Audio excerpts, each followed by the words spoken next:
It is election night in America. These are live pictures from a polling place near Milwaukee, Wisconsin, one of the 7 battleground states expected to ultimately decide who becomes the 47th president of these United States. I'm Jake Tapper in the CNN Election Center.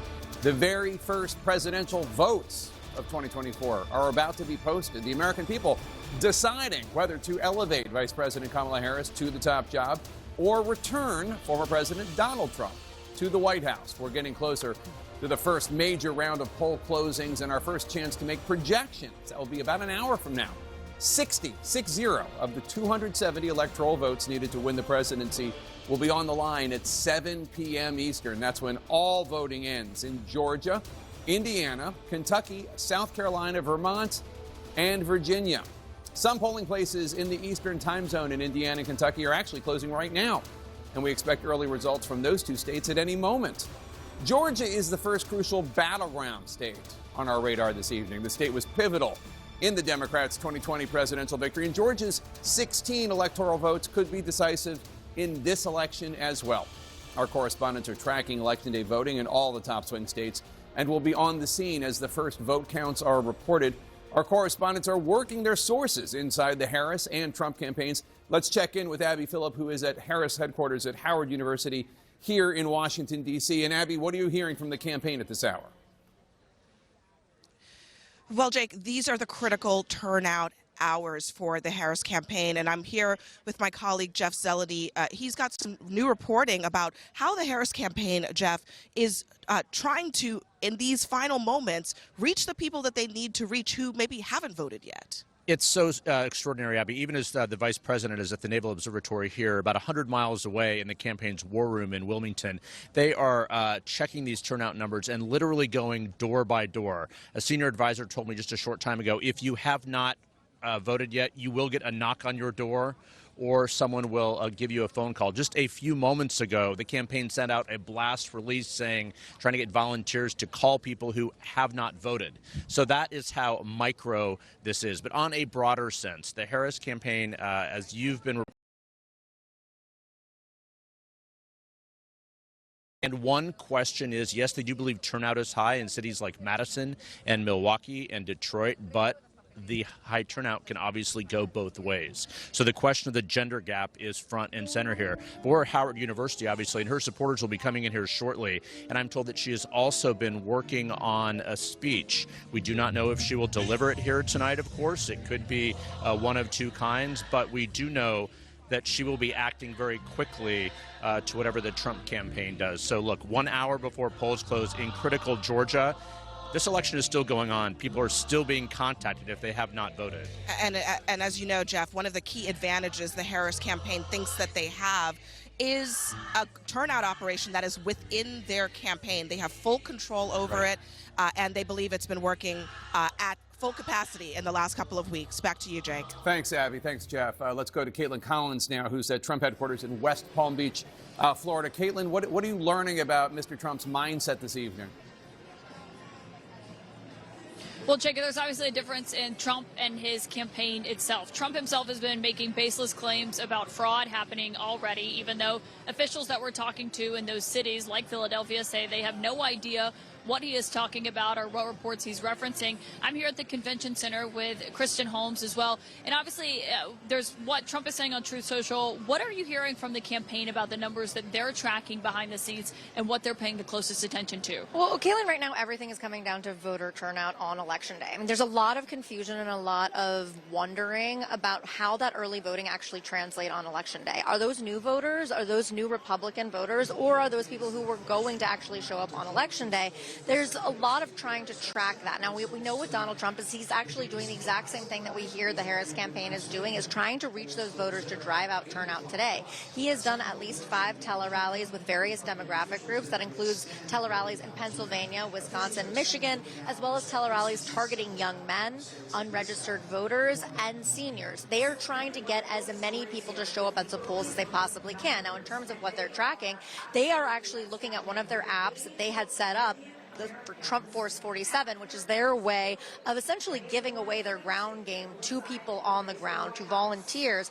They are looking to see how many of those volunteers are tracking their people that they were supposed to reach out and bring to the polls actually voting, because if they're not tracking the number, they want to reach out again and make sure that they're actually doing everything they can to get those people to the polls. This was part of their ground game strategy. It's also why it's so risky, because you're depending on volunteers instead of actual professionals. We'll obviously have to see if it pays off. Yeah, it's a big bet that they are making on this election day vote. They felt good about the early vote. We'll see how they feel about the numbers that we're seeing coming in now. And obviously, Jake, North Carolina and Georgia, those polls set to close. Those are two of the states that the Trump campaign is watching the close list as maybe a read on how the whole night can go for them. All right, thanks, Kaylin and Kristen. We're getting another important read on the electorate from the exit polls. David Chalian's back. David, what are we learning about when voters made up their minds about who they were going to vote for, whom, I should say, for president? Jake, we've talked so much about how each candidate was closing at the end and the very small slice of voters left undecided. Most voters decided long ago. Look at this. When did you make up your mind and decide on your presidential vote? Only 3% of voters nationwide in these preliminary exit poll results say in the last few days. 3% say in the last week. 6% say in October, 7% in September. 80% of voters say before September they were already locked into their choice. And it looks pretty similar if you look among Harris supporters versus Trump supporters. Among Harris supporters, only 3% in the last few days and 3% in the last week. Again, 80% before September were locked in. And on the Trump side, we look at his supporters in the last few days, 3%, in the last week, 4%.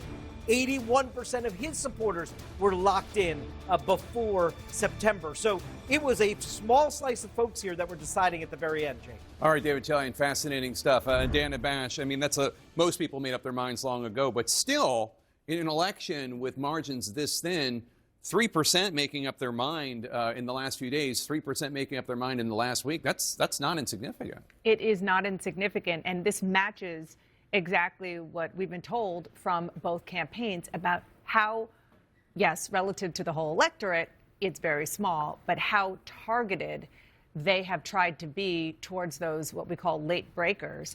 And this is just proof that they were right about how narrow it is, again, broadly, but how and why it was so important for each of those campaigns to be targeting the people that they thought were most likely to come their way. And we saw it in the messaging, particularly if you think about Harris, even in the last 24 hours, reaching out to people if they weren't sure, promising that if they're a Republican or an independent, that they are not going to have to worry about her governing anything other than across the aisle. Whether they bought it, that's a different question. Chris and I were chuckling earlier at a voter from Grand Rapids, Michigan. His name was Josh, who said that he was coming out to vote for Donald Trump. But what was interesting is he was voting on the economy, and he said he had not voted since Obama. That is the Trump fantasy, the low propensity male voter who comes out and votes on the economy. You know, I can take your point. 3% in the last few days, 3%, even I can do that math, 6% in the last week is not nothing and could be the difference between victory and defeat. On the other hand, when you think of how unknown Kamala Harris was to the general electorate, the idea that 80% of the people had decided they were going to vote for her without knowing almost anything about her, only 7% in September, which was the big debate that was generally seen as a big victory for her and not Trump. Yes, if the billions make the difference between victory and defeat, it was worth it. But man, 87% before we even got to October 1st. That's pretty amazing. Because that's America right now. It's shirts and skins. The 80%, I mean, not to say that they didn't love her, but they're likely like either hardcore Democrats or hardcore never, ever am I going to vote for Donald Trump. Yeah, but to go to Chris's point, she had to slingshot her way into the public consciousness and very quickly against somebody who had been running essentially for a decade. So I think it's actually pretty remarkable what we're seeing. All right, we're counting down to our first chance to make projections in the presidential race. That's at the top of the next hour. We're inside key polling places in these final hours, and minutes before they close, this election night will be heading into overdrive very soon. Brew a cup of coffee for yourself. Stay with us.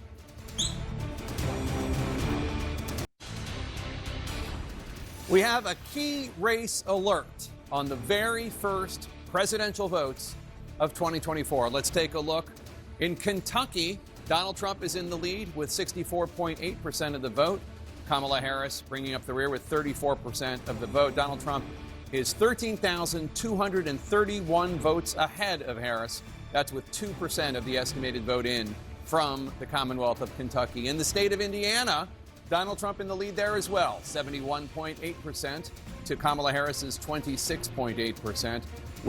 He's 1,604 votes in the lead. That's just a few votes there out of Indiana and Kentucky. Over to John King now. John, what are you watching for as these first actual votes come in from Indiana and Kentucky?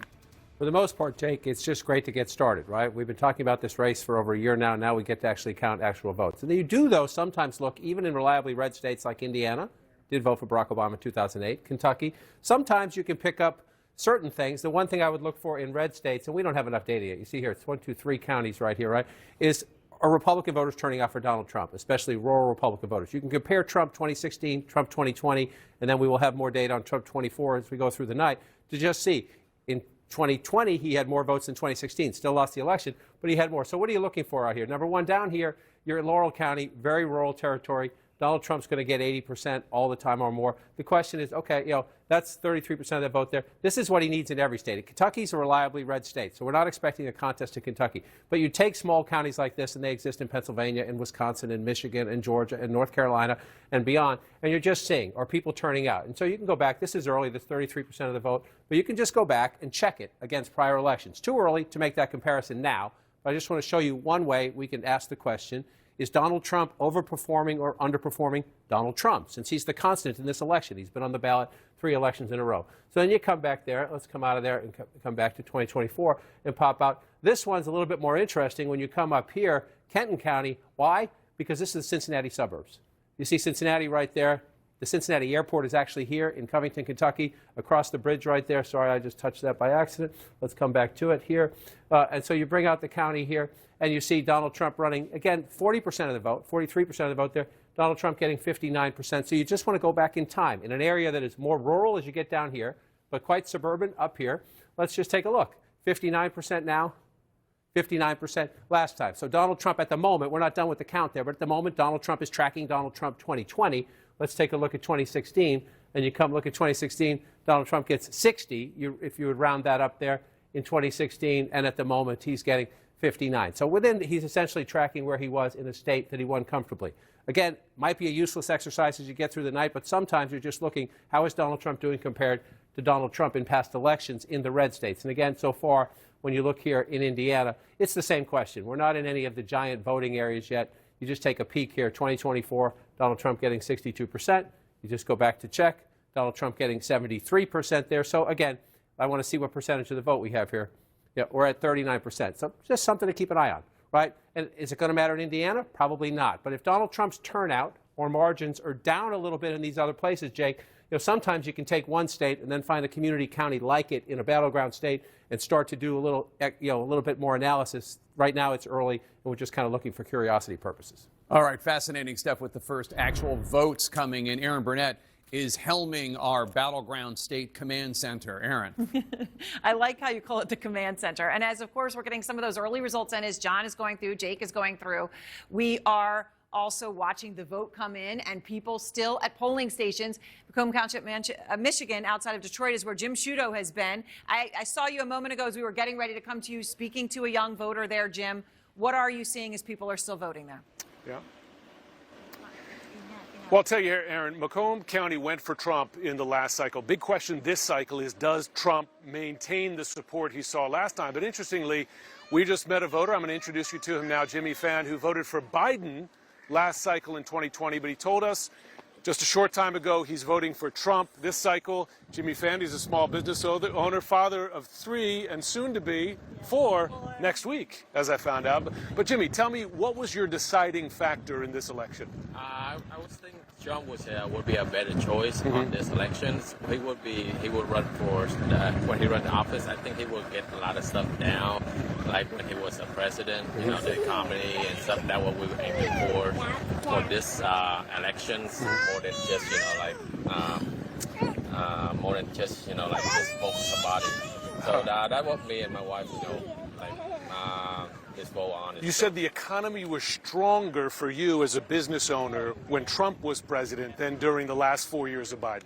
That's correct. Yeah, I feel like, even though with a lot of stimulus, a lot of that stuff coming through, but I feel like business would run a lot better when Trump was the president. But when he's, if he wins this time, I think we would get to that ladder. Question: some voters, you hear, they wonder whether their vote will count. Do you have faith in the voting system here in Michigan that your vote will count and the votes will be counted fairly? I mean, in this Macomb system, I think is legit. Mm-hmm. Yeah, but I feel last time was robbed it. A little bit. You have a question about the 2020 election. Yes. Because I looked at the the poll. It was was dominant one day, and then another day it just flipped upside down. So. Well, as we know, there was no evidence found of flipping then. But in this election, you're confident your vote will count. Jimmy Fan and his family, congratulations on the baby-to-be. Thanks so much for joining. Of course, the big question looking forward, will there be more voters like him and what that'll mean for the state of Michigan? Right, and of course, what he just said to you, Jim, is so important. When he said, all right, he didn't really have faith last time, but this time in his specific voting area, he has confidence in the system and in his vote, and that's what's important. That's what we want to hear. Let's go to Sarah Seidner. She's in Cedarburg, Wisconsin, just outside Milwaukee. Sarah, now it looks like, I don't know if this is the after-work crowd that you're seeing, but it does look like it is quite busy right now. It is, and it's been getting busier. And as you mentioned, 5 o'clock hit, and we started seeing another run of people. It's been sort of trickling all day. It was lots of people in the morning, and now we're starting to get a lot more people in the evening. I do want to bring in quickly the Fellows Lease family. What we have been seeing that is so lovely here in Cedarburg is that entire families are showing up, voting separately, but together. Please tell me, what was your big issue? Was there one or two that you showed up for? I think honesty and integrity would be two really important factors in the candidates. And as for you? Yeah, I would go with that. I think honesty, integrity, and plans for the future, a forward-looking candidate is what I was looking for. Would you mind sharing with me who you voted for and why? I voted for Kamala Harris, and I'm super proud to the idea of the first ever woman being in the seat of the presidency is remarkable, and it's so exciting, and I think it's really important having daughters. We have another daughter that's home tonight, but these two to see this process and just know that there's no limits to what they can do in their lives. And as for you? I'm so excited for these girls to see this election with a female on the ballot and to have that opportunity for leadership from a female perspective. I think it's awesome. I noticed that you did this lovely thing where they were showing you the ballots and sort of how it was working. I heard you guys talking back and forth. And it was just wonderful to see families teaching and also learning about this really important process that we all should be taking part in. And Cedarburg, as we understand it, may have up to 95% of the voters come in to vote, which is an incredibly high number. So thank you so much for doing your civic duty and coming in today. As the whole family, I love it. It's wonderful. Appreciate it. That's a scene here in Cedarburg, a picturesque town with a very big family feel. Yes, absolutely. And interesting when they were telling you, Sarah, honesty and integrity, just that feeling from that family. And then we had just heard from Jim with the voter he was speaking to in Michigan, where that voter was going for Trump. And that was based on economic issues, which we've heard from other voters who have spoken to some of our reporters in battleground states across the country who have chosen to go for Trump. So we'll see what it all means. Thanks very much to you, Sarah. And Anderson, that's the most fascinating part of this, is hearing from these individual voters and their different reasons for making the choice they did. Yeah, and the potential turnout in that county incredibly high. David Chalian has been looking at exit poll data over the last hour or so. He's got some new numbers. David, you have some new numbers on voters' views of the candidates. Yeah, it's sort of a basic popularity measure that we look at, Anderson. You have a favorable or an unfavorable opinion of the candidate. So do you have a favorable opinion of the candidates? Is this one here? 46% of voters across the country in this election say only a favorable opinion of Harris. 42% say they have a favorable opinion only of Donald Trump. 2% say both Harris and Trump they have a favorable opinion on. And interestingly, 8% say they don't have a favorable opinion of neither. That's a bit higher. When we asked this 4 years ago, it was only 3% who said neither to Biden and Trump 4 years ago, though it's not as high of the folks who said neither 8 years ago when it was Clinton-Trump in 2016. Who is too extreme? 36% of Americans nationwide voting in this election tell us only Harris is too extreme. 47%, nearly half, say only Trump is too extreme. 8% say both, 5% say neither. What is your feeling if Donald Trump is elected president? So 22% excited, 26% optimistic, 48%, nearly half, say excited or optimistic, 14% concerned, and the plurality, 36%, say they are scared if Trump is elected president. You see there the bottom two add up to 50%. We asked the same thing about Harris. What are your feelings if Harris is elected president? You see 49% are excited or optimistic, 20% are concerned, and she has a lower number, 28%, who say they'd be scared. But again, splitting roughly in half between excited and optimistic and concerned or scared if Harris is elected president, Anderson. All right, we'll keep looking at these exit polls as sometimes frustrating or Rorschach test-like they are. We're tracking the first presidential votes of the night from Kentucky and Indiana, and we're closing in on the first major round of poll closings, including the high-stakes battleground of Georgia. Stay right here for real-time results. That's all ahead. And we're back. We have another key race alert for you. More votes coming in from the states of Indiana and Kentucky. In Indiana, Donald Trump is in the lead, 62.5% of the vote. Kamala Harris has 36.4% of the vote. Donald Trump with a 43,417 vote lead. That's with an estimated 5% of the vote in. In the Commonwealth of Kentucky, Donald Trump in the lead there as well, with 65.9% of the vote. Kamala Harris has 32.9% of the vote. Donald Trump with a 17,717 vote lead. That's with an estimated 3% of the vote. Over to John King. John, what stands out to you as these first votes come in? One thing that stands out is that both states are getting about their business in the sense that we're wondering, will the battlegrounds count slowly or quickly? We're starting to see results trickle in. Kentucky's only at 3% right now, but you see more counties have at least reported some votes than the last time we were here. So what am I looking at? One thing, it's way too early. I just want to show you, we expect Donald Trump, of course, to win the state of Kentucky. It's been a red state for quite some time. But there are blue pockets, and so you try to see in an urban area that has key suburbs around it. This is Lexington, Fayette County. You know, how is the vice president performing compared to Joe Biden 4 years ago or Hillary Clinton 4 years before that? It's way too early. You see 373 votes to 199 votes, so I'm not even going to do the comparison. But this is one of the things you look at and you say, okay, and so where is there a community like this in a battleground state, right? Because we tend to have nationalized elections. Too soon for that. In 2016, if you were with us back in 2016, one of the very first clues of the Trump phenomenon came here. Came right here. In the early results out of Kentucky, we saw in these small rural counties, not only was Donald Trump running it up, but running it up in excess of Mitt Romney, running it up in excess of George W. Bush, getting new people to come out and vote Republican. That's what made Donald Trump the force he was in 2016. And so we're going to look along these lines just to see, again, we expect him to win Kentucky. So some people might say, you know, why do we care? Why do we want to look at that? Well, as you see, that's Ohio. Right? And then there are Wisconsin and Michigan. There are communities like that in some of the other battleground states as well. So you're trying to see what's happening. So we'll just take a peek here to see. There are 25% here in Greenup County, Donald Trump at 72%, right? So you just go back and look. Is the rural Trump base coming out like they did in 2016 out of the woodwork? So there's 2024. He's at 72%. In 2020, he's at 72%, so he's about matching 2020. You just go back to 2016 and look, there he was at 71%. So essentially consistent turnout for Donald Trump in the small rural counties that are critical to him. Now, we're not done here, obviously. That was only about 25%, I think, when we did it. But you want to look at that throughout the night. That first glimpse, first glance says, okay, the people we expect to come out for Trump are coming out there. I mentioned earlier, let me get rid of the green. Here's one of the places we will look at because it is more interesting in the sense of more competitive. You have Cincinnati right here, Covington, Kentucky right here. For those of you familiar with the area, if you land in Cincinnati Airport, that's actually here in Kentucky. You drive across the bridge into Ohio. You know, there's some suburban areas here, some hotels, some restaurant development, some young people live here.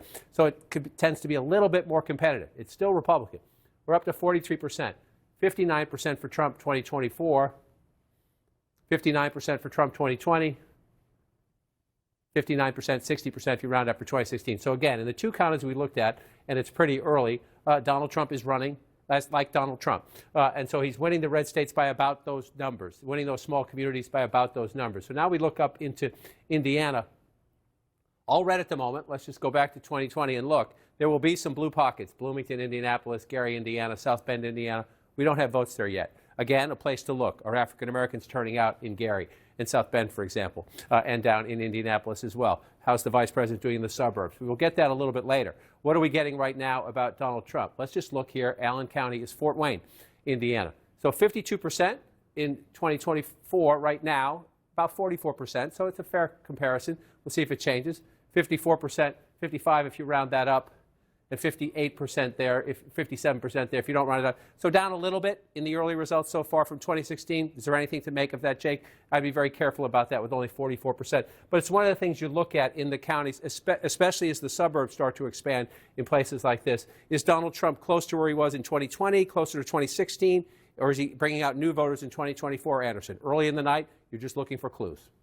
Yeah, John, we'll continue to check in with you, back with the team here in New York. Scott, obviously you're from Kentucky. Where will you be looking over the next hour or two in terms of kind of a litmus test? Yeah, Eastern time zone, so the state's bifurcated right down the middle. And so all the county results we have now are in the east. The two big counties, Jefferson and Fayette, are the two Democratic counties. So obviously we'd be looking to see overall Democratic enthusiasm there. But if you're looking to see where Trump, if he's having any trouble in the white college-educated suburbs, it would be in Boone, Kenton, and Campbell, which are the three counties in greater Cincinnati.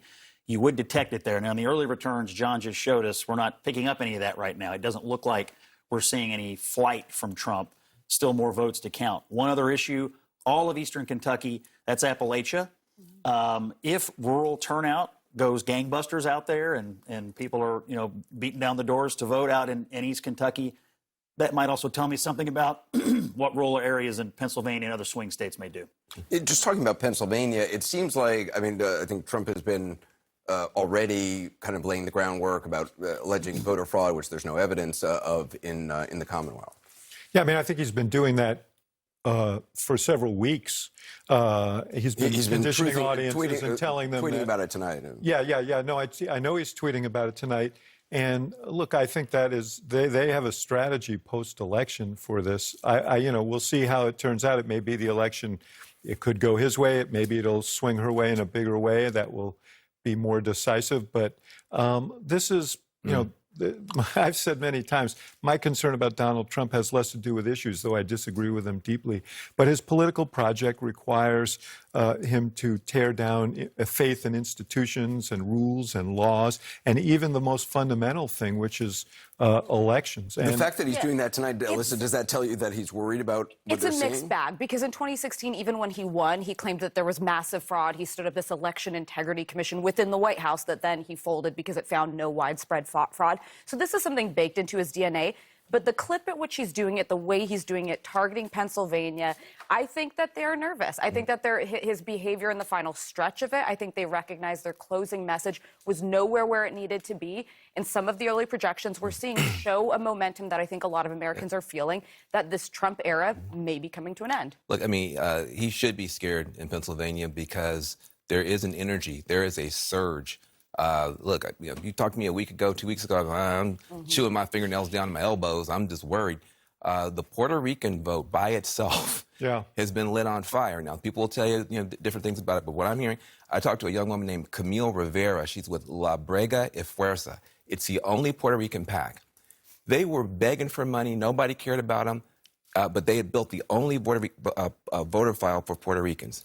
When this insult comment attacked Puerto Rico, she said it was like wildfire. She said people remember, Puerto Ricans culturally, they vote a lot. They vote a lot on the island. And so there is a big tidal wave of Puerto Rican vote coming in Pennsylvania. Could turn out to be the most expensive joke in history. On the issue of Pennsylvania, I talked to the Trump campaign just a couple of minutes ago. They actually have Trump sitting in a room right now calling into radio stations in Pennsylvania and Wisconsin, encouraging last-minute turnout. I asked my source there, how you feeling? And he said, would rather be us than them, but it's tight.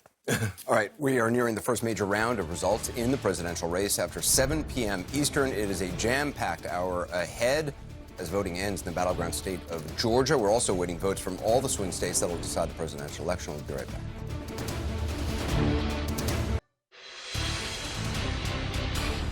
And we're standing by for the first big round of poll closing coming up at the top of the hour. But right now, more early votes are coming in. We have a key race alert. Let's take a look at the actual votes here from Indiana.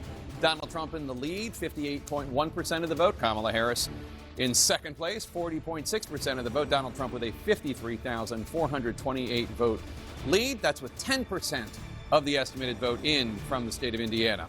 On to Commonwealth, Kentucky. Donald Trump in the lead there, 66.4% of the vote. Kamala Harris in second there with 32.4% of the vote. Donald Trump up there. His lead is 31,523 votes. That's with 4% of the estimated vote in. We're about to get our first chance to make projections in this historic race for the White House. We're counting down to the top of the hour when voting ends in 6 states and a total of 60 electoral votes are up for grabs. Remember, it takes 270 electoral votes to win the election. All polling places are scheduled to close just minutes from now in Georgia, Indiana, Kentucky, South Carolina, Vermont, and the Commonwealth of Virginia. We're closely watching Georgia. That is the first of 7 high-stakes presidential battlegrounds on the line tonight. Kamala Harris trying hard to make Georgia stay blue after President Biden flipped it 4 years ago. Donald Trump, of course, eager to win Georgia back. That's, of course, a state where he has been criminally charged with trying to overturn his 2020 election loss in that state. Let's check in with our campaign correspondents now. First, Abby Phillip at Harris Campaign Headquarters here in Washington, D.C. Abby, as we stand by waiting for the vote to close in Georgia, what's the latest you're hearing from the campaign?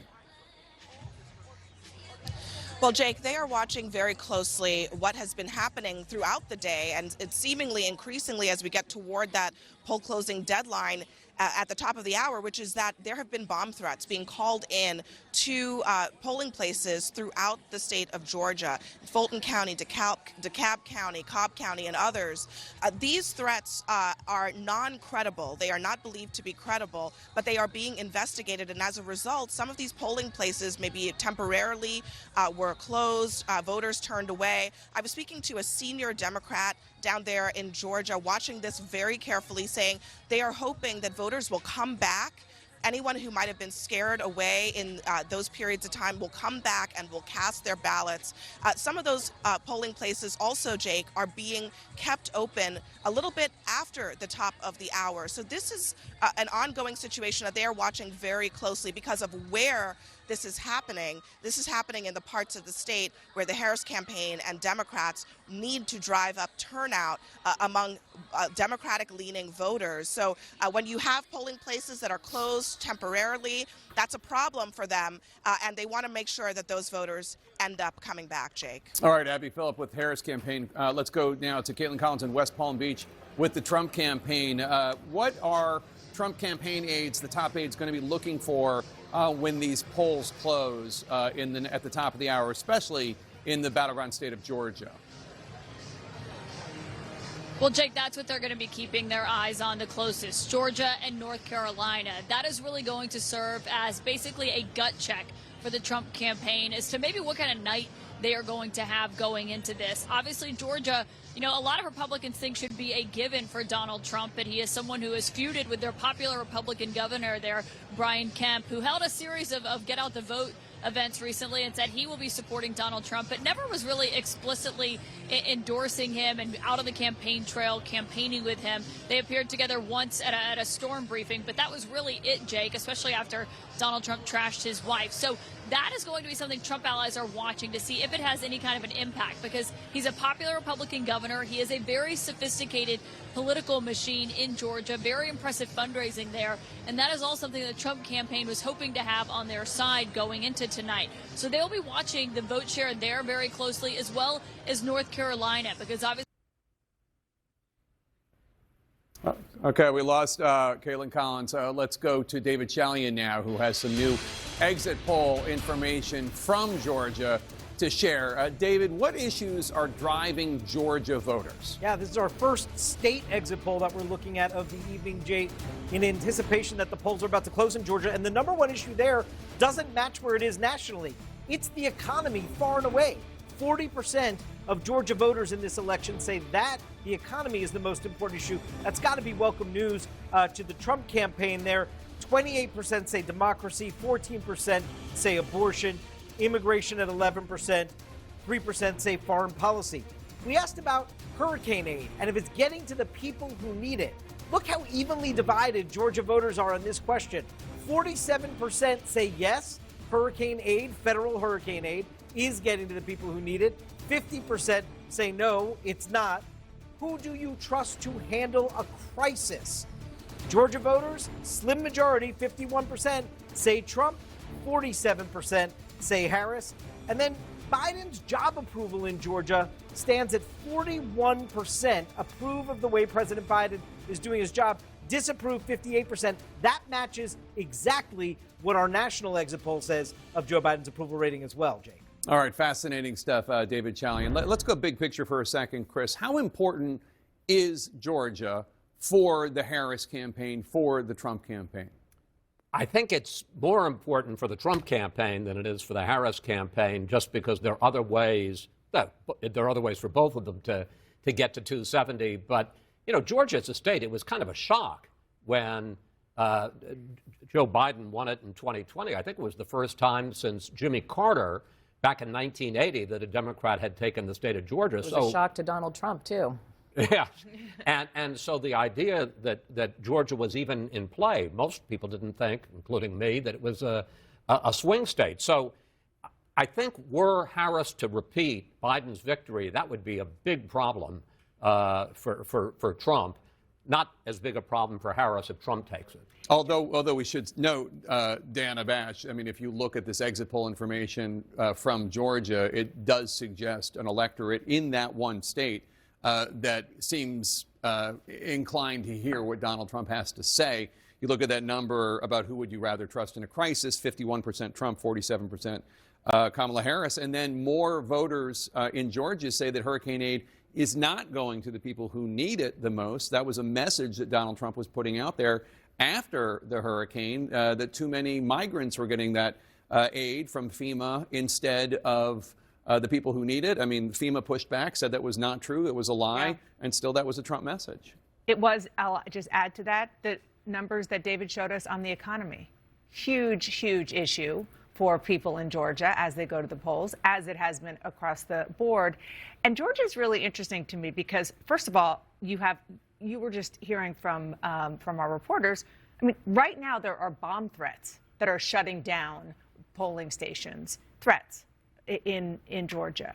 That on top of the fact that residents of Georgia lived through the fight over 2020 and the misinformation that Donald Trump put into the sort of information stream like almost nobody else, maybe other than Arizona in this country. And it was Republican versus Republican on that.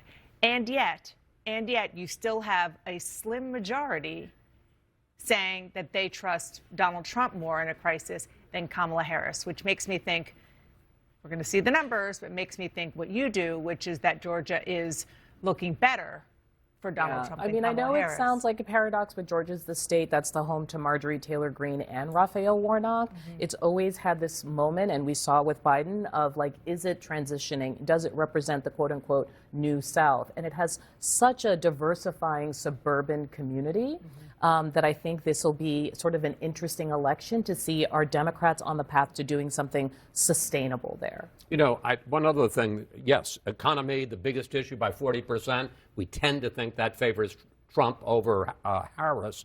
But democracy, 28%, abortion, 14% as the second and third issues. So cumulatively, that adds up to 42%. I mean, the issue set is not terrible for Kamala Harris in terms of what people think the most important issue is out there. Yeah, but also one of the things that the Trump campaign has been doing in its own way is giving people who are Republicans but not a fan of Donald Trump's behavior kind of a permission structure to vote for him because of the issues that they support him on. And you really can't find a better example of that than the governor of Georgia, who Donald Trump has insulted. Donald Trump's even gone after his wife. And yet it's very clear that Governor Brian Kemp, is supporting Trump and letting Trump use his sophisticated political machine. I'm also glad you're bringing up this point because both campaigns have tried to look to the voter and say, it's okay, your vote is private. You may not feel so confident about this, but it's okay to vote for me.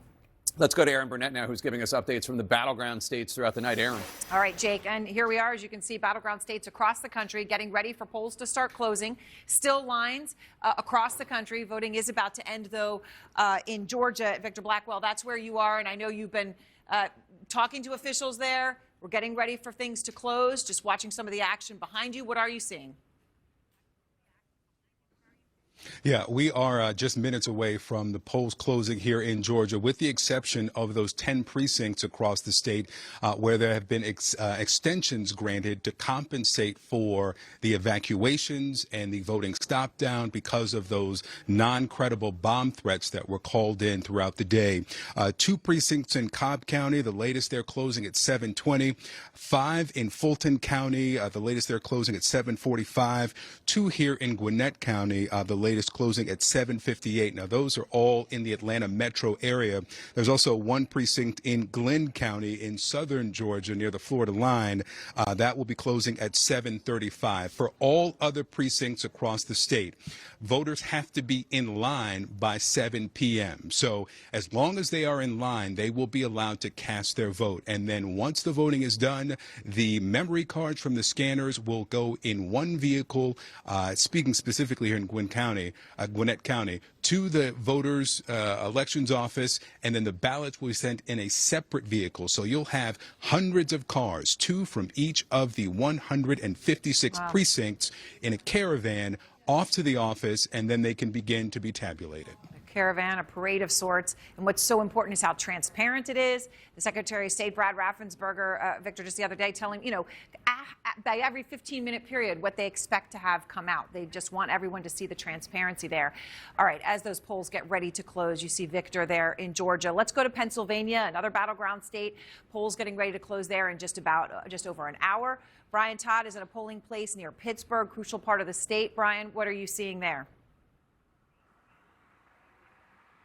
Aaron, heavy voter turnout here in Washington County, just south of Pittsburgh, and you mentioned the polls closing in about a little over an hour. We're expecting a little bit of a late surge here at these precincts. 2 precincts are voting here. I have Craig Zemba here. He's a voter here in Washington County, just voted. Craig, the operative question we asked so many people, who did you vote for and why? Donald Trump. Okay, why? And really comes down to just inflation, cost of living, and how things have gone in the last 4 years. The process, do you trust the voting process? Did it go smoothly for you? There are flare-ups, that a lot of, hype and misinformation is out there. Do you trust the voting process here? I do. I've lived here for a while, and everything's always been very smooth. Okay. Thanks for talking to us, Craig. Good luck. Thank you very much. Okay, guys, back to you as we expect maybe a late surge here in Washington County. 1 hour left till poll closings. We'll see if there's a surge. And again, another voter there. You see that Trump voter you're talking to talking about the economy, as we have heard from other Trump voters. Brian, thank you. And let's go over to Pamela Brown at the voting desk now. So, Pamela, first round of statewide poll closings coming. Georgia's going to be in that list here in just a few moments. What are you looking for? Right. This is huge. Polls are closing there in just minutes, most of the polls. And then an hour after that, we're going to get those first results from this key battleground state. Georgia's Secretary of State is telling us that turnout could exceed 5 million. That's more than 70% of all active voters in the state. So clearly high interest there from voters. We're going to find out that total number sometime after the polls close. So we also know from Georgia election official Gabriel Sterling, who I've just been speaking with, that tonight's first results account counts for 75% of the overall votes. And the Secretary of State there says that he's optimistic we'll know who clinched Georgia by the end of tonight. Now, one note on Fulton County, Georgia's most populated county and home to Atlanta. We saw several non-credible bomb threats earlier today. We just heard a little bit about that from Victor Blackwell. 5 polling locations were granted a voting extension as much as 45 minutes past 7 p.m. Eastern. Once polls close, the county will have up to an hour to report early vote results, though the expectation is that most precincts will report by just about an hour from now, 8 p.m. Eastern.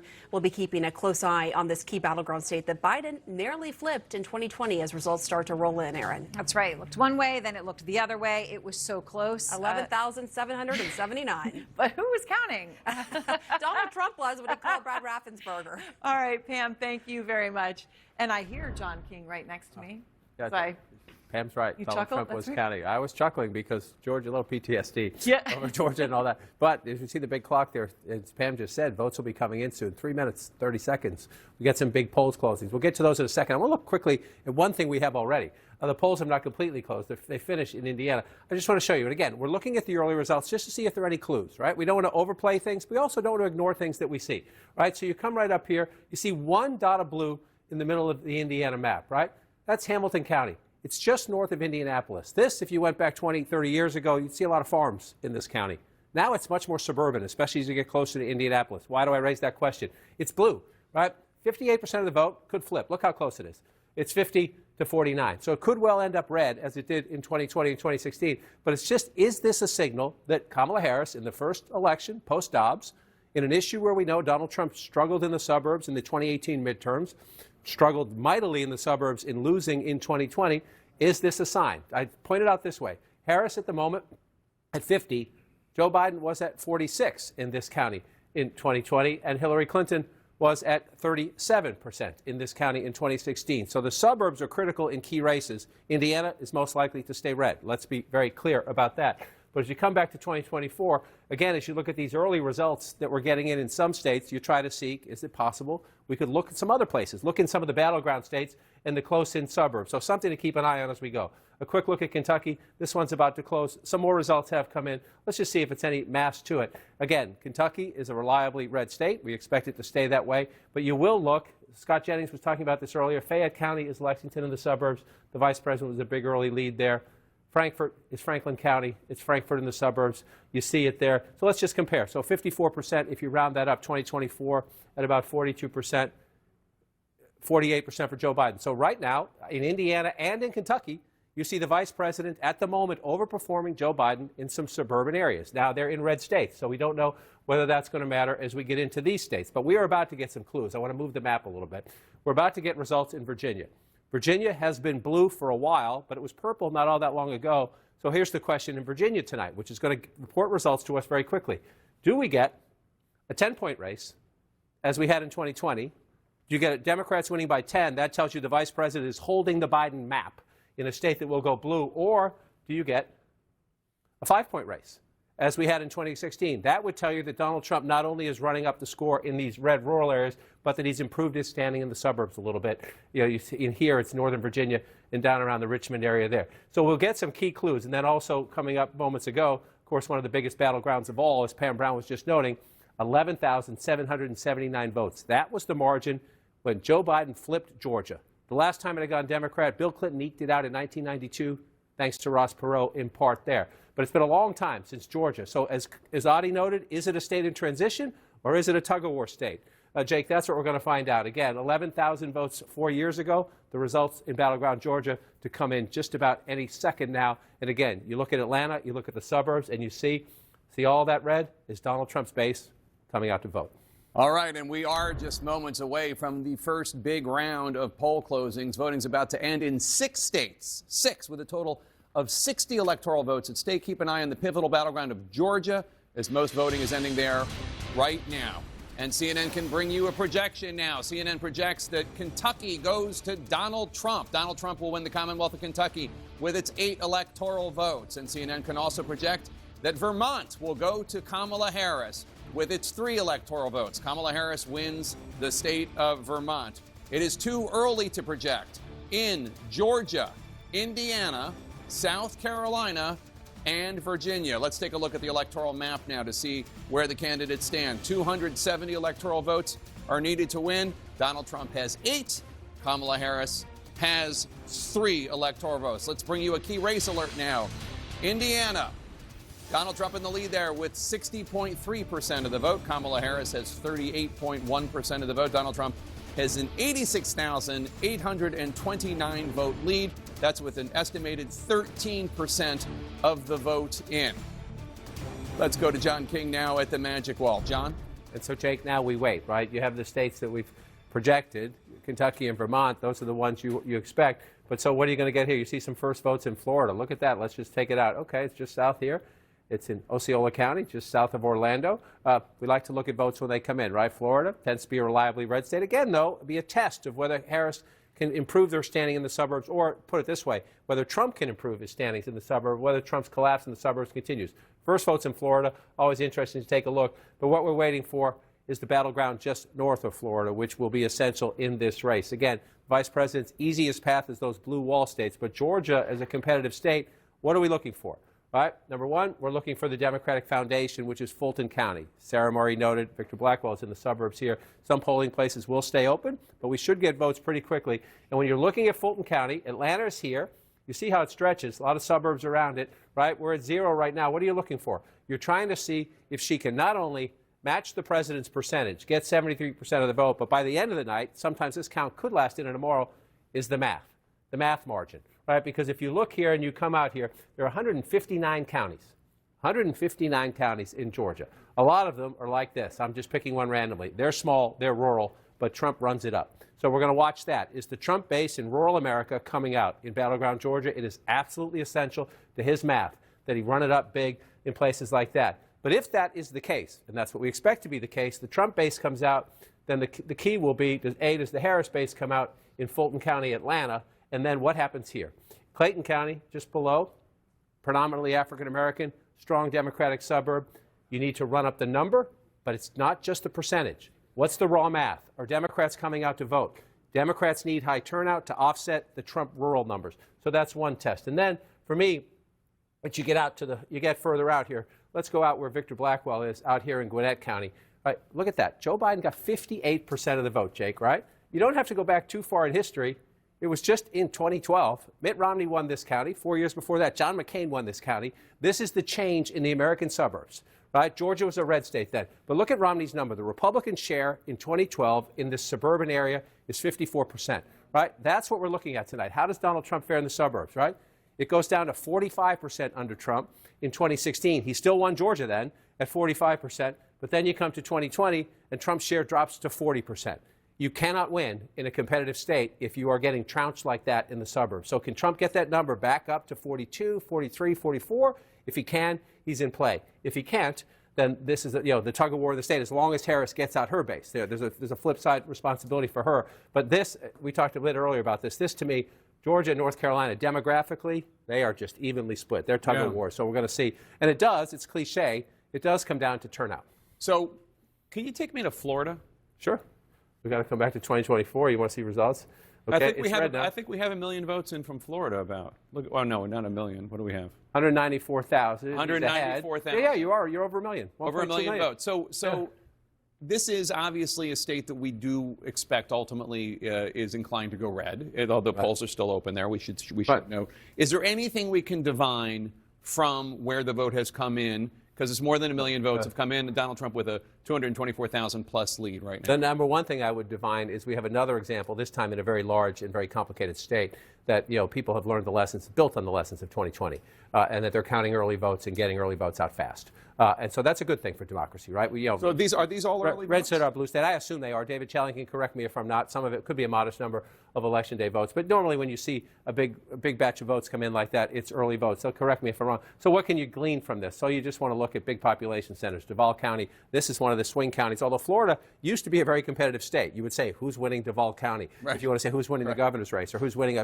Bush versus Gore, you go to Duval County. It's not so much as a competitive state anymore, but it is a competitive county, as you see right there, 50 to 49. So you go back in time and you look, it was 51-48, right? So you could argue, we need to get the final results. You could argue, if you want, Donald Trump's a little bit more competitive this time. If that result holds, we'll see how that plays out, right? This is his home state now, but we'll see. But it's early to look at that. But that's one of the things you look at. The other thing you'll look at is, we don't really have it yet, is here. The I-4 corridor, Tampa, St. Petersburg, Orlando, over to the beach, and you see it. And then, the Democrats, again, I don't have no expectation the Democrats are going to win Florida. But again, you will see, are Democrats turning out?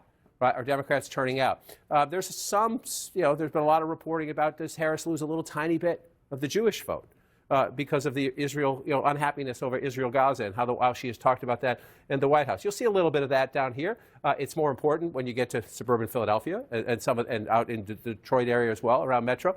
So you might get some clues out of Florida. My expectation is that Florida will stay that color, but we'll keep an eye on it. Sometimes you get surprised. Right, and one of the other things that's interesting about trying to divine a national view of based on Florida, which is that, as I recall, Governor DeSantis, who's a very conservative Republican governor, I think he won Miami-Dade when he ran for re-election. Is that not right? We can go. I think we can look. Do you have the governor's? I'm sorry. I shouldn't be. No, it's all right. If you want to look, there we go. Yeah. So that's the Rubio race. We got to come to governor. Yes, he won. He won Broward. He won. Chris won Broward. Chris won Broward. Sorry, DeSantis won Miami-Dade. DeSantis won Miami-Dade. Yes. And it was suggested that he also maybe did better than traditionally Republicans had done with the Hispanic vote, which is obviously significant. And that's one of the areas that people wonder about the vulnerabilities that Harris might have in the Latino Absolutely. community. Although I would say in Florida you have the most complicated, diverse Hispanic vote than any state in America. It's just much more diverse than in other places. Complicated and fascinating, but it has become, especially down here, more Republican. In other states, Obama won 2/3 of the Hispanic vote, and now it's become more of a fight in some of the other battlegrounds. But here, this is why one of the reasons Florida has become reliably red is because of the Republican success there. I would also argue it's because of weak Democratic candidates, but we'll save that conversation for another day because this is what we're worried about tonight. Indeed. David Chalian has more exit polling from north of Florida in Georgia, the battleground that we're watching right now. David, how is the vote splitting among key groups of Georgia voters?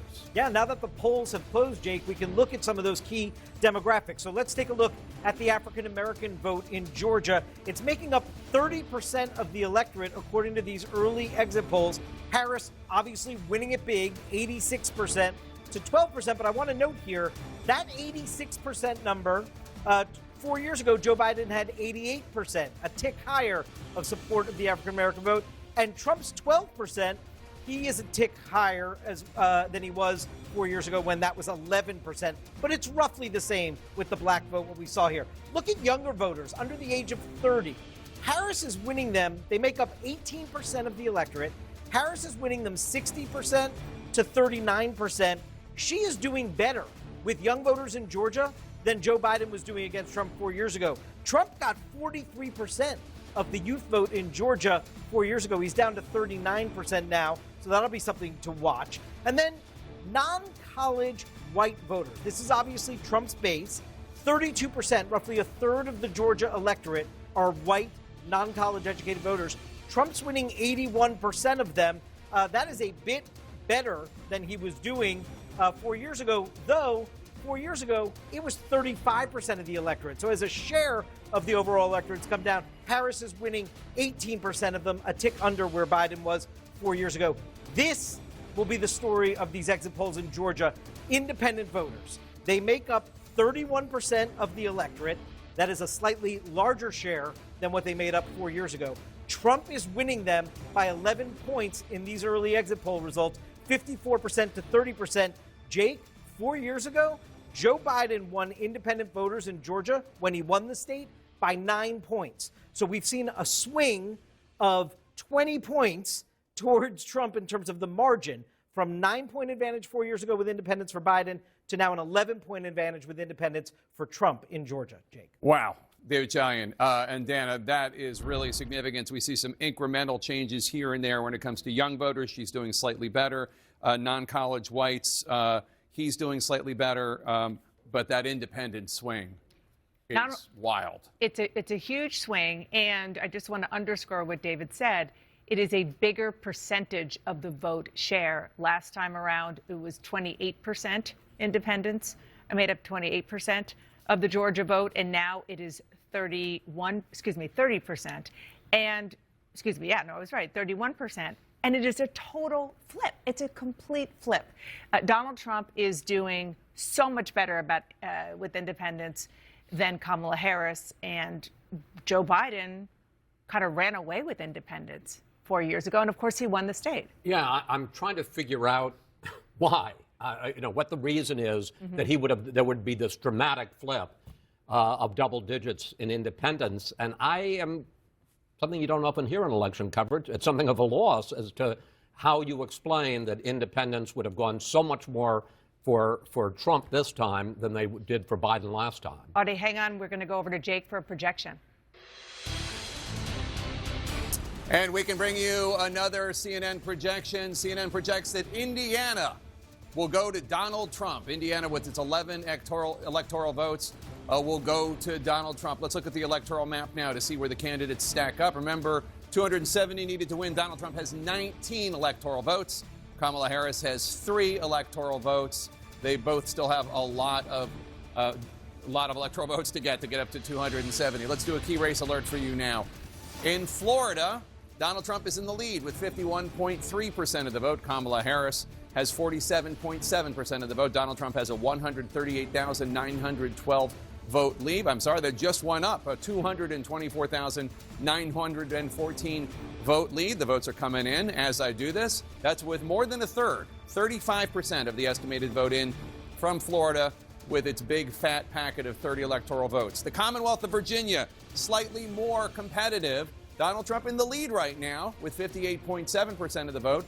Kamala Harris has 40.6% of the vote. That's only with a handful of votes in as of right now, about 1,500 votes. As we stand by for results from the crucial state of Georgia, we are counting down to the end of voting in the battleground state of North Carolina. This historic election night is just getting started. Stay with us.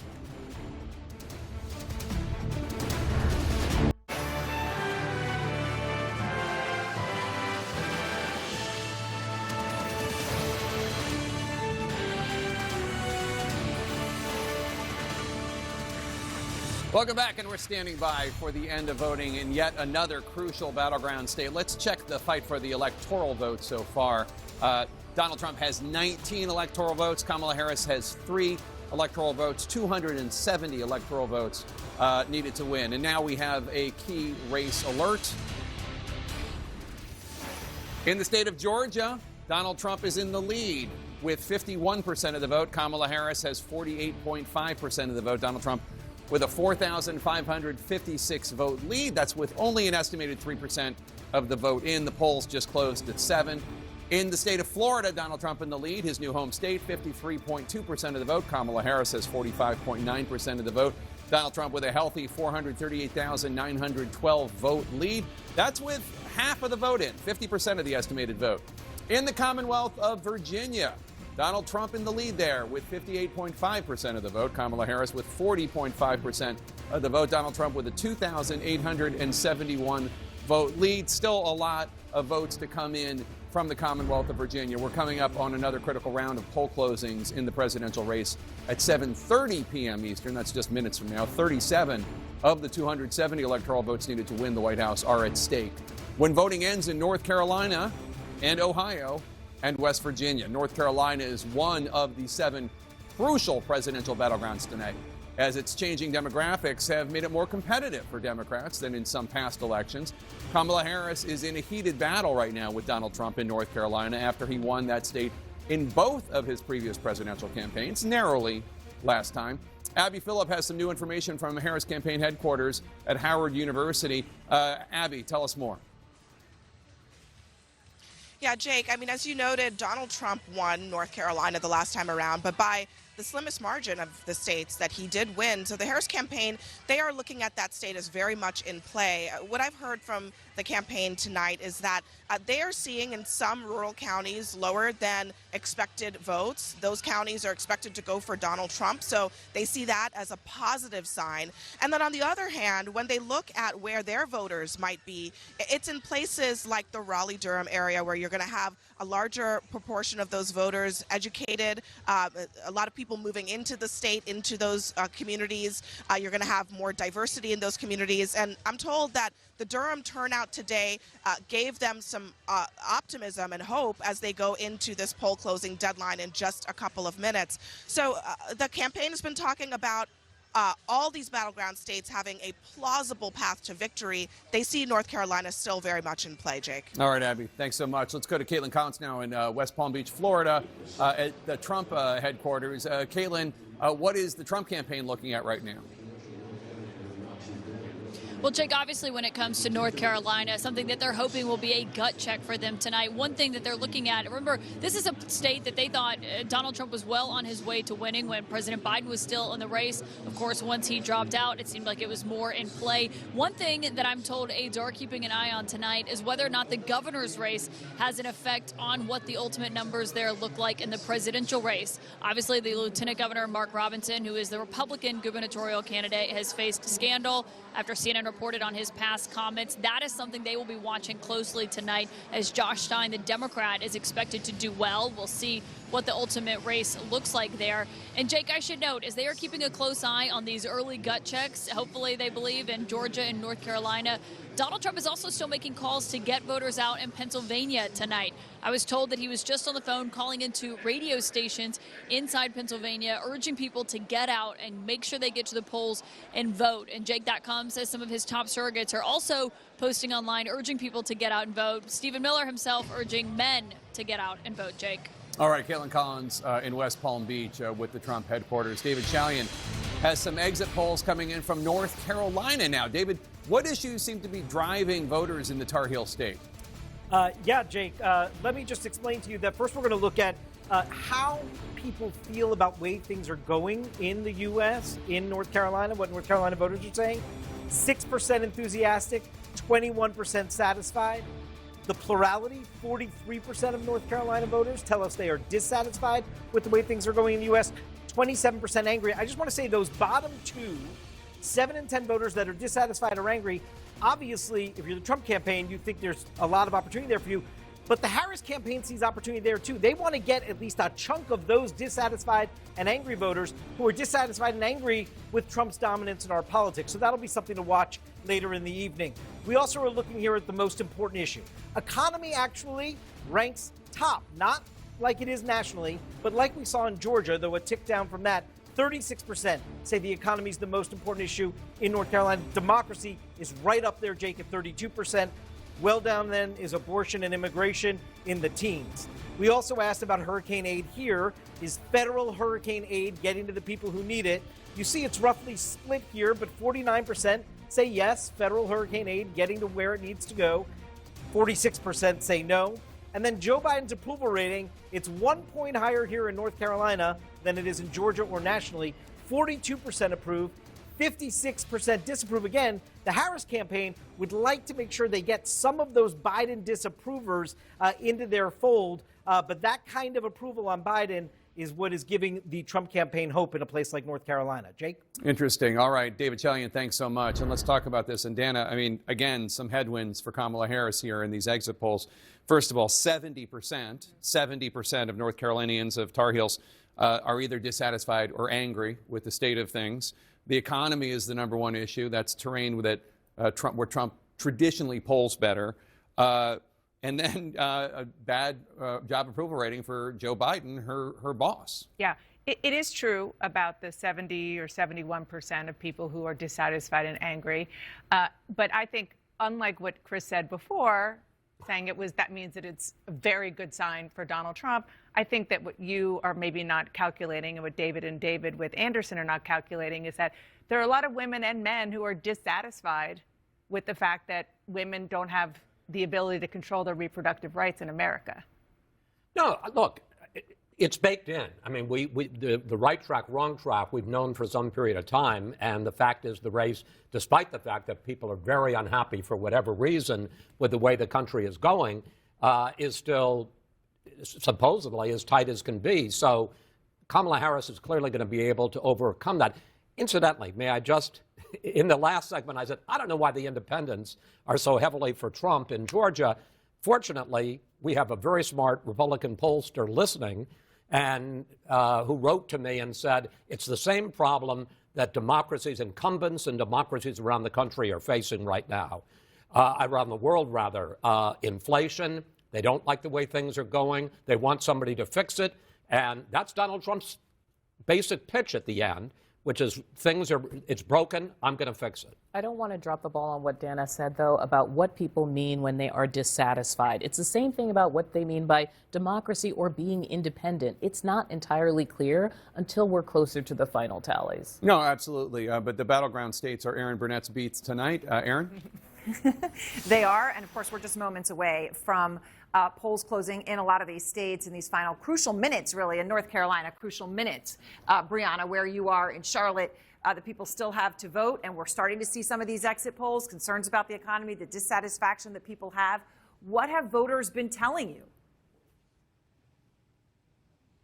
They've been telling us, Aaron, that everything matters. We're here in Mecklenburg County, which is going to be closely watched. It voted 66% for Joe Biden in 2020, and this is going to be very important to see the result here, to see how Harris performs compared to how Joe Biden did in 2020. I'm joined now by a voter, Brian Flores. You just voted. I did. And who did you vote for? For Harris. And tell me about how you came to this decision.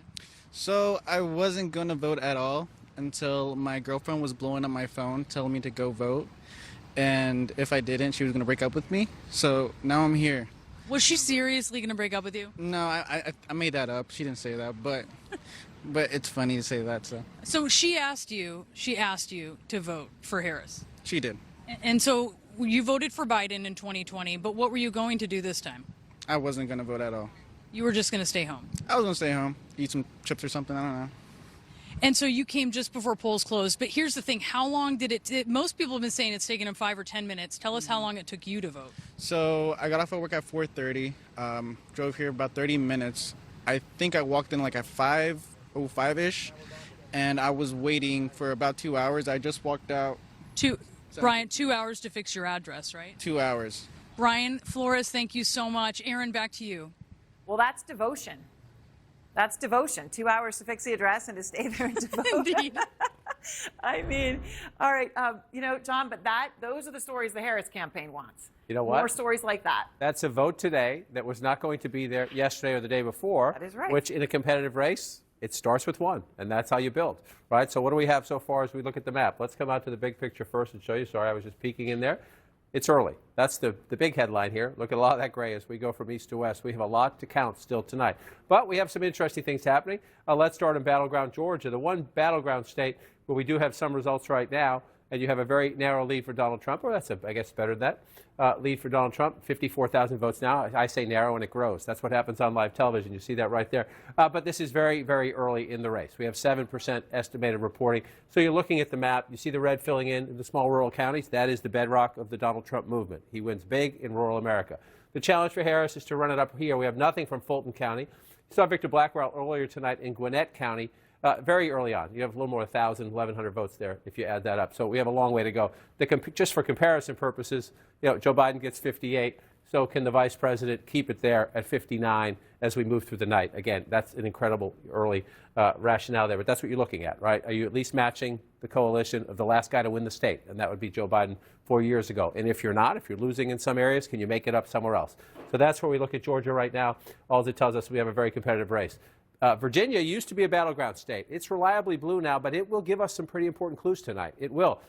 Because if you look through right here, only 2% of the vote in. Again, you see, 45,000 to 43,000. This is a state that's going to be around 4 million votes, maybe even higher than that by the end of the night. So this is very, very early on. It's 2% of the vote. But you look at the map and you say, are there any surprises here? This would be a surprise. Prince William County in the suburbs, you see, D.C. is right here.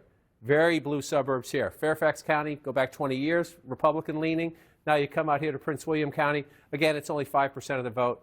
Trump up by 6 points there. Just go back and take a peek. This was blue, and it was decidedly blue. So it's very early. That vote total could be one precinct, could be one Republican area. It's just a thing we keep an eye on. You mark it early on.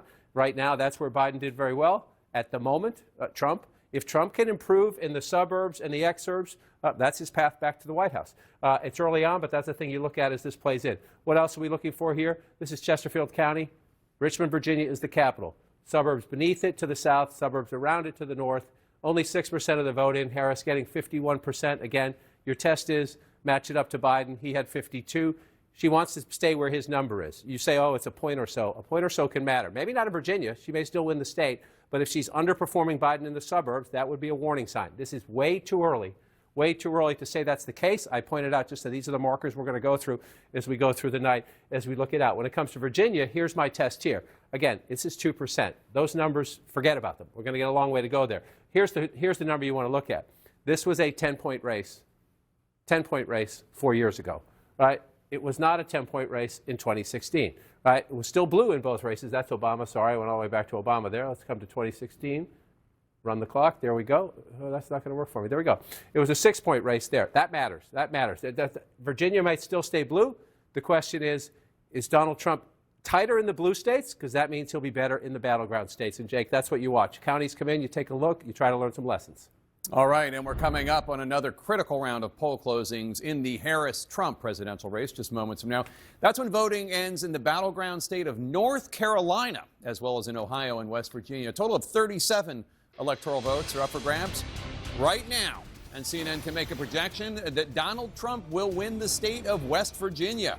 West Virginia and its 4 electoral votes going to Donald Trump. Too early to call, too early to make a projection in battleground North Carolina with its 16 electoral votes, or in Ohio with its 17 electoral votes. Let's take a look at the electoral map at this hour now that we've called a state for Donald Trump. Donald Trump has 23 electoral votes in the lead of Kamala Harris, who has 3 electoral votes. 270 electoral votes are needed to win the race. Both are far from that. Let's bring you a key race alert now in the battleground state of Georgia. Donald Trump in the lead with 58.1% of the vote. Kamala Harris has 41.4% of the vote. Donald Trump, 69,586 votes ahead. That's with only an estimated 8% of the vote in the state of Georgia. In the Commonwealth of Virginia, Donald Trump in the lead there with 49.6% of the vote. Kamala Harris has 48.8% of the vote. Donald Trump with a 948 vote lead. Only 2% of the vote has come in from the Commonwealth of Virginia. We have 2 more states to show you now. Florida, Donald Trump in the lead there with 53.5% of the vote. Kamala Harris with 45.5% of the vote. Donald Trump with a 586,779 vote lead. That's with most of the vote in, a majority of the vote, 64% of the vote in the state of Florida with its 30 electoral votes. In New Hampshire, Kamala Harris in the lead there with 58.7% of the vote. Donald Trump has 40.8% of the vote.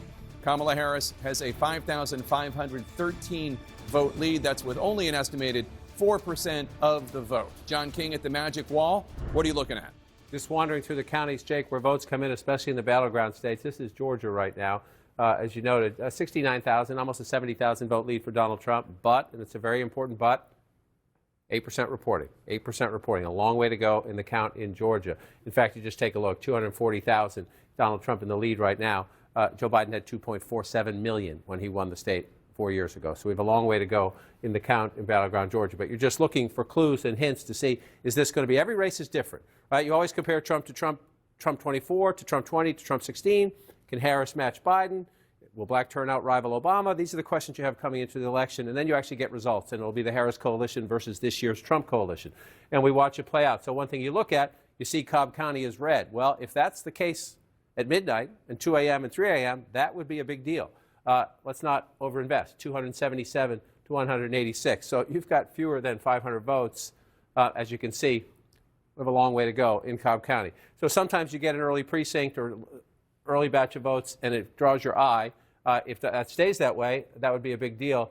But if you go back to 2020 and look, this is the key to Democratic victory in Georgia, right here, Atlanta and the suburbs. So you come off that and come back to 2024 and see where we are. Not much of it in yet, right? So let's just take a peek around it and look. Fayette County, you're more to the south there. 60% for Harris, about 37% of the vote in. So they're getting some votes in there pretty quick. A ways to go, but let's just match it up. Harris gets 60%. Let's see how President Biden did there when he had a narrow victory, right? President Biden lost that county at 46%. So that would be, if it stays that way, a net plus for Harris. You're trying to flip counties. Anytime you flip counties, you're helping your math. So let's come back to 2024. Again, let's watch and see if that holds. Let's come back in and come over here, and you come down here to Rockdale County. Again, here's Atlanta, right? So you're moving out, suburbs into ex-urban areas. Here you're out here, 76%. They're counting fast there. They say they're at 74%. Sometimes that changes a little bit, but that's what their estimated reporting is. She's at 76% if you round up. You come back, Joe Biden was at 70%. So if you look at those counties and you're in the Harris headquarters, that's what you're matching up. Are we meeting our targets, or are we exceeding the Biden coalition? Still some votes to be counted there, but that's an encouraging number for the vice president when you compare it to 2020. So let's come back out and take another look. And you come up here, Victor Blackwell is here keeping an eye on Gwinnett for us. It is a larger, more populous suburb to the northeast of Atlanta. Again, 15, 20 years ago, it was Republican. Mitt Romney carried this in 2012. The vice president at 57 right now. It's almost more important to look at his numbers sometimes. Can Donald Trump improve his standing in the suburbs? He doesn't have to win. He just has to improve his standing in the suburbs. If you can make that a 46, that makes you more competitive. So 43 right now in Gwinnett County 2024. But look at again, 812 votes. Harris is in the lead. By the time we're done, you're going to be in the 200,000s, right? So we have a very, very, very long way to go. Trump at 40% there 4 years ago. Trump running 43% right now. But again, you got to look at the early count. We don't even have a percentage there because it's such a small number of votes. But that's what you're doing early on. You're just looking, placing some markers to try to do the comparison as you go back and forth. And Jake, I just want to pull out quickly to the map and look at it here. Everything else is filling in as expected. The question is to look at some lessons. In North Carolina, we do have some first votes in, and it is blue at the moment, an 1,820 vote lead.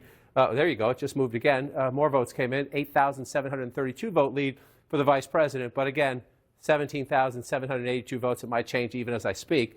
This is to just show you how early we are in the count. It takes 2.7 or more to win North Carolina in a high turnout election. So we're very early in the count, but North Carolina and Georgia, critical battlegrounds. If Donald Trump wins North Carolina and Georgia, the vice president cannot win this race if she loses Pennsylvania. If he takes those two off the board, North Carolina and Georgia, she must win Pennsylvania. So as these counts come in these battleground states, we're starting to get into the point where we can start doing some electoral college chess. North Carolina and Georgia are critical. If Harris loses them, her path becomes incredibly narrow. If she can win one of them, she has more options. All right, now to Boris Sanchez, who has our first projection of the night in the fight for control of the U.S. Senate. Boris. Jake, a major projection to bring you. In their quest to take control of the U.S. Senate, Republicans have their first expected pickup, and it comes from West Virginia. A former two-term governor, Jim Justice, the Republican in this race, is projected to defeat the mayor of Wheeling, West Virginia, Glenn Elliott. Justice, a former Democrat, now expected to take control of the seat held by retiring Democrat-turned-independent Senator Joe Manchin as he now retires. Kind of gives you an idea of where West Virginia is headed politically, so this is no surprise, but it is significant for the math. Justice, a MAGA acolyte known for taking his 4-year-old English bulldog everywhere with him, it appears that Baby Dog and Justice are now headed to the U.S. Senate. So what does this mean for the magic number? Republicans started out the night needing control of 2 Democratic seats to take the upper chamber. Now that number is down to 1, and they are currently leading in one race where Democrats hold a seat. Let's get you some key race alerts now and show you exactly where that is on the map. We start with Ohio, still very early there, but Colombian-born businessman Bernie Moreno is leading Democratic incumbent Senator Sherrod Brown, seeking his 4th term, only by about 16,000 votes. Still very early, though, 3% of the vote in the state of Ohio. If you're a Democrat and you're looking at the map, you're looking for opportunities to pick up a Republican seat. One of their best opportunities in the Sunshine State of Florida. Rick Scott got elected by winning only about a 10,000 vote margin over his previous opponent back in 2018. Right now, he's 715,000 votes ahead of former Democratic Congresswoman Debbie Murkisell-Powell. Still a lot of votes to count, but this is with 60% of the vote in the state of Florida. So stepping back, looking at the raw numbers, what does this mean for the balance of power in the U.S. Senate? Democrats hold 28 seats, Republicans 40, with that one important pickup in West Virginia. 32 seats remain up for grabs, Jake. You need 51 for control of the chamber. All right, Boris, thanks so much. Let me bring you a CNN key race alert right now. In North Carolina, Kamala Harris is in the lead with 68% of the vote. Donald Trump has 30.8% of the vote. Kamala Harris, as of this hour, has a 41,599 vote lead. That's with only an estimated 2% of the vote in from the big battleground of North Carolina with its 16 electoral votes. In battleground Georgia, Donald Trump in the lead with 60.6% of the vote. Kamala Harris has 38.9% of the vote. Donald Trump, as of this hour, with a 109,841 vote lead. That's with an estimated 9% of the vote in from that key battleground state of Georgia and its 16 electoral votes. In the Commonwealth of Virginia, Kamala Harris has 59.7% of the vote. Donald Trump, 38.8% of the vote. Kamala Harris with a 105,065 vote lead. That's with an estimated 11% of the vote in from the Commonwealth of Virginia with its 13 electoral votes. We expect more votes to come in from key battlegrounds at any time, and we're going to soon get the first results from a third high-stakes presidential battleground, the great Commonwealth of Pennsylvania. Voting ends in the Commonwealth just a few minutes from now. We're going to talk to you on the other side of the break. Stay with us.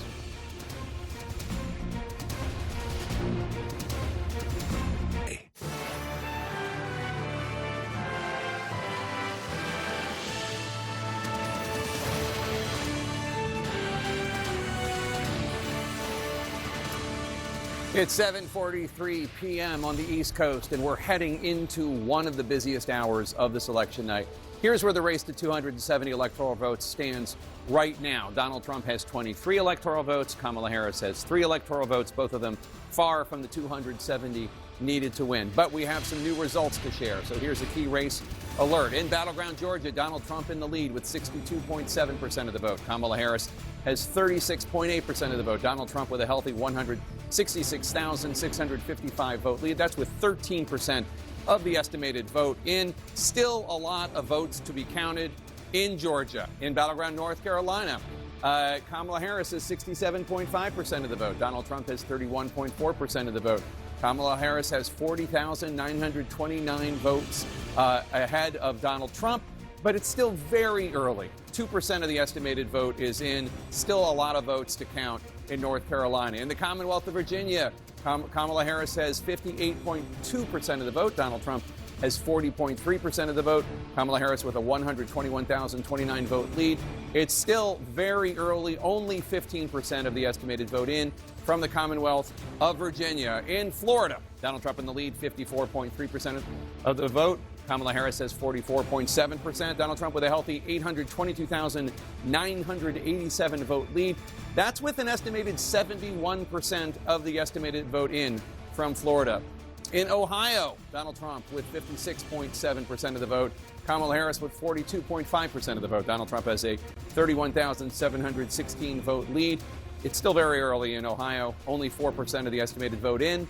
In New Hampshire, Kamala Harris in the lead, 58.7% of the vote. Donald Trump has 40.8% of the vote. Kamala Harris has a 10,020 vote lead. Still very early in New Hampshire, only 7% of the estimated vote in the Granite State. We're only minutes away from the biggest wave of poll closings in this entire presidential race. We are counting down to the top of the hour. That's 8 p.m. Eastern, when a total of 171 electoral votes are on the line. That's a huge chunk of the 270 needed to win. Voting is about to end in Alabama, Connecticut, Delaware, the District of Columbia, Florida, Illinois, Maine, Maryland, Massachusetts, Mississippi, Missouri, New Hampshire, New Jersey, Oklahoma, the key Commonwealth of Pennsylvania, Rhode Island, and Tennessee. All eyes are on the Commonwealth of Pennsylvania in this hour ahead. It is one of the make-or-break battlegrounds up for grabs tonight, and the polling there has been 48-48 or 50-50.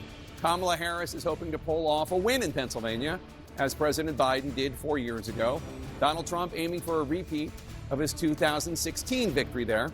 Let's check back with our campaign correspondents. First to Abby Phillip, anchoring at Harris headquarters in Howard University here in D.C.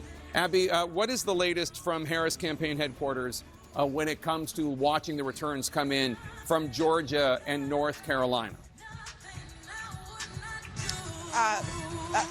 Jake, right now, my colleague Jeff Zeleny has some new reporting about what's happening in the state of Pennsylvania. Jeff, what are you learning? Well, Abby, there's no doubt that the Harris campaign is watching Pennsylvania closer than any other state. They are looking to Philadelphia in particular, what they believe is higher turnout than the 2020 levels for Joe Biden. They're looking at a couple key precincts in Philadelphia. But if that were to be the case, if the vice president is to have a strong performance in Pennsylvania, she must do well in Philadelphia. Abby, as you well know, she closed out her campaign last night in Philadelphia with that big rally on the Rocky Steps. That's where the marathon ends. It's called the finish line. The big question for her campaign, if she reaches the finish line in the presidential race, can she have big enough margins in Philadelphia and in Pittsburgh to carry the state? The Harris campaign is a little worried about North Carolina and Georgia. They've always said the most straightforward path is the blue wall, but all eyes are on Philadelphia right now. That's why, as we speak, they're trying to get the rest of the voters out to the polls. Yeah, just a couple of minutes left. Jeff, thank you for that. Back to you, Jake. Thanks, Abby. And let's go to Caitlin Collins at Trump headquarters in West Palm Beach. Caitlin? Yeah, thanks, Jake. We're here at the convention center where Donald Trump is hosting his election night party. I'm with CNN's Kristen Holmes.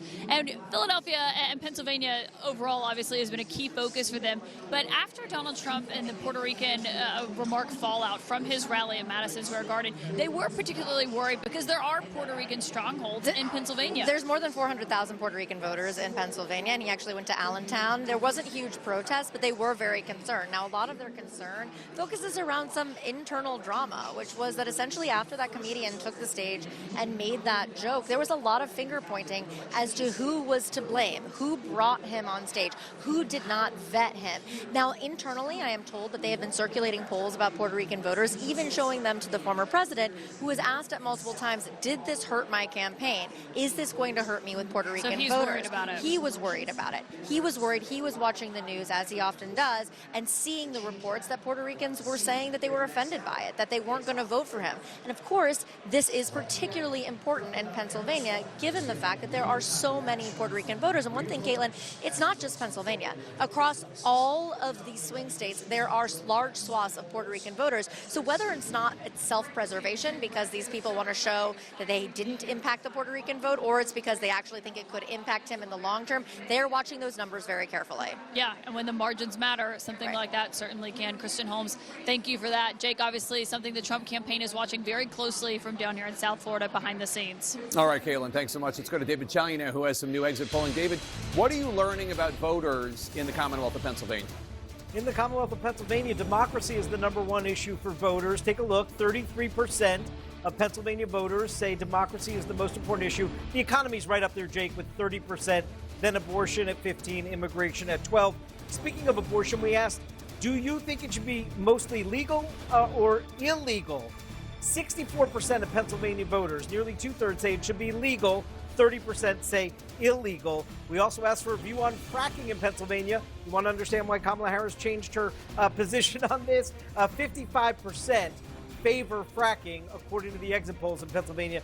36% oppose it. And Biden's handling of his job, a tick higher than we saw nationally. 43% of Pennsylvania voters in this election tell us they approve of Biden's job performance. 56% disapprove, Jake. All right, David Chalian, thanks so much. And Chris, at least just based on this exit poll, a slightly better terrain in Pennsylvania for Kamala Harris, with democracy as the #1 issue, 33% as opposed to economy at 30%, a strong majority supporting legal abortion. And Joe Biden's approval rating is bad, but not as bad. I think it's night and day. I mean, as compared to Georgia and North Carolina, 48% of people in Pennsylvania said either abortion or democracy was the most important issue. Seems like a very different climate than North Carolina and Georgia. And that's the point. She doesn't have to win all of the states that Joe Biden won. She just needs to win enough to get to 270, and the blue wall and the blue dot and Nebraska is enough.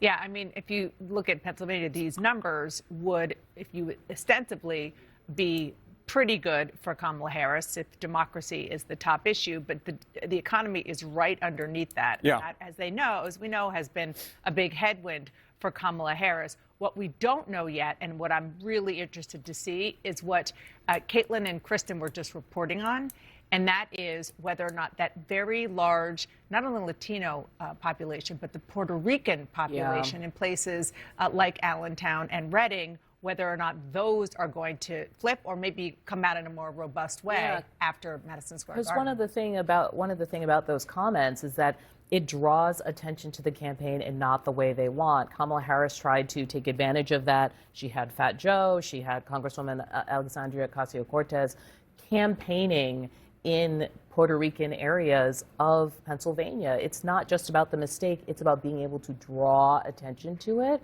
and then use that as an opportunity to wake up maybe low propensity voters. Yeah, Pennsylvania with the third biggest Puerto Rican population in the mainland, behind only Florida and New York. Back to Aaron Burnett following the action in the battleground states. Right, of course, chief among them right now, you're talking about it, Pennsylvania. So let's go to Kate Baldwin in Bensalem, where you have been throughout the day, Kate. And now, we're seeing these exit polls. Polls are going to close. This could truly become, as so many thought it would, the must-win state for Kamala Harris. Absolutely. And since we last spoke to you, Aaron, we have moved to Philadelphia. This is the warehouse where all of the counting is happening. This is where the action is. And we've just learned from a source close to the counting process inside that Philadelphia will be posting, when it posts its first votes at 8:01 p.m., they will be posting just over 110,000 ballots. These are mail ballots. This is the long-awaited first batch of mail ballots to be posted, and it represents, I'm told by this source, more than 50% of all mail ballots that they have received. This also, for context, puts Philadelphia well ahead of the pace, their counting pace from 2020, which we've all become so familiar with. But this is a big moment that we're learning first here on CNN. They'll be posting just over 110,000 ballots, and we'll see the results of that when it posts online. It's so crucial, Kate, as you say, faster than we had seen last time, and the context that Kate just gave around that number, that would be more than 50% of the mail-in ballots from Philadelphia. It's a start, but it's a better start than we've seen before. Pamela Brown is at the voting desk. And Pamela, with the spotlight on Pennsylvania right now, what are you looking for in the context of those numbers that Kate just shared with us? So you have the early votes that are about to be reported shortly after 8 o'clock, and then you have the overall turnout. And sources I'm speaking with there in Pennsylvania and on the ground in Philly say that turnout in Philadelphia and some other places across the Commonwealth have exceeded expectations. So let's talk about that Democratic stronghold of Philadelphia and what I'm being told there. An official there tells me at Temple University the line was around the block today. I'm told they had to bring in extra machines to tabulate the votes, 6 total compared to the 2 that is typical per this official. The Philly official also tells me while they don't have an exact number for voter turnout today, they just don't have that data right now, that turnout has certainly exceeded expectations. 2 sources at the state and local level in Philly tell me ballots had to be replenished today in several polling places there in this Democratic stronghold. Overall, one state source speaking to election officials in Philly said it seems the turnout there was, quote, quite high and seems through the roof. Let's look at the swing county here of Northampton. The state official also tells me at Lehigh University there, lines were up to 4 hours long.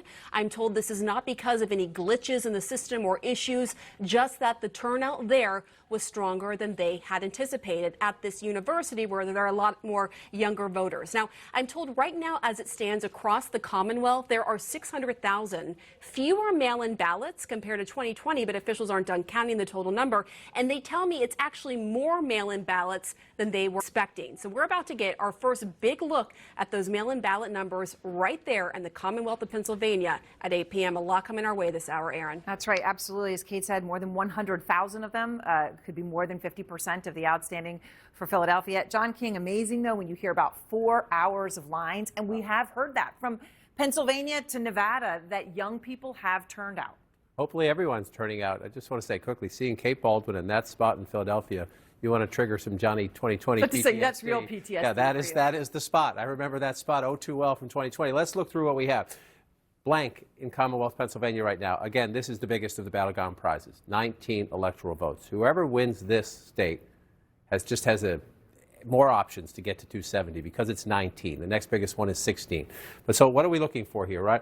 Kate was just right here in Philadelphia. It's the biggest basket of votes. If you're the Democrat, you need to run it up in Philadelphia. So she just said we'll get about 100,000 votes, right? So let's just go back in 2020 just as a reminder. Joe Biden wins Philadelphia with 81% of the vote and just over 600,000 in the count. So those first 100,000 will give us a clue, but it's a building block. We're going to have to wait to see what keeps coming after that, especially if those are early ballots. And we'll see. Are the early ballots this year as disproportionately Democratic as they were in 2020? That's one of the things we'll see. But this is the building block for any Democratic victory in Pennsylvania. It has to be not only a high percentage, but you want a high turnout. You want to do some raw math there to run up your margin. Then we get into the suburbs around Philadelphia, the collar counties, Bucks and Montgomery and Delaware, and then you start moving out to the excerpt to see how it's going. Pam just noted 2 places that I'll keep an eye on tonight. Again, I said this at the beginning of the program. Maybe you weren't with us. There are 25 counties in America, only 25 counties in America that voted twice for Barack Obama, then for Donald Trump, and then switched back to Joe Biden, right? So those are your bellwether counties. 2 of them are in the Commonwealth of Pennsylvania. One is in its northwest corner. Little Boston came out there. There's Erie. Look how close it was in 2020. But the winner goes on to win the White House, right? And then you come over here. Pam just mentioned Northampton County, which is right along the Jersey border right here.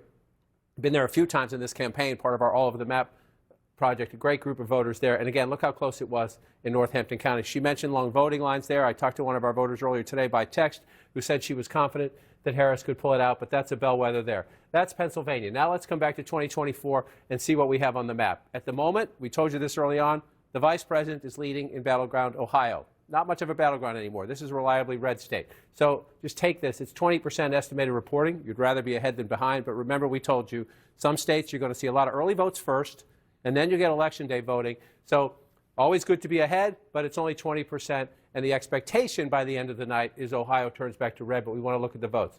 To be fair to the former president, earlier tonight I talked about Hamilton County, Indiana, a suburban county just north of Indianapolis where the vice president was leading when we were in the 50%. We're above 62% now, still very competitive. Still could be a sign that she's competitive in Republican-leaning suburbs, but Donald Trump has taken the lead in Hamilton County, Indiana, which, of course, is a red state already in his electoral math column. Let's just check in on the Commonwealth of Virginia, and then we'll move south. Again, if you're Harris, Joe Biden had a 10-point win here, right? If you want to recreate the 2020 map, you want the states to come out roughly like they did then, only at 22%, but right now she's in the ballpark for a 10-point win. We'll keep an eye on that.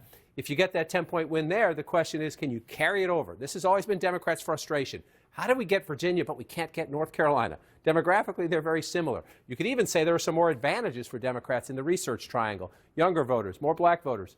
Right now, the vice president has a lead, but again, we are very early on in the state of North Carolina, 59%. Just want to go back and look for comparison. 126,000 votes, she has the lead. Why do we know we're going to be at this a while? It's going to take about 2.7, 2.8 million to win the state. So we have a long way to go here. Let's just take one more look at battleground Georgia before we get to the top of the hour, and we're going to start to see votes coming in. It's time to do some serious math at the top of the hour. Donald Trump leading at the moment, 182,000 votes ahead, but only about a third of the vote counted, and not much in yet from the Atlanta suburban area. But Jake, in the hour ahead, a lot of votes. Indeed. Voting is about to end in 16 states and the District of Columbia, the biggest round of poll closings all night. A whopping 171 electoral votes at stake, including 19 in Pennsylvania, the battleground that could decide the presidential election. And let's bring you some CNN projections. CNN projects that Donald Trump will win the state of Florida with its 30 electoral votes, as expected. Donald Trump, CNN projects, will win the state of Tennessee, as expected, with its 11 electoral votes. Missouri will go to Donald Trump. Missouri, as expected, will give Donald Trump 10 electoral votes. Here are 2 more projections for Trump. Alabama, CNN can project, will go to Donald Trump with its 9 electoral votes. And Oklahoma, CNN projects, will go to Donald Trump with its 7 electoral votes. We have some projections for Kamala Harris as well. CNN projects that the Commonwealth of Massachusetts, with its 11 electoral votes, as expected, will go to Kamala Harris. CNN can project that Maryland, as expected, with its 10 electoral votes, will go to Kamala Harris. And CNN can project that the District of Columbia, with its 3 electoral votes, can go to Kamala Harris. Here are the states where the polls just closed, where we are not prepared to make a projection. They include Connecticut, Delaware, Illinois, Maine, Mississippi, New Hampshire, New Jersey, Pennsylvania, and Rhode Island. No projection in any of those states. Here is the electoral vote count at this hour. Donald Trump has 90 electoral votes. Kamala Harris has 27 electoral votes. 270 are needed to win. Neither of them has approached that number yet. Key race alert for you now in the big battlegrounds. North Carolina, Kamala Harris is in the lead there with 51.8% of the vote. Donald Trump has 47.2% of the vote. Kamala Harris with an 11,000 plus vote lead. That's with only 5% of the estimated vote counted. Still a lot of votes to count in North Carolina. In battleground Georgia, Donald Trump in the lead with 54.8% of the vote. Kamala Harris has 44.6% of the vote. That's with a third of the vote in Georgia. That's 33% of the estimated vote. In the Commonwealth of Virginia, Kamala Harris in the lead with 54.2% of the vote. Donald Trump has 43.9% of the vote. Kamala Harris with a healthy 115,000 plus vote lead. That's with a quarter of the vote counted in the Commonwealth of Virginia, 25%. In New Hampshire, Kamala Harris has 55.7% of the vote. Donald Trump has 43.7% of the vote. Kamala Harris with a 9,517 vote lead.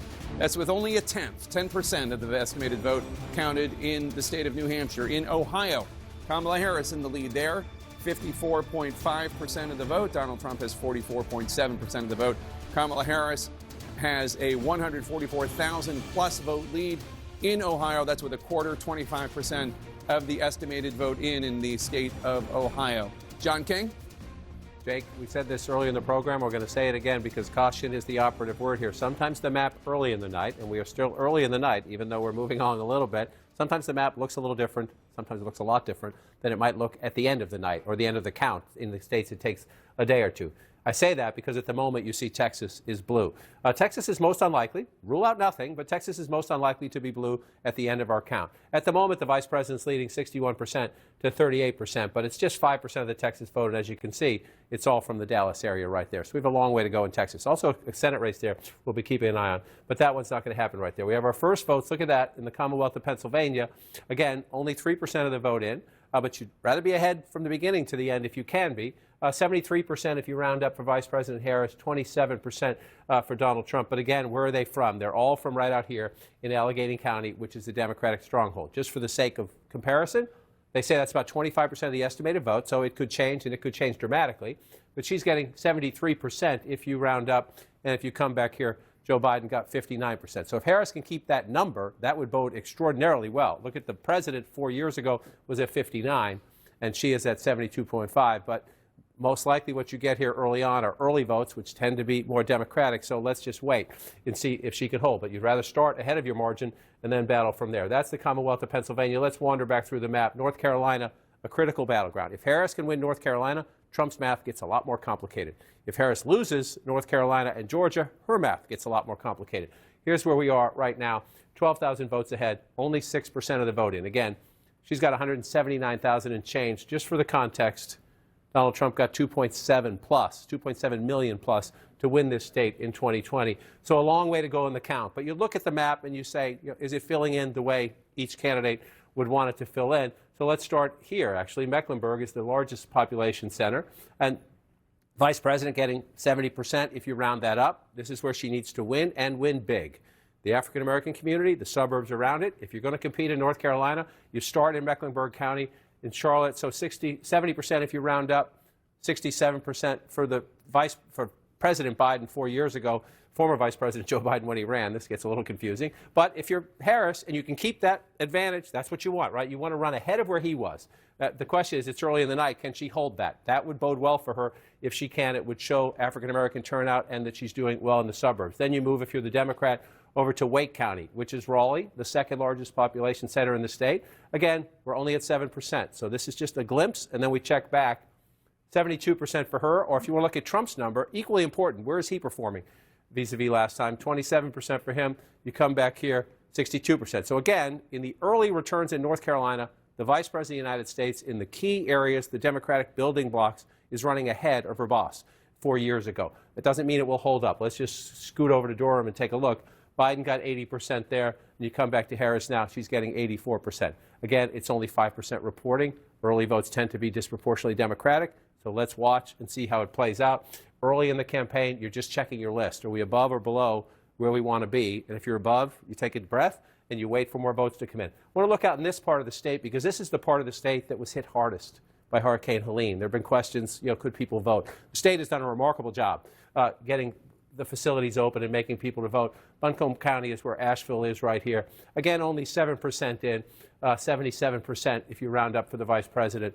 If you go back again in these early results, emphasis on early results, she's overperforming Joe Biden, who just narrowly lost North Carolina 4 years ago. So if that holds up, it tells you keep an eye on North Carolina. At the moment, she's doing what she needs to do, but I just want to be cautious that it's early votes, which tend to favor the Democrats. So let's wait until we get more Only at 7% in North Carolina, but we keep counting from there. So then Georgia is hanging on the board blue, the Sun Belt battlegrounds. We'll get to Arizona and Nevada later in the night. Some of the count there may take us into tomorrow and beyond. But the other two Sun Belt battlegrounds are North Carolina, where we just were. Let's gas up the car. We go to Georgia now. The former president of the United States ahead there with 56% of the vote. You're up to 36%, so you start to think, okay, we're doing some business here with the count. However, I just want to caution, Fulton County, by far the largest county population-wise in the state. It's 10% of the state. 159 counties in Georgia. This is by far number one. About half of the vote in, 71%. This is where you start to get, in North Carolina, I just said very early on, the vice president was running ahead of the president. Well, you see 53% there at 71%. Here, she's running a little bit behind the president. Again, there's more votes to be counted. But remember this as we go through the night. 73% if you round up for Biden 2020 in Fulton County. The absolute bedrock of any Democratic victory has to come with big math there. 380,000 votes and change for the president then. You come here now, she's at 71%. That's a little below. It's a little below the Biden number. We'll see where the final turnout number rounds up. But if you're in the Harris campaign, you're working the phone saying, yo, what's out there? What's going to come? Where are we going? Do we really think we matched our numbers? And if you lose a little bit in Fulton County, you better make it up in the suburbs around it, which is why this is very interesting, but it's also very early. Cobb County, 58%, but look at that, 986 votes for Trump in the lead. It's going to take 200,000 plus, 220, 230,000 to win Cobb County.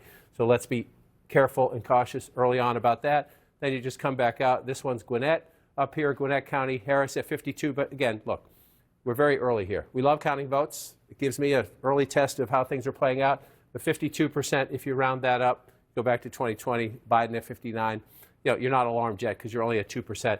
Just want to come drop down here to DeKalb County. This is the most Democratic of the suburbs just to the east of Atlanta. Biden gets 83. We don't have any votes in there for the vice president there. One thing the Harris campaign has been saying is if you look out here, you're moving more out to the exurbs now. You're moving more out to the exurbs. Still a high African-American population out here. That Harris, with 77% in Rockdale County, getting 76% if you round that up, running well ahead of President Biden out here. So there are some areas where you have a higher vote count, Jake, in Georgia, where the Harris campaign says we're running a little ahead of Joe Biden. In some of those other places, we still need more votes before we can make a fair comparison. All right, John King, thanks so much. And we have a key race alert for you now. We're getting some votes in from two key battlegrounds. In the Commonwealth of Pennsylvania, Kamala Harris in the lead with 77.6% of the vote. Donald Trump has 21.5% of the vote. Harris with a 187,924 vote lead. But it is very, very early. It's only 5% of the estimated vote has been counted in the great Commonwealth of Pennsylvania with its big fat packet of 19 electoral votes. In battleground Michigan, Kamala Harris in the lead with 76.7% of the vote. Donald Trump with 22.1% of the vote. Kamala Harris with a 62,597 vote lead. Again, very, very early. Only 2% of the estimated vote in the battleground Michigan with its big packet of 15 electoral votes. John King. Jake, I was just in your home state, the Commonwealth of Pennsylvania. It's been at the gym. It's a slimmed down packet of 19 electoral votes. It's not so fat. It's slimmed down. It's looking good. Here we go. Where are those votes coming from? Well, number one, they're mostly coming from Philadelphia. Kate Baldwin told you just a few minutes ago we were going to get them. Here it is. She said we would get 100,000 votes. We got a little over 100,000 votes, right? 17%, though, of Philadelphia. 87% in the first batch of votes in Philadelphia for the vice president. Again, bit of a broken record, but you compare her, Joe Biden won Pennsylvania, so you want to go back and look 4 years ago, and how is she doing vis-a-vis Joe Biden? 87% in Philadelphia. He got 81% in Philadelphia. It's early in the count. We know these are early votes. Kate told us that. Early ballots tend to be disproportionately Democratic. So will this number hold up for the vice president? We'll see as we play out. If she stays close to that number, comes out a little bit, she'll be in good stead in Pennsylvania, but we need to get more votes. Where are the rest of the votes? You're going to come out here now to Lancaster County. This will be interesting. If this one stays blue, you got 52% for the vice president if you round up. But look, it's fewer than 1,000 votes there, fewer than 800 votes. You come back 4 years ago, Donald Trump won this county convincingly, Lancaster County, 57% if you round that up. So we got a ways to go as we wait that play out. So you see things early on. Again, early votes. You get some early votes. They tend to favor the Democrats, which is why, for example, as we leave Pennsylvania, and the votes that you still see Ohio on the map is blue. Well, unlikely to hold up. We'll see. Everything's fair game on election night. You count the votes and you see what happens. But we're very, very early on in the count in Ohio. And, for example, a few moments ago we showed you Texas as blue. That has changed, just barely. Donald Trump just barely ahead, but that has changed as well as more votes come in some of these rural counties in Texas. So let's come back to the states in play, and let's start in battleground Georgia. It was 11,000 votes, 700 and change back 4 years ago. Donald Trump at 57% right now. Why is that? You see the red? See all that red? Those are the building blocks of the Trump coalition. I talked about the Democratic coalition. Urban areas, close in suburbs. Then you fight in the exurbs and farther out in the suburbs. Trump's base is all these small rural counties. I'll just pick one randomly, Wilcox County. 57% reporting. He's getting 77% of the vote. You say, well, that's only 1,500 votes. That's not a big deal. It's a big deal if you're getting it here and here and here and here. You know, there are a lot of counties, right? You've got 159 counties in Georgia. 159 counties in Georgia. The Democrats win 13. They carry the state. Right? They're all in Atlanta and the other urban areas. So that's how Donald Trump runs it up, in these little tiny counties. And so you go back, let's pick another one. Jackson County, 78%. It's slightly bigger. You see the math there. 90% counted, so they're almost there. 78% in 2024, 78% in 2020. Donald Trump's base is Donald Trump's base. Let's just pick another one just to compare it out. Hall County, again, slightly bigger. You see, 49,000 votes. That matters. That matters. You're getting a margin like that. That's 30,000 votes out of one county in a state that is very competitive. 73% 2024. Let's just come back and look. 71%. So in that county, Donald Trump's overperforming 2020 Donald Trump, which is good news for the Trump campaign. Now you got to add them all up in the end. And again, the key for the Democrats is here. I just want to check back on Fulton County. Still at 53% there. 71% for the vice president. This one, still no math. Cobb County, if that one stays red, Donald Trump's going to carry the state. But it's still very early in the count there. You come down to Douglas County. A moment ago, I was talking about Rockdale County. This is one of the counties the Harris campaign is tracking and saying, okay, this is good news for us. Why do they say that? She's about 76% of the vote count in. She's at 66% when you round that up. And Joe Biden was at 62% 4 years ago. So again, it's a relatively populous suburban area, southwest, exurban area, southwest of Atlanta. And you're looking at the Biden number, and then you look at the Harris number in those counties, and you say we're doing a little better than Joe Biden did 4 years ago. And that's good for the vice president, especially if she's going to lose a little bit in other places. If she's not matching Biden in places, you want to overperform Biden in some others. So, Jake, you look at the map. It's getting interesting, but we still have a long way to go. I just take one quick peek at North Carolina, still at 9%. We'll keep counting. All right, John, let's go to Boris Sanchez now for new projections in the fight for control of the U.S. Senate. Boris? Yeah, Jake, a handful of projections to bring you right now. All of them holds for the incumbent party. Let's start with the Sunshine State of Florida. There, incumbent Senator Rick Scott, the Republican, will defeat Democratic Congresswoman, former Congresswoman Debbie Merkersell-Powell. Scott winning a second term in the Sunshine State. Meantime, in Tennessee, the first all-female Senate race in the volunteer state's history, incumbent Republican Marsha Blackburn will win her second term, defeating Gloria Johnson, a state lawmaker. Meantime, in Indiana, Congressman Jim Banks, he will defeat Democrat Valerie McCrae, a clinical psychologist. This is for the open seat left by retiring Senator Mike Braun, who's now running for governor. Let's show you some Democratic holds beginning in the Northeast with the state of Massachusetts. There you have incumbent Democratic Senator Elizabeth Warren seeking her third term in office. The former presidential candidate is expected to defeat John Deaton, a best-selling author and cryptocurrency advocate. Staying in the Northeast, another projection to bring you for Democrats in the state of Connecticut. There, incumbent Democratic Senator Chris Murphy will win his third full term in office as he defeats Matthew Corey, a bar owner / teamster who's run for statewide office now 5 times. The 5th time, not the charm for him. Murphy wins re-election in Connecticut. Meantime, a projection to bring you from Rhode Island. There, incumbent Democratic Senator Sheldon Whitehouse seeking his 4th term in office. He's projected to defeat Patricia Morgan, a Democratic member, or rather a Republican member of the state House. And now, in Vermont, the longest-serving independent in congressional history, Senator Bernie Sanders, an independent who caucuses with Democrats, is expected to win his 4th term as he defeats Gerald Malloy, a business executive. So what do all those projections mean for the magic number, the number that Republicans need to pick up in order to take control of the upper chamber? With the 1 pickup in West Virginia, they started out the night at 2, now it's at 1, and they are currently leading, still early, but they are currently leading in 0 races where Democrats hold seats. Let's take a look at some key race alerts now and get you live updates, live results as they are coming into CNN, beginning with the state of Texas. This is a welcome sign for Democrats. It is still early, but right now, Democratic Congressman Colin Allred from the Dallas area has about a 31,000 vote lead over Republican incumbent Ted Cruz, who's seeking his third term in office.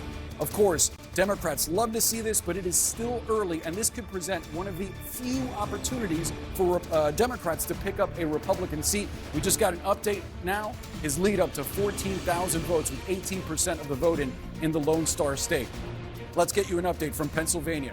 Here, incumbent Democratic Senator Bob Casey, seeking his fourth term in office. He's currently leading against the CEO of one of the largest hedge funds in the world, former CEO, I should say, Dave McCormick. Casey right now with a 223,000 vote lead. Still very early, though, 6% of the vote in. And it just updated a 222,000 vote lead now for Casey with 6% of the vote in the Commonwealth of Pennsylvania. An update for you. One of the closest races we are expecting tonight coming from Michigan. There, Democratic Congresswoman Alyssa Slotkin, 60,000 votes ahead of former Republican Congressman Mike Rogers. This is for the open seat left by retiring Democratic Senator Debbie Stabenow, 3% of the vote in the Wolverine state of Michigan. So, looking at the balance of power for the U.S. Senate, these are the raw numbers. Democrats hold 32 seats, Republicans 42 with that one important pickup in West Virginia, but 26 seats remain up for grabs. It's an open contest right now in the U.S. Senate. You need 51 seats to control that chamber, Jake. All right, Boris, thanks so much. We're awaiting more votes in the crucial presidential battlegrounds of Georgia, North Carolina, and Pennsylvania. We're watching those very early votes from Michigan as well. We're also looking ahead to 9 p.m. Eastern when all voting is going to end in Michigan and another blue wall battleground state, Wisconsin. Voting also ends soon in the key western swing state of Arizona. More votes, more suspense when Election Night in America continues after this quick break.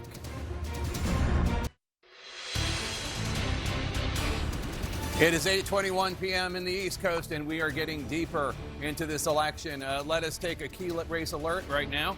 Pennsylvania, the Commonwealth of Pennsylvania, Kamala Harris in the lead there with 72% of the vote. Donald Trump has 26.9% of the vote. Harris has a 240,000 plus vote lead, but it's early. Only 8% of the estimated vote has come in from Pennsylvania.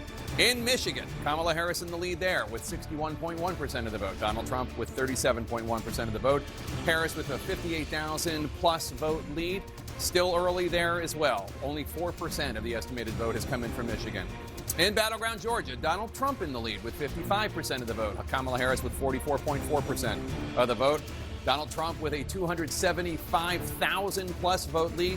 That's with almost half the vote in, 48% of the estimated vote in from battleground Georgia. In battleground North Carolina, Kamala Harris in the lead there with 52.1% of the vote. Donald Trump with 46.5% of the vote. Harris has a 36,000 plus vote lead. That's with only 11% of the estimated vote in from North Carolina. It is still very early in North Carolina.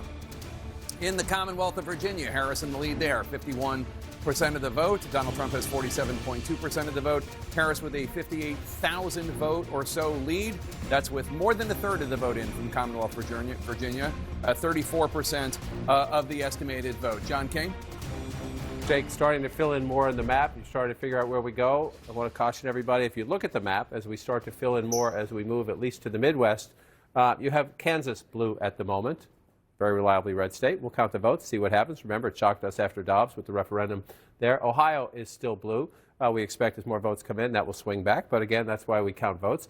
If you look at just big picture at the moment, Donald Trump in an unusual position. We'll see if it holds up. At the moment, he's leading in the popular vote. He, of course, lost the popular vote in both 2016 and by a much larger margin, more than 7 million votes in 2020. At the moment, he's 2.5 million votes ahead in the popular vote. But that's about 17% of the national vote. So we have a lot of counting to do tonight, into tomorrow, and beyond. It will take. So let's wander through some of the battleground states. Let's start in the biggest battleground prize of all, Pennsylvania, 19 electoral votes right there.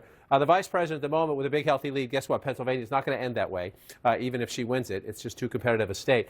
So why is it such a big lead? Because most of the votes are from right down here in Philadelphia and the Democratic suburbs, but can still be instructive.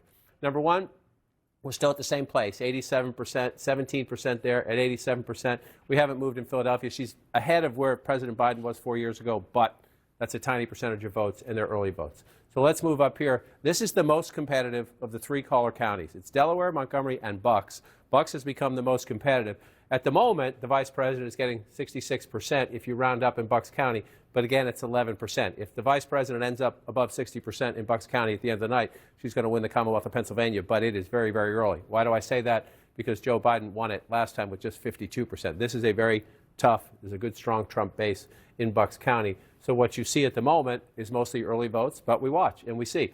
Another place here is Montgomery County. Again, when I started doing this, this is where Ronald Reagan and George H.W. Bush won elections. No more. It's a Democratic stronghold now. But you see right now, it's very early on, 800 votes when you add that up. So we won't even bother with the comparison. And then you just pop down to Delaware County. Same issue, about 15% of the vote in. So we can take a look here. I was just here the other day in Delaware County, and you see it's overwhelmingly Democratic, but you do see some pockets of Trump support. This is one of the places it's a key test. He's not going to win Delaware County. Can he improve his standing in the suburbs just a little bit? That's Donald Trump's big challenge. Improve your standing in the suburbs just a little bit. 15%. He's at 24% right now. If you go back 4 years ago, he was at 36%. So if he stays where he is, he's in trouble in Pennsylvania. But again, these are very, very, very early results. So we've been looking at this from the vice president's perspective. Let's come back to 2024 and look at it from the former president's perspective, and that is these red areas out here. So this is Butler County. This is where the rally was, where the assassination attempt was made on the former president's life. Very small smattering of votes right here, but this is Trump country. This is Trump country. 81% of the vote at the moment right now. You go back 4 years ago, 67%. So let's see. Let's see. It's very, very early. So it's not, I'm not making the comparison now. It's just one of the places we lay down markers and we look. Does Donald Trump match or exceed his 2020 performance in these smaller red rural counties? That is his building block in the Commonwealth of Pennsylvania and in all of the battlegrounds. He runs it up in the small rural areas and he goes from there. Let's move down. North Carolina. Jake, I'll take it back to you. I'll be back in a minute. That's right. I have a projection now. CNN has a projection. And CNN can project that South Carolina will go to Donald Trump. South Carolina, as expected, to the Republican with 9 electoral votes. Let's take a look at how that affects the electoral map. Donald Trump in the lead with 99 electoral votes. Kamala Harris has 27 electoral votes. There are 270 electoral votes needed to win. Neither of them are particularly close, though obviously Donald Trump in the lead. John? And Jake, as you come back, you just mentioned the Electoral Council. Let me just wander over here. It's very early in the night. I just want to wander over for a minute. These are the ones, the states we have projected and called. And you see, as Jake just noted, 99 for Trump, 27 for the vice president. We're very early. It takes 270 to win. The thing you look at when you look at this map is, are there any surprises? And the answer as of now is no. That the states that are red are states that Trump has won consistently in the Republican states, and the states that are blue are Democratic states. So we have no surprises on the map at the moment because those states, none of those states are considered battleground states. But you always watch on election night, every now and then you get a surprise. At the moment, the map is filling in as expected as we await for the states that tend to be the swing states and the battleground states. Just one point I want to note as we look big picture. Last time we were here, just a few minutes ago, Ohio was blue. Ohio has turned red now. Donald Trump with a very narrow lead, but as the trend, as the election day votes start to come in, states that are reliably one color or the other, one party or the other, tend to go back to their DNA. Trump now narrowly ahead in Ohio. We'll keep an eye on that as we do it. So let's look at the battleground states that will matter most. If that map fills in over there, who can get to 270? Georgia is one of the big pieces of the puzzle. And again, in a state decided by 11,779 votes, I believe, 4 years ago, Donald Trump ahead by more than 300,000 votes, or about half the count. Half the count is good, but there's still a long way to go. Just want to check. This is where the Democrats have to run it up. Remember, Cobb County, last time we checked, Trump was winning. Harris is now winning with 57% of the vote, 57% of the count in. She's got 57% of the vote. You move over. That's around where Biden was 4 years ago, a little tiny bit above. That's what she wants to do. You come over to DeKalb County. Biden was at 83. The vice president is at 75. Very early in the count there. Keep an eye on that. She'd have to make that would be a big, if she's underperforming Biden there, that would be a big deal. And again, just want to show you the Trump base. I'm going to just pick one randomly. Wilcox County, I did that one before, so let's pick another one. Pulaski County right above it, 95% of the vote in, 70% for Donald Trump. Not a lot of votes, but this is what he does in rural America, 69% 4 years ago. So a little bit. 100 votes here, 100 votes there can matter as you're trying to win a battleground state. We'll see how that one plays out. Let's just pop up to North Carolina. See again, 51% to 48% if you round that up. This is an incredibly competitive state. And again, I just want to check in on how Trump is doing in these small rural counties. 80% of the vote in Macon County. He's got 68% when you round up. You come back here, 68%, running a tiny bit behind, but that's about equal to where he was before. So you're looking right now, battleground North Carolina, battleground Georgia, battleground Pennsylvania. Come back to 2024. Some votes coming in slowly in battleground Michigan as well. As we continue to count and go, just checking to see if anything else is changing up. Let's take a quick look at Michigan before we have to go here. 59%, but look at all the votes are here. Let's check here. This is Kent County, a key suburban area. If Trump can hold on to this one, he'll win Michigan, but we're very, very early in the count, Jake. All right, John. Well, polls are about to close in deep red Arkansas, where 6 electoral votes are at stake. And CNN can project that Donald Trump will win the state of Arkansas as expected. Donald Trump will take home Arkansas's 6 electoral votes. Let's take a look at the electoral map count now. Donald Trump in the lead with 105 electoral votes. Kamala Harris has 27 electoral votes. There are 270 electoral votes needed to win. Let's take a look at where there are states that have not been projected yet. In the Commonwealth of Pennsylvania, Kamala Harris has 71.2% of the vote. Donald Trump has 27.8% of the vote. Harris with a 238,000 plus vote lead, but it's early. Only 8% of the estimated vote has been in from Pennsylvania. In battleground Michigan, Kamala Harris has 57.6% of the vote. Donald Trump has 40.5% of the vote. Harris with a 50,000 plus vote lead. That's with 6% of the estimated vote in from Michigan. Still a lot of votes to be counted in Michigan. In battleground North Carolina, Harris in the lead there. 49.8% of the vote, but Donald Trump bringing up the rear, 48.9% of the vote. Harris has right now a approximately 7,200 vote lead. That's with 14% of the estimated vote in North Carolina counted. In battleground Georgia, Donald Trump in the lead with 55.4% of the vote.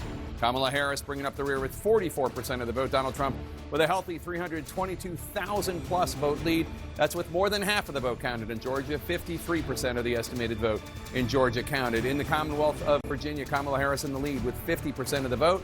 Donald Trump with 48.2% of the vote. Harris with a 30,000 plus vote lead. That's with more than a third, 39% of the estimated vote in from Virginia counted. In the state of New Hampshire, Kamala Harris in the lead, 54.1% of the vote. Donald Trump with 45.3% of the vote. Harris with a 13,000 plus vote lead. That's with an estimated 18% of the estimated vote out of New Hampshire counted.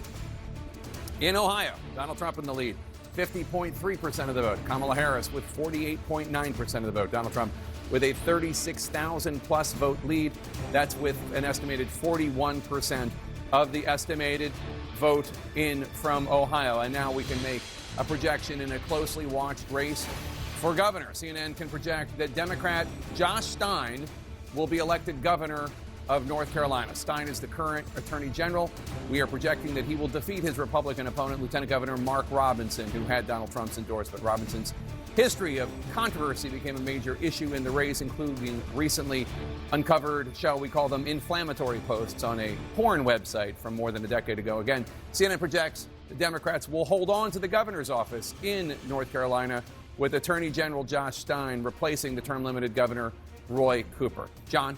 And Jake, one of the big questions in North Carolina, as you know, is Democrats were somewhat hopeful that maybe the scandal in the governor's race might help them, and the Trump campaign was nervous that with the Republican candidate Robinson in trouble, would Trump be impacted by that? So let's just take a quick look at it. You see North Carolina, this is the presidential race, very close at the moment. We're only at about 15% of the statewide vote counted, so a long way to go in a state we expect to be tight. It is tight from the get-go in the early count. I just want to switch over and look at the governor's race. Excuse me, it's down here. Look at the governor's race. So you have the Democrat here at 49.4, the Democratic candidate for president. If you look at the governor's race, Josh Stein winning 56% of the vote. So you have a lot of ticket splitting happening in North Carolina right now. People who are voting for Donald Trump who simply could not vote for Mark Robinson for governor. And so at least at the moment, not the benefit that the Harris campaign was hoping for, at least no evidence of a giant benefit that the Harris campaign was hoping for in North Carolina from the scandal around the Republican gubernatorial candidate. So what do we have here in the key Sun Belt battleground, North Carolina, Georgia, and then we go west, Arizona and Nevada, 648 votes ahead. That's why we call them battleground states. But we're only at 14% of the count. And so you come out here, let's just go west to east, 73% for the vice president, 26% reporting. You just go back and check. Joe Biden came close here but lost, so she's overperforming him at the moment there. And then you want to come over to the biggest population center is Charlotte in the suburbs. That's Mecklenburg County. The president got 67% when you round up 4 years ago. You come back here, she's getting 70%. So in the early count, it's neck and neck. This is one of the great tug-of-war states in the United States right here, and we'll continue to count, still at 14%. Let's pop down to Georgia. We're at 53%. We were at 50% last time, so we're moving up, but moving up slowly. And again, it's trademark Trump, just running it up in the rural areas. And so we pick one randomly. You come down here, Bacon County, 95% in, so we're close to the full count here. But look at that, 87% of the vote, right? This is how he does it. It's 4,000 votes to 600 votes. In a state this big, you say, oh, that's not such a big deal. When you do it in county after county after county, that adds up. So just go back and take a look, 86%. So Donald Trump is at least matching his performance in most of these rural counties of 4 years ago when Georgia was incredibly close. So if he matches in the rural areas, all he has to do is improve a little smidgen in the suburbs or in the urban areas, and you're more competitive in the state. So let's just check the suburbs around Atlanta, because this is where if Trump is performing in the rural areas, as it looks like he is, turning out his base, then the race will be settled here by the margins in the suburbs. Only 16% of the vote in, so let's be careful. 60% for Vice President Harris, or again, more important almost is, can Trump move his numbers up? 39% in the suburbs right now, Gwinnett County suburbs, it was 40%. So at the moment in this one suburb, he's got some work to do. We'll see if he can do it. Let's move down here to DeKalb County. This is the most Democratic of the suburbs just to the east of Atlanta. 83% President Biden had in winning the state 4 years ago. The vice president running a little bit behind that right now, but look, that's not even 1,000 votes.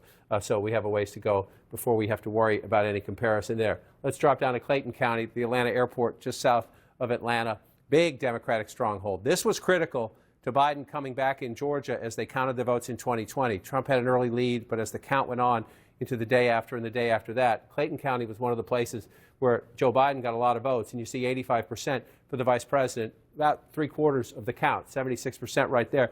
So how does that compare to 2020? About the same, right? You got 85 when you round that up. You got 85 when you round that up. So here we go in Georgia again. So far as you go through it, you've got a very competitive race. So that one's competitive. Let's come out of there. I want to go up and look at Michigan. We haven't spent any time here yet. Only 6% of the vote in. So be careful about anything, but you're trying to look and see what happens. Again, this is Kent County. Both campaigns focus on Grand Rapids and the suburbs. Used to be a reliably Republican area. Trump at the moment, but look again, we're under 1,000 votes right there. Trump at the moment, but here's what you're running against, right? Joe Biden gets 52%. If you go back to 2016, Donald Trump carried this with 48% in a state. You know, if Michigan's going to be very close, it was 154,000. It was the biggest lead Biden had in any of the battlegrounds 4 years ago. But if you're going to be competitive for Donald Trump, you'd like to turn this red. If you can't turn it red, you would at least like to narrow that margin for Donald Trump. So we'll watch and see how this plays out in 2024. Come back to today's map here. It was just on the texting. I was going to say on the phone. It's texting. It's the same thing. With a key Democrat out in Michigan who said they're a little nervous about here, not Monroe County, but Wayne County. He said they're a little nervous about Wayne County. I think turnout among Democrats might be down a little bit in Wayne County. That would be a problem. The African-American vote in Detroit, the student vote, Wayne State, places like that, absolutely critical for the Democratic coalition. So we'll see when we get. Wayne County is always late to report, so it's going to be a while. We'll see if that's true, if those fears are true among Democrats that maybe turnout is down a little bit here. If it is, then the vice president has to make it up here. Oakland County, again, 20 years ago, a Republican suburb, 58% right now. We're just approaching 40%, 58%. Remember, Joe Biden carried Michigan 4 years ago to 56%. That would help. If you're above Biden, maybe you get a little math to make up if you're losing a little bit in the city. We'll see if that plays out as we thought. I just want to pop down to bring this issue on the table as well. Washtenaw County, absolutely critical. Young voters were critical to the Biden coalition in 2020, even more critical when Governor Whitmer won re-election in 2022 and the Michigan Democrats made gains in the legislature. Washtenaw County is the home of Ann Arbor. It is the home of the University of Michigan. Been there 4 times over the last year, and it's gone now. The school won't allow a protest anymore, but student protests here about the Israel-Hamas conflict had hurt President Biden. The question was, after the switch to Vice President Harris, could she heal that wound in the Democratic coalition? So you see her at the moment 22%, so we have a long way to go. 60% for the vice president there right now, 72% for the president of the United States. If that number stays that way, that's a problem. That's a problem. If 73%, if you round that up in Washtenaw County, 61%, or 60% actually, you can't round that up quite yet. So that's something to keep an eye on as we go forward. And I just want to come out just the other day, I was also here, Michigan State is in Lansing in Ingham County. And again, you're trying to get students to turn out. Was at a Trump phone bank here. mostly young men, college students, young men there. 50% for the vice president right there. You come back in time, and 65% for the president of the United States. So as we go through battleground Michigan, it's early. It's early. So I'm not, this comparison is not in cement yet, but these are the places you want to watch. At the moment, in a couple of key places, that would be Ingham County and Washington County, Jake, she's trailing the president. So she needs to, if you want to get your math up in Michigan, watch those in the hours ahead. All right. Now let's check in on the all-important race to 270 electoral votes as we head into another round of poll closings. So with Donald Trump is in the lead here with 105 electoral votes. Kamala Harris has 27 electoral votes. Obviously, 270 are needed to win. We are far from that. Obviously, Donald Trump's still in the lead. But now let's bring you another key race alert. In North Carolina, battleground North Carolina, Donald Trump in the lead there. 52.2% of the vote. Kamala Harris with 46.6% of the vote. Donald Trump taking the lead there in the first time this night. Donald Trump has a 69,000 plus vote lead. That's with about a fifth of the vote in, 21% of the estimated vote in from battleground North Carolina. And battleground Michigan, Kamala Harris in the lead with 56.9% of the vote. Donald Trump has 41.2% of the vote. Kamala Harris currently has 59,000 plus more votes. That's with 7% of the estimated vote. It's still very early. In the Commonwealth of Pennsylvania, the all-important battleground, Kamala Harris in the lead there with 69.8% of the vote. Donald Trump has 29.3% of the vote. Kamala Harris with a 323,000 plus vote lead, but that's only 11% of the estimated vote in. It's still very early in Pennsylvania. In battleground Georgia, Donald Trump in the lead, 55.6% of the vote. Kamala Harris has 43.8% of the vote. Donald Trump has currently a 339,000 plus vote lead. That's with more than half of the vote in battleground Georgia, 54% of the estimated vote in from Georgia. Now we're standing by for the second largest wave of poll closings just minutes from now at 9 Eastern, when a total of 163 electoral votes are at stake in 15 states. Remember, 270 electoral votes needed to win the presidency. All voting is about to end in Arizona, Colorado, Iowa, Kansas, Louisiana, the battleground state of Michigan, Minnesota, Nebraska, New Mexico, New York, North Dakota, South Dakota, Texas, battleground Wisconsin, and Wyoming. As I mentioned, Michigan and Wisconsin are the two battlegrounds on the line in the hour ahead. Pillars of the Democrats' so-called blue wall that crumbled in 2016 but was rebuilt to help seal President Biden's victory 4 years ago. Out west, Arizona is another major presidential battleground that we're watching. We're heading into a high-stakes hour in the Harris-Trump contest, with polling places about to close in 3 states that could decide the race. Let's go to Abby Phillip at Harris Campaign Headquarters in Washington. And Abby, voting is about to end in 3 battlegrounds. What's the outlook in the Harris campaign? Yeah, Jake, I mean, I think the banner that you guys have right now is pretty much where the Harris campaign is. It is early in the night, and they're seeing any clear picture of where this race is headed just yet. For that reason, they are really focused on the battleground of Pennsylvania, because that really becomes the linchpin of a strategy to get to 270. If they get Pennsylvania, the rest of the path becomes much more clear. So as I've been talking to people tonight, they're really waiting to see how these results, as they are coming in, really shape the picture. But right now, it's really not that clear to them. And I just want to be transparent about it, because they've got great numbers, but they're not willing to go out on a limb on any of this stuff just yet. In Pennsylvania, though, I think what I am hearing is a lot of optimism. They're seeing good numbers out of Philadelphia. The local officials there are suggesting that Harris could exceed what Biden did in that city. And if she's able to do that, that would make, again, her path to winning that state much more clear, Jake. All right, Abby Phillip, thanks so much. Let's go to West Palm Beach, Florida now, where we find Caitlin Collins. And Caitlin, what is the Trump campaign going to be looking for in the next round of poll closings?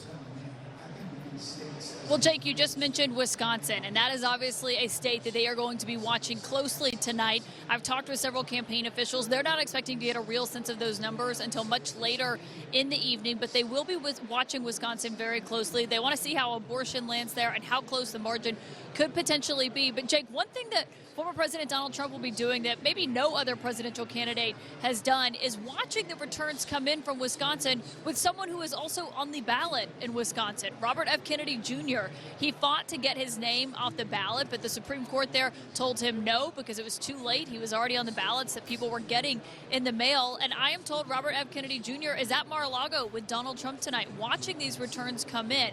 Obviously, the reason he fought to get his name off that ballot, Jake, is there is a concern that with the margin, as small as it could potentially be there, that it could have an effect. The margins are everything in this race, as we are starting to see in these numbers coming in. So Trump will be watching that come in alongside RFK Jr., both of them on the ballot, Jake.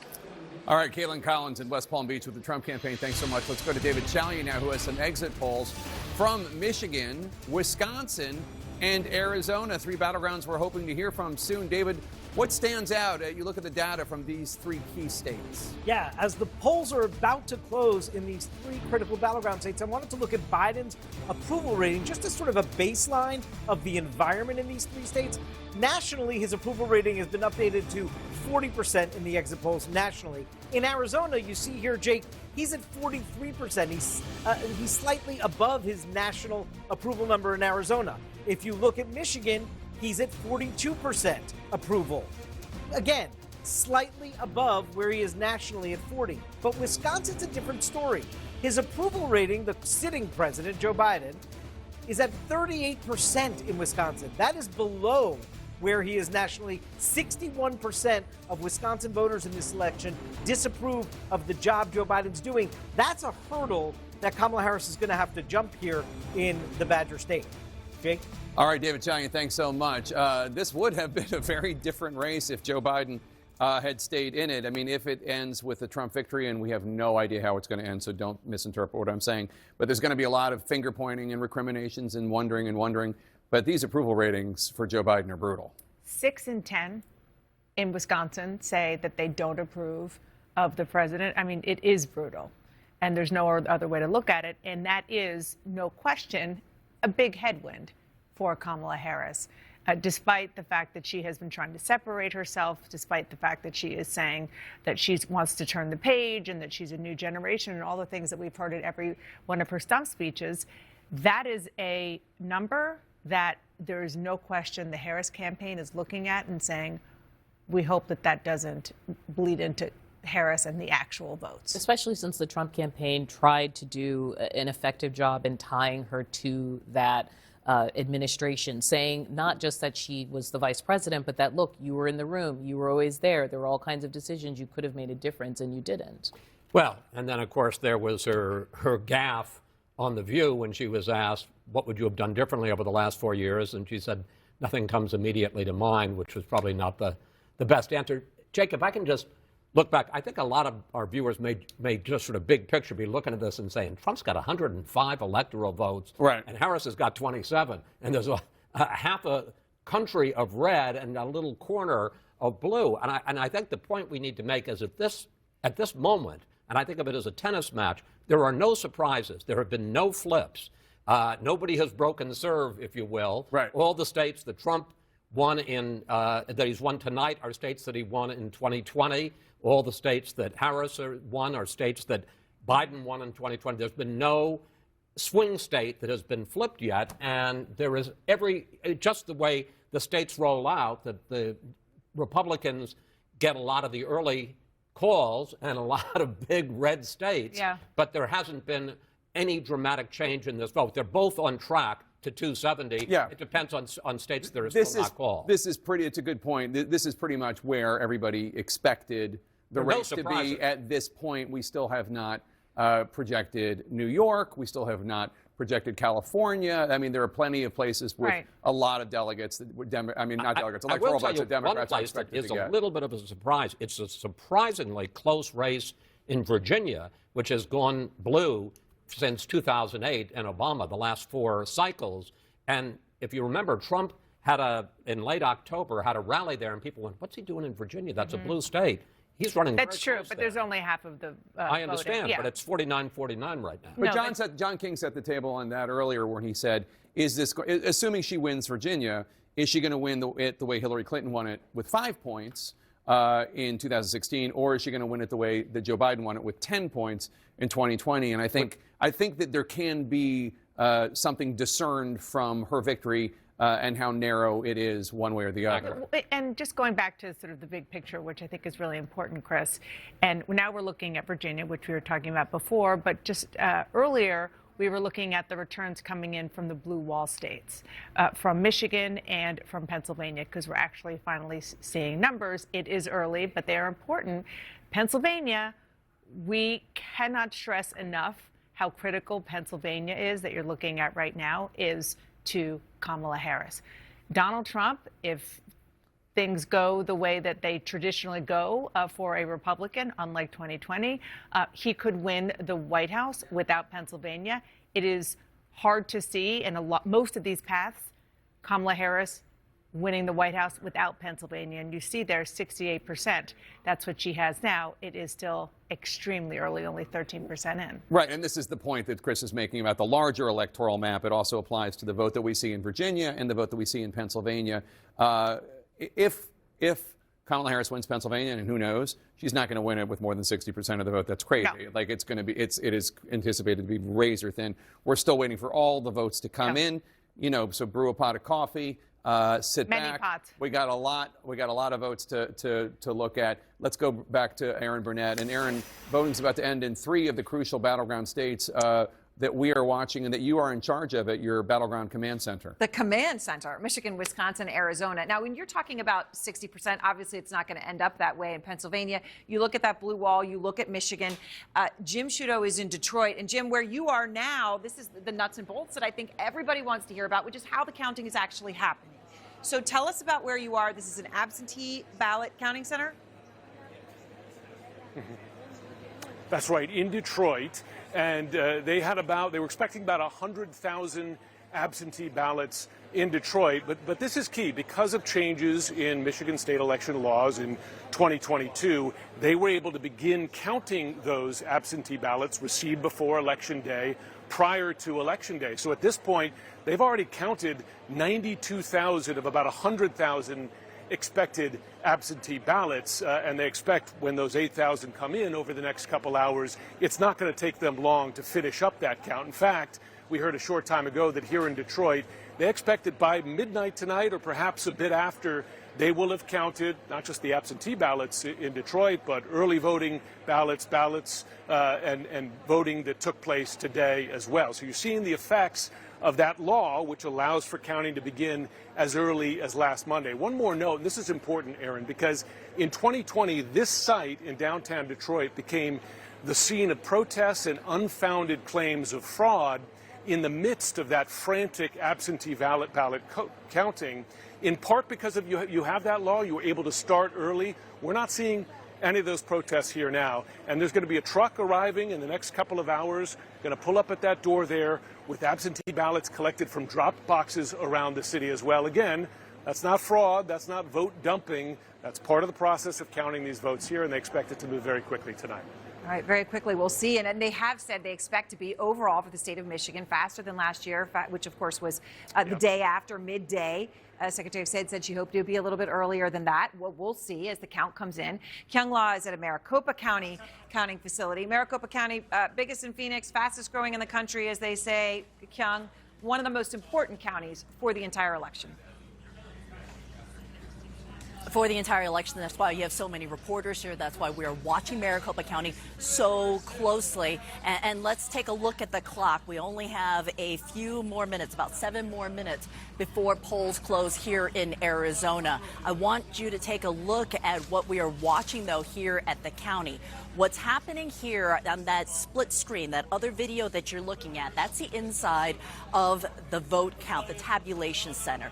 They are looking at the ballots. They are processing ballots. All of this is with the early vote. After the polls close, about an hour after polls close here in Arizona, we are anticipating to get the first results out of Arizona. That will be only the early votes, the ballots that have been processed up until Election Day. And then, as the night moves on, Aaron, those ballots that are out at the vote centers will be processed. They're counted, separated in there, and then brought over here to the tabulation center to be processed. And that information is going to start to come out as well. So it is a multi-step process. It takes time. There has to be signature verification. The ballots have to be cured here in Maricopa County. But something I want to address very quickly, because this is something that's happening right here in Arizona as we watch this clock wind down before polls close, is that there's still long lines at some of the spots that we are watching at some of these vote centers. At Mesa Community College, where we were at, and I'm going to check real quick, it's still an hour long line. If you are in line when polls close at 7 o'clock local time, Aaron, you will still be allowed to vote. Right, which is amazing, and it is amazing that people are doing that and waiting. That is something, as I said, that everyone should be happy about, but amazing to sit there late at night, say, I'm going to sit and wait another hour or two to vote, as both campaigns hope they will. All right, Kyung, thank you very much. And let's go back to the voting desk. As these counts are coming in and people have questions about how it's happening, what's happening where, Pam, Macomb County in Michigan, what are you seeing there? Well, Aaron, I just got off the phone with this key swing county in Michigan from the county clerk, Anthony Forlini, and he tells me he's actually hopping in his car now with a police escort to get tabulator memory sticks because they're delayed with the results coming in. Why? Well, he says it's because there were very long lines when the polls were supposed to close at 8 p.m. Eastern time, so they had to delay closing and stay open until everyone had the opportunity to cast their votes. Officials are tabulating the results right now, but those first results from Macomb were supposed to be reported around 9 p.m., just 5 minutes from now. I'm told by the clerk it's going to be later than that due to the long lines. According to the clerk, there were over 122,000 early votes cast in person there and 182,000 mail-in ballots as of yesterday. They're on track to have more than 200,000 mail-in ballots, he says. But given the high early voting turnout, he told me that the expectation there was that there would be lackluster turnout today. That is not the case in that key county. Overall in Michigan, let's look at the numbers here. The Michigan Secretary of State says more than 3.4 million voters cast their ballots early or by mail. That's nearly 47% of registered voters. And listen to this. Another 85,000 absentee ballots returned to polling centers today. Let's go over to Milwaukee. They've had some issues over there in Milwaukee today. They're going to have to retabulate about 30,000 ballots after problems with the counting machines were discovered. All 13 tabulating machines are being set to zero. The ballots will be put through again. It's going to take time. They had initially estimated there the ballot count from the absentees would be done around midnight. Now it's more likely around 2 or 3 a.m.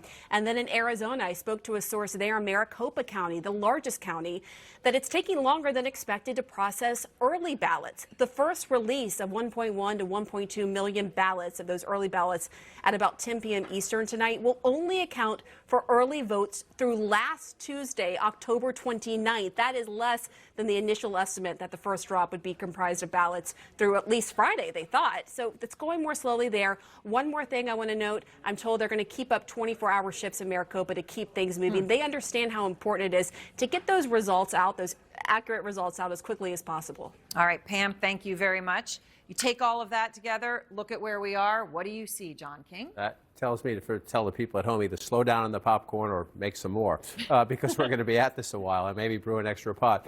I just want to start in Michigan because Pam was just talking about Macomb County, Michigan. You see Detroit right here. This is Wayne County. We have no votes. The reason we can't say much about Michigan right now is we have 0 votes from the largest population center. And then she mentioned Macomb County, which is right here, blue collar. Back in the late 80s, early 90s, this is where they were studying Reagan Democrats, right? Why were union auto workers voting for Ronald Reagan for president? That debate continues out there right now. It was out there just about a month ago.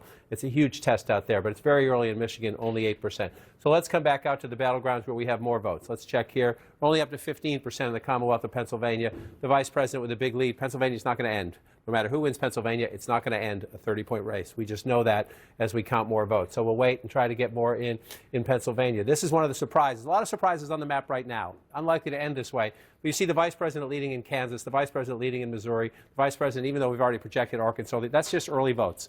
The votes will come in. We'll see. We'll keep an eye on it. We're open to surprises here, but we'll keep a look at it. A surprise that has a lot of votes counted so far is Virginia.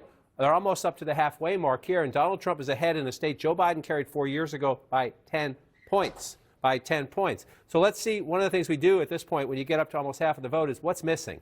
Right? This is live outstanding votes. The larger the circle, the more votes are out in an area. The color of that circle tells you how the voting is going so far. So you see these big circles in Richmond and the suburbs, huge circles, and then smaller circles within them in the Washington, D.C. suburbs. So there are a lot of Democratic votes still to be counted.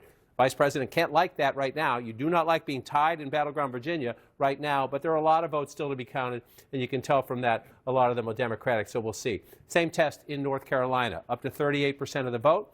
Trump with a narrow lead there. Let's just bring it up and look. Live outstanding votes. Again, your biggest outstanding votes are in the Democratic areas, Charlotte, Raleigh-Durham, Winston-Salem, Asheville, and Wilmington down there. So you have a very competitive race right there right now.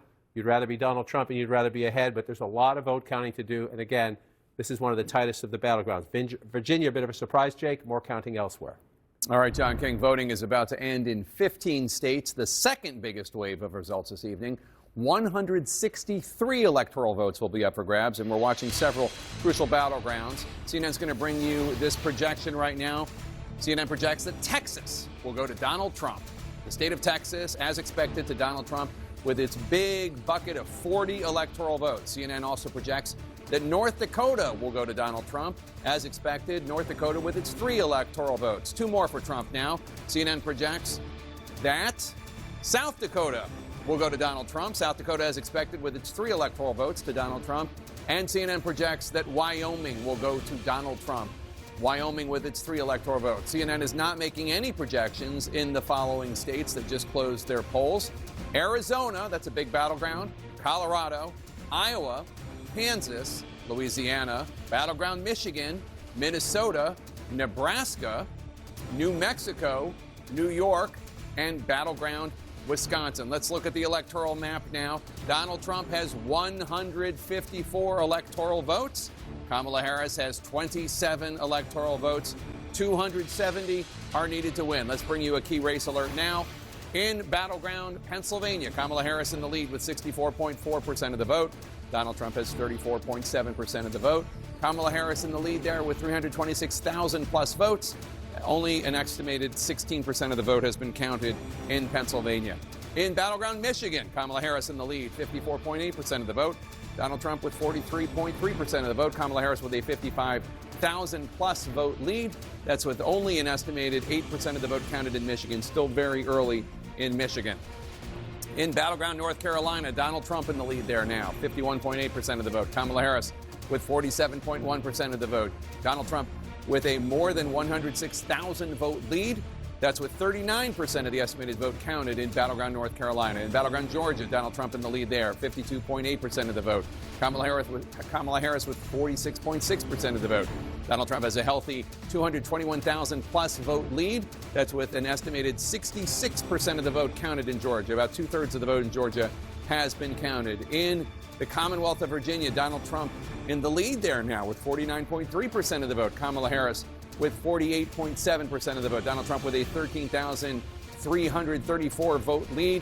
That's with half the vote counted in the Commonwealth of Virginia, 50% counted there in Virginia. In the state of New Hampshire, Kamala Harris has 53.6% of the vote. Donald Trump has 45.7% of the vote.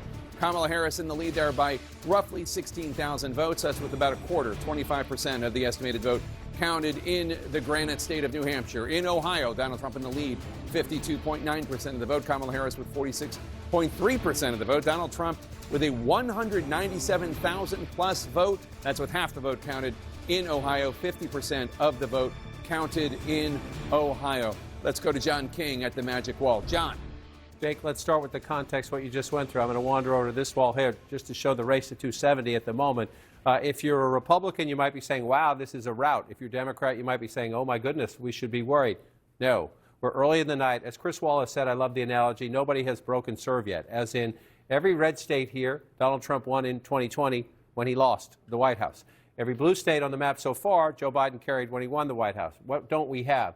We don't have Rhode Island. We don't have Connecticut. We don't have New Jersey. We don't have Illinois just yet. Long-time blue states. So as we move west and as the count advances in some of the New York as well, some of the most reliably blue states, this map will change in the near future. At least that is our expectation. We'll keep an eye on it. That's the path to 270. You get there, by filling these states in red and blue. So let's see, again, an unusual map at the moment just because the vote count is early or because we're going to have the most surprising election of my lifetime. But in Nebraska right now, statewide, you have the vice president winning, but you see most of the votes are out here. She's not so much worried about the statewide vote. She'd love to win Nebraska, don't get me wrong. Nebraska's 2nd congressional district is right here in the Omaha area. Nebraska and Maine award electoral votes based on congressional district, the 2 states that do that. So eastern Nebraska is what matters most to the vice president. We'll see if Nebraska stays blue. Again, to its south, the state of Kansas, 29% of the vote in. But you see all this? That's, if you're playing Legos, that's Donald Trump. That's how he builds his buildings right there, those small rural counties all across America, especially in the heartland here. So Kamala Harris, the vice president, ahead with 52% of the vote. It's all over here. Kansas City, Missouri, the suburbs here, the more blue areas, the college towns and the more urban areas in Kansas is why she's ahead right now. It's only 29% of the vote. We'll watch as that map fills in. Again, Missouri, when I started doing this in 1988, I spent a lot of time in Missouri with Michael Dukakis. It's not a battleground state anymore. But at the moment, it's 51%, but it's only 7%. And again, you see votes coming in the suburbs just to the west of St. Louis, suburbs just to the east of Kansas City. That's why the Democrat is leading at the moment as we go through it. So now let's get to the states that we actually think will be the battlegrounds in the end. We'll keep looking. We'll keep looking, open to surprises here. But let's check in on the big ones. The Commonwealth of Pennsylvania, still at 16%. This is a 30-point race, just shy of a 30-point race in a state we know is going to be decided by 1 or 2 points. So we'll continue to watch to see. I check in on it just to see if the vote count has gone up. It has not in a while, still 16%. Same with Michigan. We come over, we're up to 10% here right now, 53 to 45. Again, if there's an 8-point lead in Michigan, then you have a blowout. You expect this to be very close in the end. We're missing a lot, right? Earlier tonight, Grand Rapids was red for Donald Trump. That's Kent County out here. Right now, you see it's almost a tie right there. This is one of the battlegrounds within the battlegrounds. Fiercely, formerly reliably red, now a closely fought suburban area around Grand Rapids. We'll keep an eye on that. But still nothing out of Wayne County, Detroit. I just want to come up here to Ingham County. This is where Michigan State is. If this ends the night there, Donald Trump's going to feel very good about his Michigan chances, but we're at 3%. Students here, state capital, government town, should be blue by the end of the night. If it's not, that would tell you something huge. So let's come to where we have more votes in these battlegrounds. Again, I just want to check on Virginia again. This is our surprise at the moment.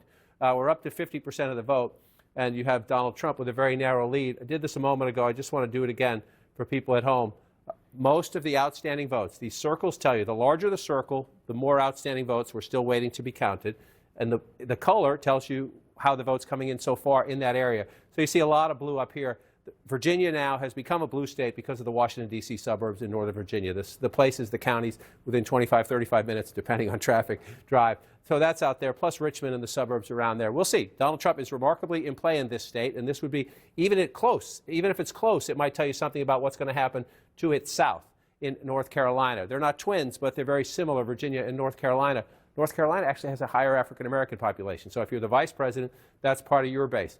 Here's Donald Trump with a lead, 41% reporting. Again, should the Harris campaign be nervous? Both campaigns will be nervous about battleground North Carolina. It's going to go back and forth. But again, you see, there's still some large pockets of Democratic votes. Also some pretty good-sized pockets of Republican votes in a battleground state. This one's going to take a while to sort out. But you see where the outstanding votes are. I didn't get to this last time in Georgia, so let's go down and look at battleground Georgia and bring that up here right now. We're up to 68% of the vote in Georgia. And you have 53 to 46. So if you're in the Trump campaign, you're thinking with more than 2/3 of the vote counted, you start to feel good about a lead that big, especially in a state that was, 11,700 votes 4 years ago. But let's see what's left out. Where are the outstanding votes? And you see right there why in the Harris campaign you're nervous. You're checking in with all your field captains and your precinct and your county people. But you see right there, you see those giant circles right there and a bigger circle, another big circle over here. There are still a lot of areas that we know vote disproportionately Democratic, where votes are to be counted in Georgia. I just want to come back and make one more observation here. You see that 242,000 vote lead. It is a little after 9 o'clock on Tuesday night. If you go back to 2020, Donald Trump was leading Georgia by 244,000 votes at 9 o'clock on Tuesday night, election night in 2020. It was 244,000 votes then. It's 242,000 votes now. Joe Biden carried Georgia. Doesn't mean Kamala Harris will this time. It just means we need to count all the votes. And you come back out and take a look again to see if the map has changed at all. Texas and Florida have gone back. Ohio has gone back to where you expect it to go back, and that lead seems to be growing. I want to just check in again on this battleground here. Still at 18% there. And so I'm going to do something now. This is an exercise. But you see Trump leading in North Carolina and Trump leading in Georgia. I just want to switch the map here and come over to the race for 270. Okay? This is an if. It's not it. We're nowhere near there. We have a lot of votes to count there. But why is this so important? When you take battleground states off the board, when we're able to project and call them, it changes the chess of getting to 270. If Donald Trump were to hold that, he's leading there now. It's close. There's plenty of votes still for the vice president to catch up. We have to wait and see what happens. But if Donald Trump takes those two, the vice president of the United States needs to win that. That's what makes the math interesting. She needs that 19 votes right there. Because if Donald Trump gets that, it gets him to the finish line. So if that happens, that becomes essential. We're not there yet, Jake, but we just like to do the math in our head as we go through the scenarios. All right, John King, and CNN can now bring you a new projection. CNN projects that Kamala Harris will win the state of Delaware. Delaware, as expected, will go to Kamala Harris with its 3 electoral votes, the small wonder state. Let's take a look at the electoral vote count. Donald Trump has 154 electoral votes. Kamala Harris has 30 electoral votes. 270 electoral votes are needed to win. Let's bring you a key race alert now. In the Commonwealth of Pennsylvania, Kamala Harris has 60.4% of the vote. Donald Trump, 38.7% of the vote. Kamala Harris with a 284,000 plus vote lead, 284,000 plus vote lead, with only an estimated 19% of the vote in, not even a fifth of the vote. Still a lot of votes to count in Pennsylvania. In battleground Michigan, Kamala Harris with 53.1% of the vote. Donald Trump has 44.9% of the vote. Kamala Harris with a 46,000 plus vote lead. Only a tenth of the vote has been counted in Michigan, 10%. Still very early there. In North Carolina, Donald Trump in the lead with 51.9% of the vote. Kamala Harris with 46.9% of the vote. Donald Trump with a 119,000 plus vote lead. That's with 41% of the estimated vote counted in North Carolina. In battleground Georgia, Donald Trump in the lead there, 52.7% of the vote. Kamala Harris with 46.6% of the vote. Donald Trump with a 225,000 plus vote lead. That's with 69% of the estimated vote in Georgia. They're really counting the ballots in Georgia there. 69% of the estimated vote has been counted. In the Commonwealth of Virginia, Donald Trump still has his 49.5% lead, and now it's 49.4%. Kamala Harris has 48.6%. Donald Trump is 18,000 plus votes ahead of Kamala Harris right now, with more than half, 52% of the estimated vote counted in the Commonwealth of Virginia. In New Hampshire, Kamala Harris in the lead with 53.3% of the vote. Donald Trump has 46% of the vote. Kamala Harris with a 17,000 plus vote lead. That's with more than a quarter, 28% of the estimated vote in the granted state of New Hampshire counted. In Ohio, Donald Trump still in the lead there, 53.9% of the vote. Kamala Harris has 45.2% of the vote. Donald Trump with a 275,000 plus vote lead. That's with more than half, 52% of the estimated vote counted in Ohio. John King.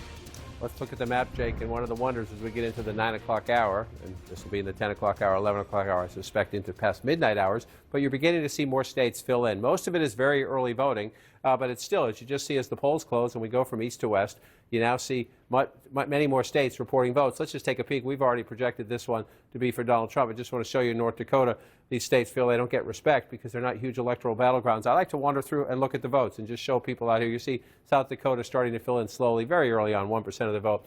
This is a surprise at the moment. Nebraska, the vice president so far carrying the state statewide, but we're only at 27%. And again, most of this gray you see from about here west, rural Republican farm country where Trump tends to run it up. Just go back and give you the 2020 example of what I'm talking about. That's what tends to happen. And so we're not there yet. So when that happens, if that happens, that number will change. Again, for the vice president, what you want to do is you want to be here. I'm just showing you Douglas County. It's the big piece of Nebraska's 2nd congressional district. This is where you want to win. The blue dot, they call it. If she wins the blue wall, Michigan, Wisconsin, Pennsylvania, I went backwards. But if she wins those 3 and she wins Nebraska's 2nd congressional district, she can get to 270 electoral votes. So we'll keep an eye on that as it plays out. First votes in Wisconsin, you see it's red at the moment, 796 to 479. Guess what? We have a long way to go in battleground Wisconsin. Just for context, when Joe Biden won it 4 years ago, it was 1.6 million votes. So we are in the infancy stages of counting the votes in battleground Wisconsin, and you watch as it plays out. One of the places we'll watch here I'll just show you now, 0 votes in yet. The Green Bay area, Brown County. This is one of the key tests. Can the vice president hold on to the president's share of white working class voters? I just want to show you as we go back in 2020. Joe Biden did not win Brown County, but he got 46% of the vote. The margins within the margins sometimes make the difference in a battleground state. Wisconsin settled by 20,000 votes, right? You look at that 46% for Joe Biden, and then you move back in time, and you see 42% for Hillary Clinton. That makes the difference. She lost the state, he won the state. So one of the things we will watch as the 2024 results come in is not just can she turn out the African-American vote in Milwaukee, not just can she compete in the suburbs, Waukesha, just to the west of Milwaukee, but can she hold her own? Just be as competitive as Biden was in some of these blue-collar counties. A long way to go there. Let's pop over to Michigan. As Jake just told you, we're only at 10% there, so not a lot to look at. Just move it up so you can see it a little bit better at home. The vice president has pulled ahead in Kent County. That's Grand Rapids, but it's early. And again, you're looking down here. I told you earlier, one of the warning signs was Washtenaw County. This is where the University of Michigan is, Ann Arbor. If you move east here, Dearborn is over here near Detroit. Her question marks in Michigan are young voters and Arab American voters, right? You find the young voters here, University of Michigan campus. And again, you say, wow, that's a 30-point lead. What are we worried about that for? Well, you're worried about it because the President of the United States had that 4 years ago. It's a county where if you want to win Michigan, Joe Biden won by 154,000 votes. So you could say she has some to spare, if you will. She can lose a little bit in the coalition, but you don't want to lose a lot.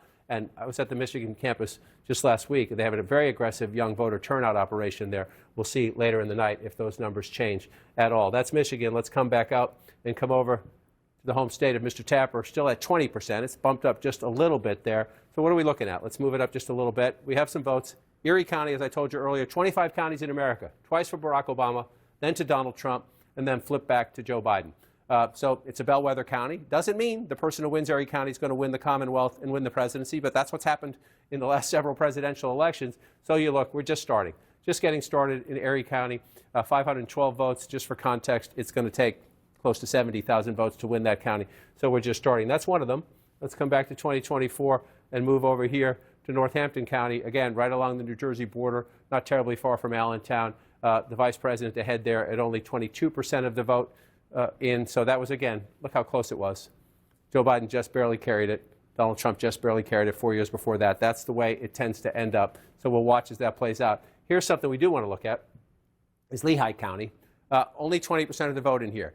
If there is an impact from the Donald Trump Madison Square Garden event, where so many insults were made about Puerto Ricans and about Mexicans and about Latino and Hispanic Americans, if you're going to see an impact, this is one of the places you might see it, right here. And that's why both Trump and Harris went to Allentown in the final days of the campaign to try to take advantage of it. We're only at 20% right there, but again, you're doing this for context. 62% for the vice president.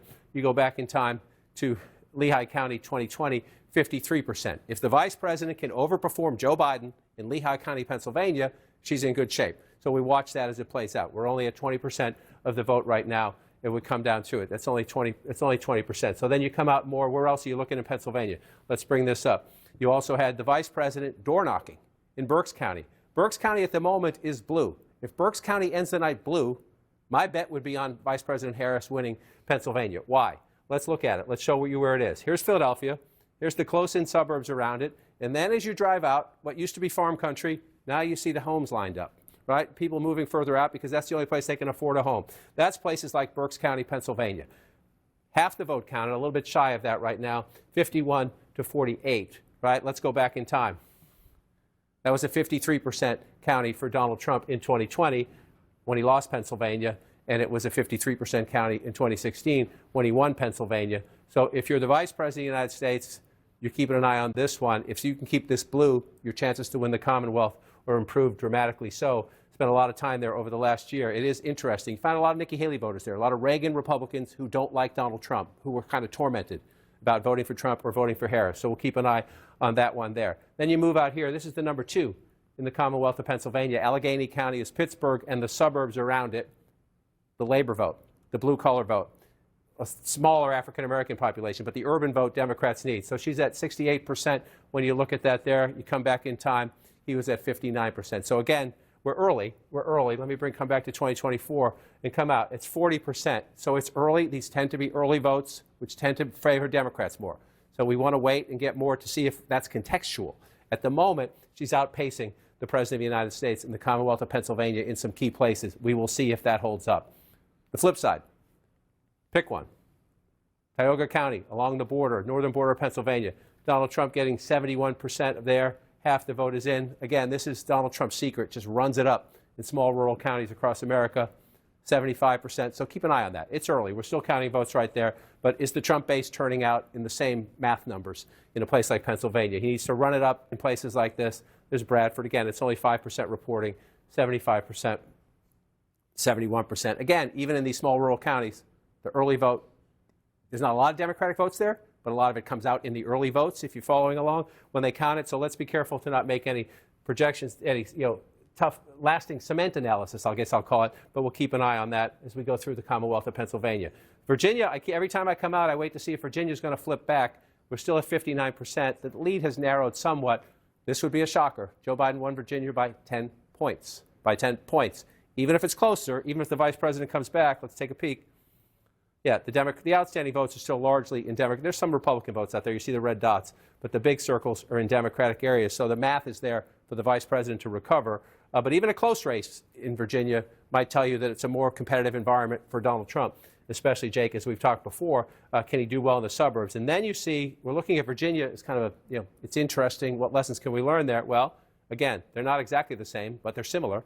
You come down to North Carolina, we're above 50% now. It's close. This is welcome to North Carolina. This is what it's going to be.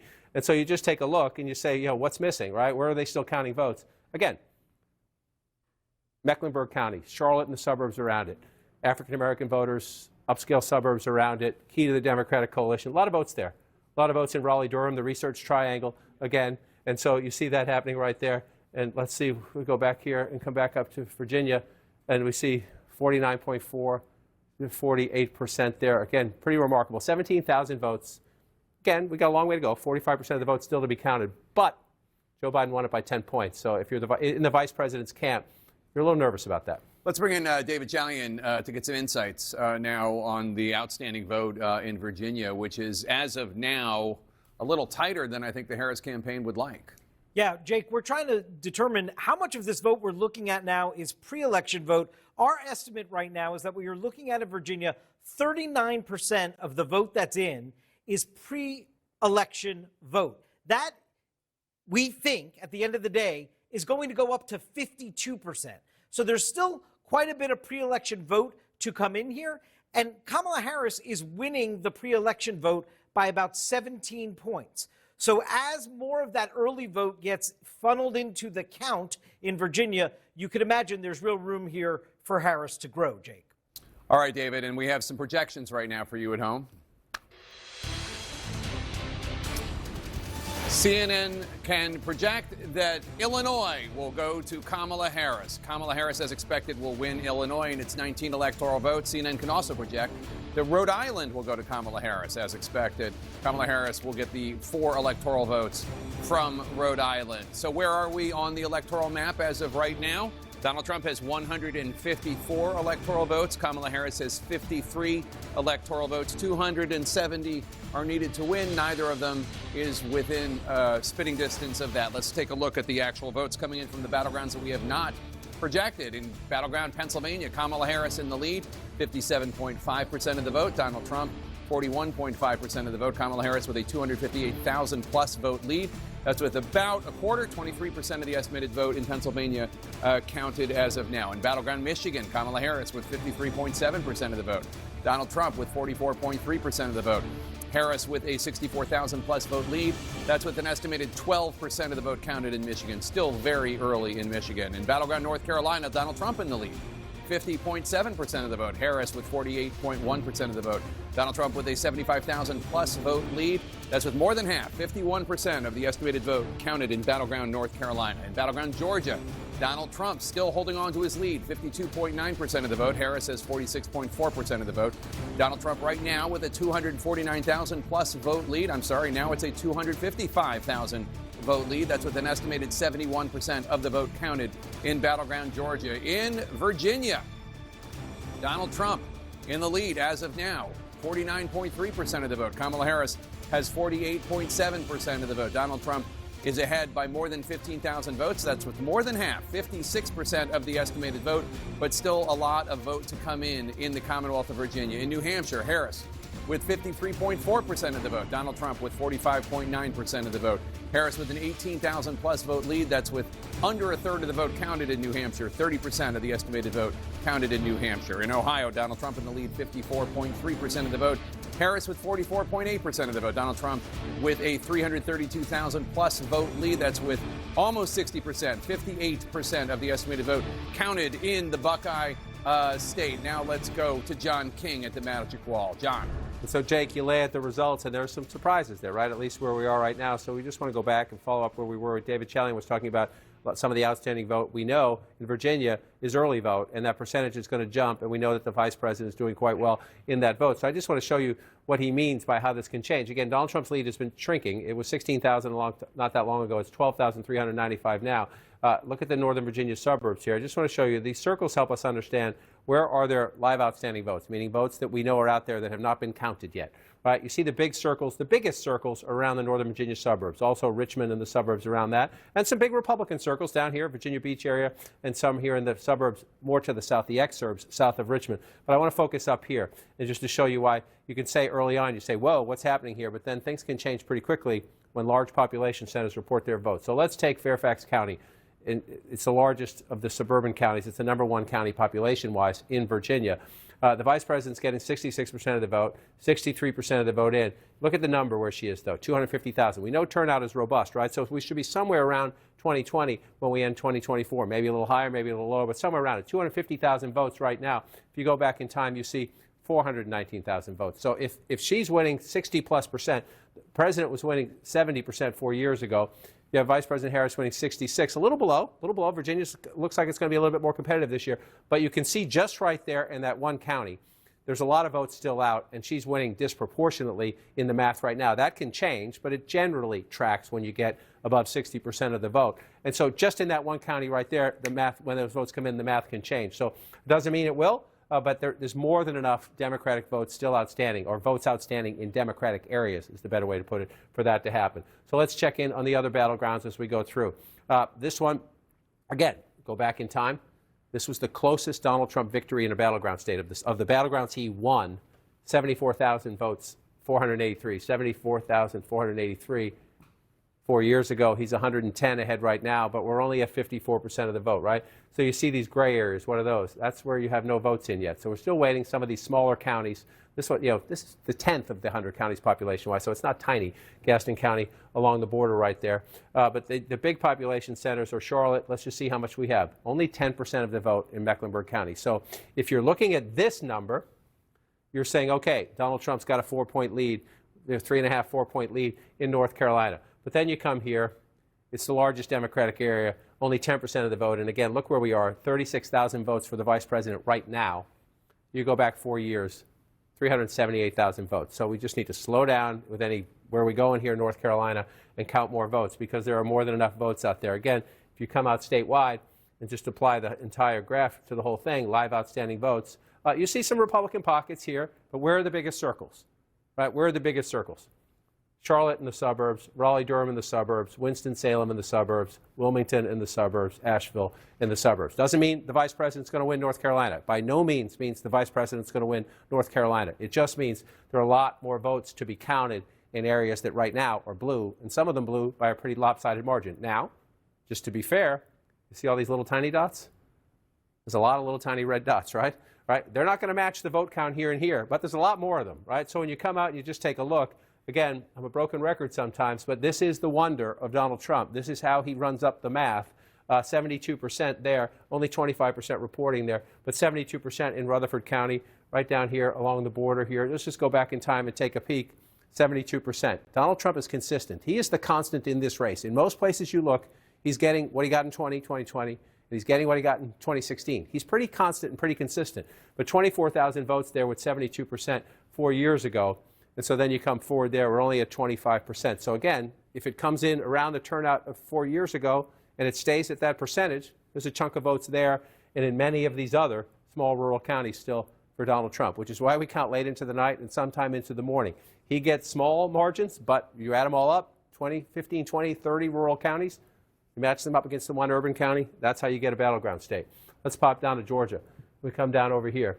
This one here, again, in a state decided by 11,000 votes 4 years ago, with 75% of the vote in, Donald Trump's ahead by 241,000. You start to think, oh, we're about 75% of the vote.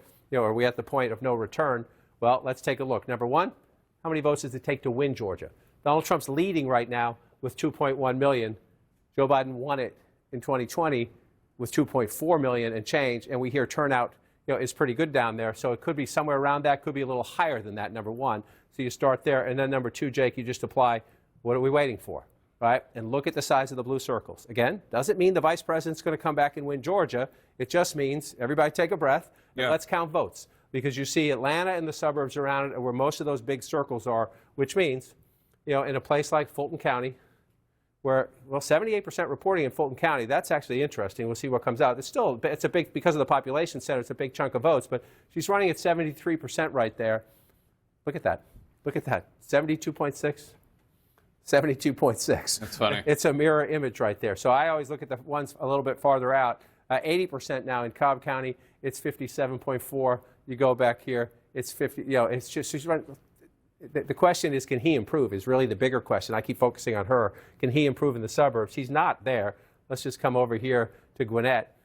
He's at 39% right now, and he was at 40% there. He's close. He's close, but those little tiny margins can matter. But again, 16% of the vote there. So we got a ways to go. That's a healthy lead for Donald Trump, but there's a lot of votes still to be counted in this blue circle right here. So let's bring back the map that shows where the vote is still outstanding, if you can do that. I can do that. Because I want to bring in Pamela Brown to get us up to speed on some of the outstanding votes that remain in Georgia. Pamela, what are you learning? Let's talk about that. I'm just getting off the phone with Gabriel Sterling, a key election official in Georgia. He says, give or take, there are 1.5 million outstanding votes still in Georgia. Again, give or take, not a precise number, but around that. Let's zoom in here on Gwinnett.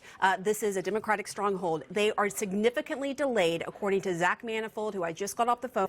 He says there's an issue with their adjudication software for the write-ins on the ballots. And so that is why we're seeing such a low number. Now, overall in Gwinnett, I'm told there are 419,000 votes there.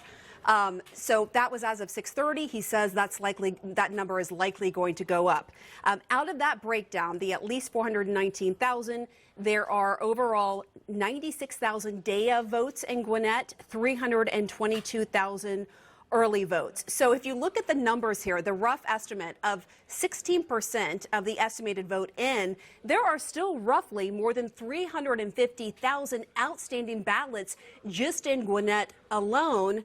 And then you put that into the bigger picture of what I just said from Gabriel Sterling, that there's still 1.5 million outstanding ballots in Georgia, give or take. Jake? And we actually have a correspondent / anchor in the Gwinnett County Election Center in suburban Atlanta, Victor Blackwell. Victor, what can you tell us about the vote count in Gwinnett County? So let me tell you what's happening right now. Zach Manifold, who Pam just mentioned, the supervisor of elections, is on the phone right now with Brad Raffensperger, explaining what the delay is. As Pamela said, it's a problem with the adjudication of some of those write-in ballots.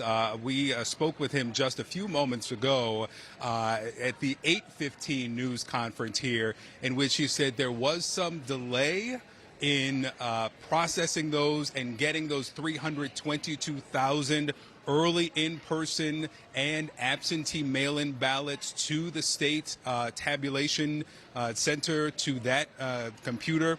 It statutorily had to be there by 8 p.m. He says that it was just the computer system clicking down to identify the names in the write-in column for president, specifically for that race, and there appears to be a problem with that system. So right now there are from Gwinnett County about 72,000 votes, still about 250,000 of the early in-person votes and those mail-in absentee votes that were supposed to be in more than an hour ago.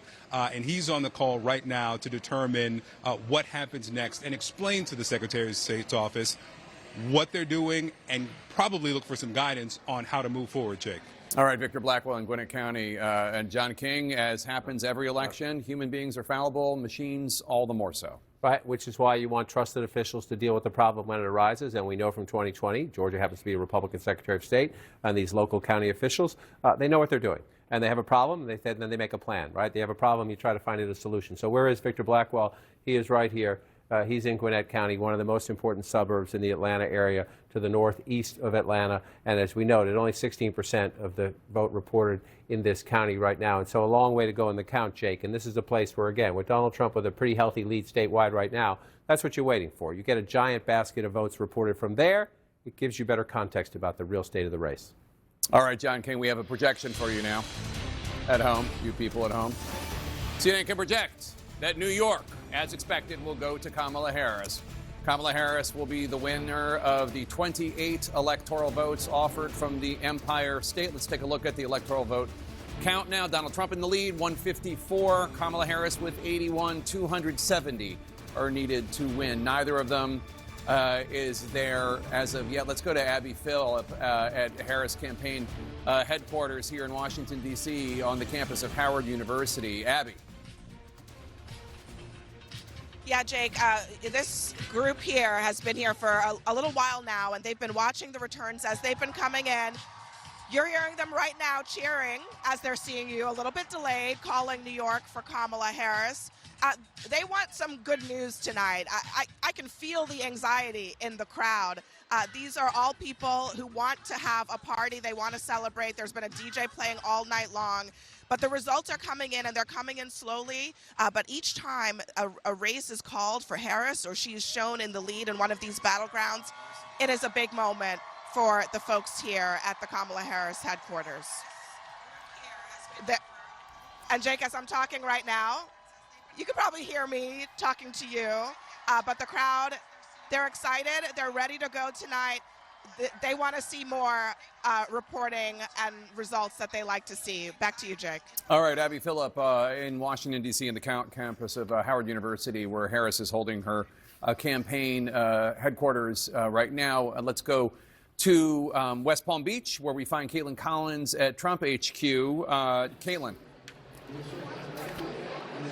Yeah, Jake, I should note, obviously we are all still watching these numbers come in. There is no celebrating happening yet inside the Trump campaign, but one thing that is giving them a confidence boost this hour are the numbers that you and John King were just going over in Virginia. They were looking at that very closely, comparing it to President Biden's numbers there in 2020, and it is making them feel good tonight, lifting their spirits. Now, no one is saying that this is obviously anywhere near over yet. They are still watching very closely to the blue wall of Michigan, Wisconsin, and Pennsylvania. Donald Trump calling into radio shows in Wisconsin and Pennsylvania in just the last few hours as he's at his Mar-a-Lago club. He just spoke to supporters briefly, Jake, but as he's talking to the people who are at Mar-a-Lago, he's also getting constant updates from his own campaign team. And right now they are watching a few key indicators, including the turnout from black males in Georgia and in other states, but also just watching those numbers in Virginia. We'll see, Jake, of course, if that pattern continues throughout the night. All right, Caitlin Collins, thanks so much. John King? Make a fascinating map at the moment. You just updated the electoral vote count, 154 to 81. You're looking at a map now. There are a lot of Democrats looking at this map and saying, wow, we're having a great night. I would just say, be cautious. Enjoy the moment, but just be cautious. Why do I say wow? Well, at the moment, we touched on this a little bit earlier, the vice president is still leading statewide in Nebraska. What she wants to win is the 2nd congressional district, which is right here. Nebraska, one of 2 states that awards electoral college votes based on congressional district. Only 30% of the state. You see all this gray. Those are small, rural, farm country, beautiful, beautiful parts of Nebraska that tend to vote for Donald Trump in overwhelming numbers. So let's wait to see that one play out. But then you move east, and remember, what was the surprise poll of the last week of the campaign? It was the Iowa poll that showed the vice president of the United States actually no clear leader, but 47 to 43, I think, if I have it right, a little bit ahead of Donald Trump in what has been, since Barack Obama left the scene, a reliably red state. Well, at the moment, only 19% of the vote in, but at the moment, Democrats in Iowa, and I suspect elsewhere, are saying, we told you so, but we have a long way to go in the count. Right? So Polk County is Des Moines, 83% of the vote, and this is almost the downside for the Democrats, if you will. She's getting 56% of the vote, but you're at 83% already. So you got some more coming in, but this is your biggest basket, biggest Democratic stronghold, the capital of Des Moines. if you haven't been in Des Moines in 10 years, it's a very different city than you might remember. A lot of young professionals, insurance industry and the like, Democratic stronghold there. Joe Biden got 56% in Des Moines in 4 years ago. So if you think, oh, wow, look at that, just let's be careful and be cautious. But we are waiting. Ames, college town, right up here, Story County. Ames, we have nothing right now. That's a place where President Biden got 57% of the vote. When we get numbers here, we'll look at that. But let's see that. If the Democrats are going to surprise us, even by making Iowa much closer than it was 4 years ago, you'll see some math in these blue counties, more people, enthusiasm. Enthusiasm matters in a competitive environment. So we'll see what happens with Iowa. Again, it has been a red state for quite some time. And just to put the exclamation point on the it's early, the state of Missouri has the vice president of the United States ahead right now. Missouri hasn't voted blue for president in a very long time. Again, let's be open to surprises and we'll count votes. Now let's come in to the battlegrounds where we are waiting. Wisconsin is blue. It was red last time. Still very, very early. 18% of the vote counted. This is critical for Vice President Harris. If, emphasis on if, you can win Pennsylvania, Michigan, Wisconsin, hold that Nebraska congressional district I just showed you, then you're the President of the United States. Right? That's her easiest. No path is easy, but her easiest path is keep the blue wall. Pennsylvania, Michigan, Wisconsin. So let's move up Wisconsin so you can get a better look at home. She's ahead right now at the moment, but we're only 18% of the vote. And again, John's a broken record tonight, but I want you to look up at all of those gray areas. And I just want to remind you, in most of them, not all of them, but in most of them, you're in rural Trump country. So as you come back to the 2024 map and you say the vice president's ahead, that's where you want to be. You want to be ahead, but you've got a long way to go. So what are we looking for? I'm going to do this in reverse order.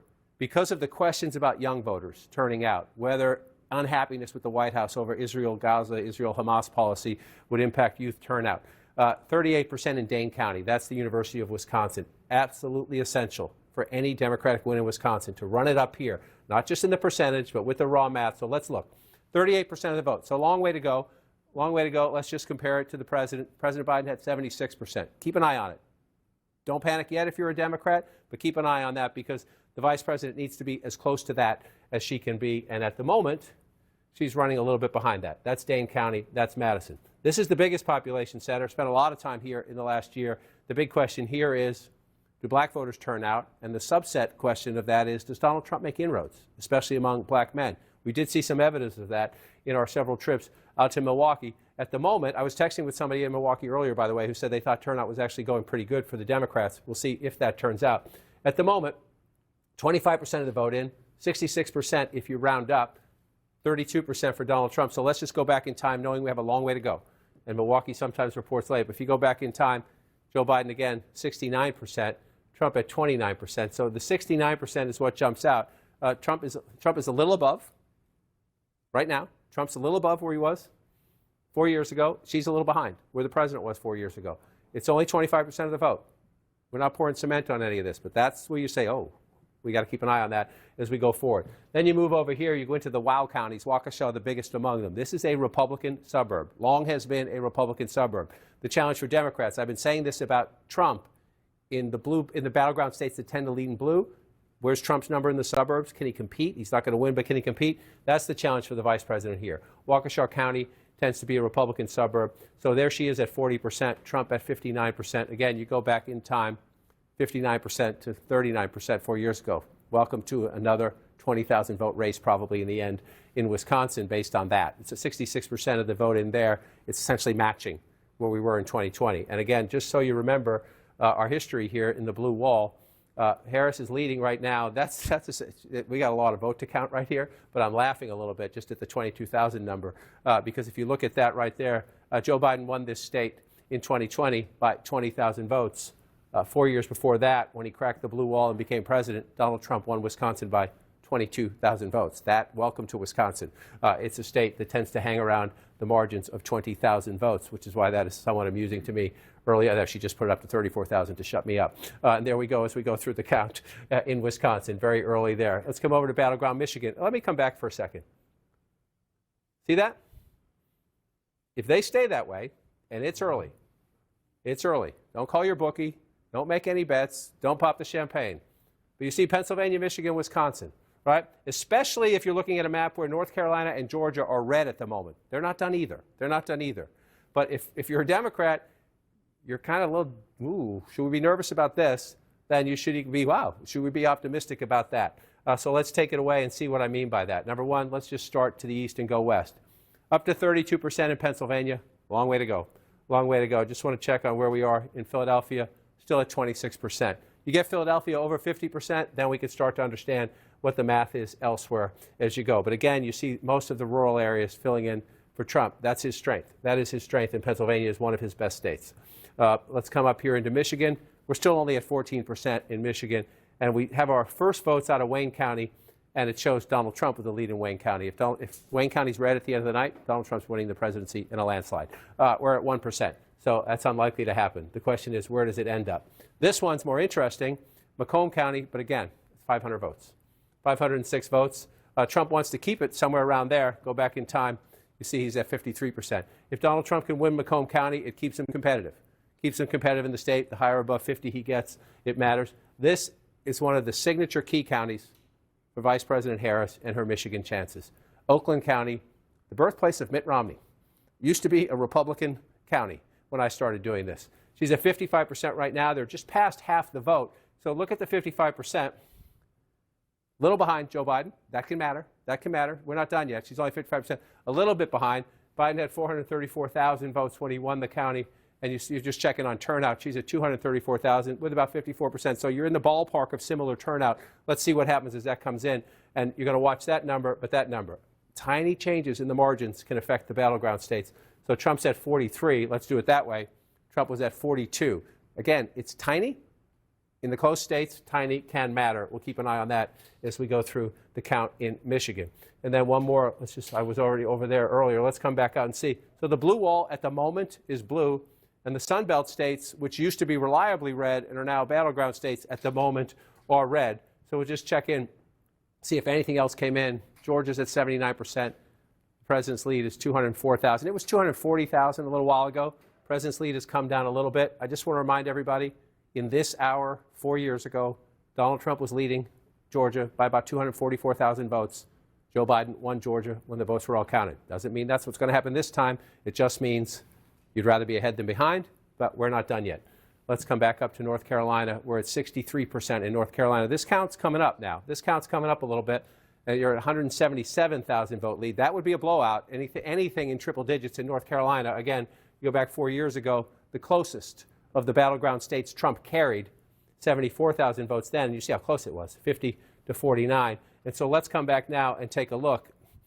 The blue then is where the blue is now, except for this one out here. I believe this one, Haywood County, well, we're only at 4%. If you go back in time, that was a Republican county. I look out there because, and if anyone's out there watching, we hope you're doing all right. This is an area of the state that was hit hardest by Hurricane Helene, and the state and the county officials and the local officials, God bless them. They did amazing things just so people could vote. I know the more important things are, can you live, can you get housing, can you get food, can you get water, and things like that. But the fact that people are voting out there in good numbers is a testament to the state and to the county officials. And people have heard a lot of misinformation out there. We see what's happening. Democracy is unfolding in western North Carolina. This is where it matters most if you are the Democrats. And only 14% of the vote is in. So you see Donald Trump leading in North Carolina, but you see only 14% of the vote in Mecklenburg County, which tells you, let's just take this for a while. Let's just go through and see what happens as we go. It's 11% of the statewide population. The vice president's at 60% right now. So you go back in time. Again, this is, if you're the vice president's camp, he lost. Joe Biden lost North Carolina, getting 67% of the vote in Mecklenburg County. She, at the moment, is getting 60% of the vote. Is that meaningful? We don't know yet. We don't know yet. It would be meaningful if we end up there, but it's only 14% of the vote right now. So then you come back out here, and again, that would be Donald Trump doing better in the suburbs. If he gets her number down from Joe Biden, that would mean Donald Trump was doing better with black voters and in the suburbs. But we watch that. We still have a long time to go. Wake County is Raleigh, number 2. Mecklenburg, number 1 population-wise. Wake County is number 2. She's at 64% right there. Trump's at 35. You go back in time. Trump's at 36. She's at 62. Roughly the same. Roughly the same. Won't make a big deal about that now. Sometimes roughly, you start looking into the margins of roughly if we get to 80, 90% of the vote. Move over here to Durham, your 6th largest county now, right? So Raleigh, Durham, the Research Triangle, young voters, some black voters, some college-educated suburban voters in the healthcare industry and the other industries in the Research Triangle there. 81% of the vote right now with 85% in. So this is where you can make a comparison. You're at 85% of the vote. You can say, okay, where are we? Where was Joe Biden? 80%. So she's matching Joe Biden here in a key place. Trump's at 18% in 2020. We see him at 18% now, a little bit below that. So this, if you're the vice president, you're matching the president. The question is that good enough, right? He lost the state by 74,000 votes. So we come back out. Where else do you want to look? You look for the other Democratic pockets, right? Cumberland County. This is Fayetteville. We're just starting, right? We're just starting. This is the 5th largest county in the state. So that's, if you're the vice president, you think there's some room for growth there because we're not there yet. And again, I just want to show you, you see the blue in the urban areas. North Carolina along here has the belt here. These are black voters here for the most part in these Democratic counties. Absolutely essential to the vice president's math. And then you come down to Georgia. Again, in these states, you just see all that red. Not a lot of people live in those, but if you do county after county after county after county, you run it up. And Jake, as I toss back to you, just one more check. No, Fulton County still at 80%. So the Georgia math, we still have the biggest population center where we're waiting to see some key results. All right, John, as we stand by for the next poll closings at the top of the hour, here's an update on the race to 270. Donald Trump has 154 electoral votes. Kamala Harris has 81 electoral votes. Obviously, 270 electoral votes are needed to win. Now, another key race alert. Let's go to the states where we have not called.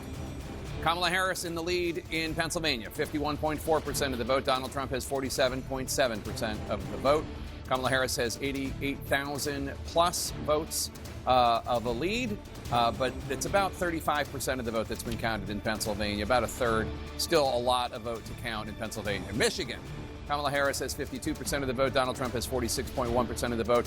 Kamala Harris with a 49,000 plus vote lead. That's with only an estimated 15% of the vote counted in the battleground of Michigan. In Wisconsin, another battleground, Kamala Harris 52.2% of the vote. Donald Trump 46.1% of the vote. Harris with a 52,000 plus vote lead, but only 27% of the vote counted in Wisconsin. Still very early in Wisconsin. Battleground North Carolina, Donald Trump still in the lead there with 52.1% of the vote. Kamala Harris has 46.7% of the vote. Donald Trump with a 201,000 plus vote lead as of now. That's with 64% of the estimated vote counted in the battleground of North Carolina. In battleground Georgia, Donald Trump in the lead, 51.9% of the vote. Kamala Harris, 47.1% of the vote. Donald Trump with a 208,000 plus vote lead. That's with 79% of the estimated vote in Georgia counted. Still a lot of votes to count there, but a lot of votes have already counted. In the Commonwealth of Virginia, Donald Trump. In the Commonwealth of Virginia, Donald Trump has 49.5% of the vote. Kamala Harris, 48.6% of the vote. That is a 28,000 now vote lead with 63% of the vote counted. I am going to now bring you a projection. And CNN can project Louisiana will go to Donald Trump. Louisiana with its 8 electoral votes as expected to Donald Trump. Let's see what that impact is on the electoral vote count. Donald Trump has 162 votes, electoral votes. Kamala Harris has 81 electoral votes. She has exactly half. 270 votes are needed to win. We're getting deeper into the night and another round of results. We're counting down to the top of the hour, 10 p.m. Eastern, when 16 electoral votes are on the line in 3 states. Every vote is vital to get to the winning total of 270. Polling places are about to close in Montana and battleground Nevada and in Utah. Nevada is the key battleground to watch in the next hour. Kamala Harris fighting to hold on to Nevada for the Democrats, a state that Donald Trump narrowly lost in 2020 and in 2016. As we await the end of voting in Nevada, let's check in with Jim Acosta, who's at a polling place in Las Vegas. And Jim, you have new information from the Nevada Secretary of State. Yeah, Jake, I mean, one interesting development that has emerged here in Nevada is they're running into a problem with some of the mail-in ballots that have come in so far. Some of the signatures have been an issue, and election workers are now reaching out to some of those folks out there who have signature issues. Your signatures need to match those that are on file with the state. And an interesting anecdote here, one of the problems that they're running into is that a lot of young voters don't know how to sign their names. And so when they've signed their names onto some of these ballots, they are not jiving with what state officials have on file. And so what they're doing at this point is sort of frantically reaching out to a lot of young voters across the state of Nevada to say, hey, wait a minute. Hopefully they're looking at their text and saying, hey, wait a minute, there's a problem with your ballot. You need to check in with the state and make sure that your signature is verified so your ballot can be counted. So that is one thing that they're looking at this point. There are about 14,000 of these ballot issues that they're trying to rectify. They do have several days to work that out. And as you mentioned, Jake, the polls are about to close here in Nevada. If you're still in line, you can stay in line. We heard out in Nye County, which is about an hour outside of Vegas, they've got a line about 2.5 hours long. And so that process is going to go well into the night in that county as well as here in Las Vegas. Jake. All right, Jim Acosta in Las Vegas. Thanks so much. Let's go to Kyung La in Phoenix. Kyung. We're in Maricopa County, Phoenix, and the most populous county, Jake, in this entire state. As Maricopa County goes, so does the rest of Arizona. That's why we are here. We are watching the clock. In just minutes, in about 8 to 10 minutes, we are hearing that the county will be reporting its very first batch of election results. 11 electoral votes on the line here out of Arizona. Maricopa County will give us a strong indication after that first drop, but it takes a long time to count all of the ballots. The first drop that we're going to see, the first results, will be the early vote that is counted before Election Day. And it's not all of them, but it is the majority of the early vote that is counted before Election Day. That is what we are going to know in just minutes. We are watching to see what is happening. And the sense that we are getting, Jake, from all of the election officials we've spoken to here in Maricopa County is that they are overwhelmingly pleased that there hasn't been major problems here in this county. Things have gone relatively smoothly. Yes, there have been some small issues here and there, but overwhelmingly, they say this has gone fairly well, and they are really looking forward to, continuing to keep that going as they go throughout the night. After that first report, Jake, we are expecting to hear further reports as that in-person vote from today starts to come in, Jake. All right, Kyung La in Phoenix, Arizona, big battleground out west. David Chalian has exit polling from Nevada. David, what are you learning about Nevada voters and the issues that they're focused on? Well, the democracy and the economy are battling for that top spot. 33% of Nevada voters in this election, Jake, say democracy is the most important issue to their vote. 32%, basically the same, say the economy is most important. Then that is followed by immigration at 15%, abortion at 11%, and foreign policy down in single digits. Your family's financial situation, is it better or worse than 4 years ago? A plurality, nearly half of Nevada voters say, 48% say it was worse than 4 years ago. It is worse today than it was 4 years ago. Only 22% say it's better than 4 years ago. 29% say it's about the same. Undocumented immigrants in the U.S. should be offered a chance at legal status or should be deported. 54%, a majority in Nevada, side with the Harris position on this, offered a chance at legal status. 42% in Nevada side with the Trump position that they should be deported. Abortion, should it be mostly legal or illegal? 68% of Nevada voters, nearly 7 in 10, say abortion should be mostly legal. 28% say it should be illegal. And Biden's job approval rating is at 40% in Nevada, 59% disapprove. That is about where it is nationally, Jake. All right, David. Thanks so much. Let's go to John King at the Magic Wall.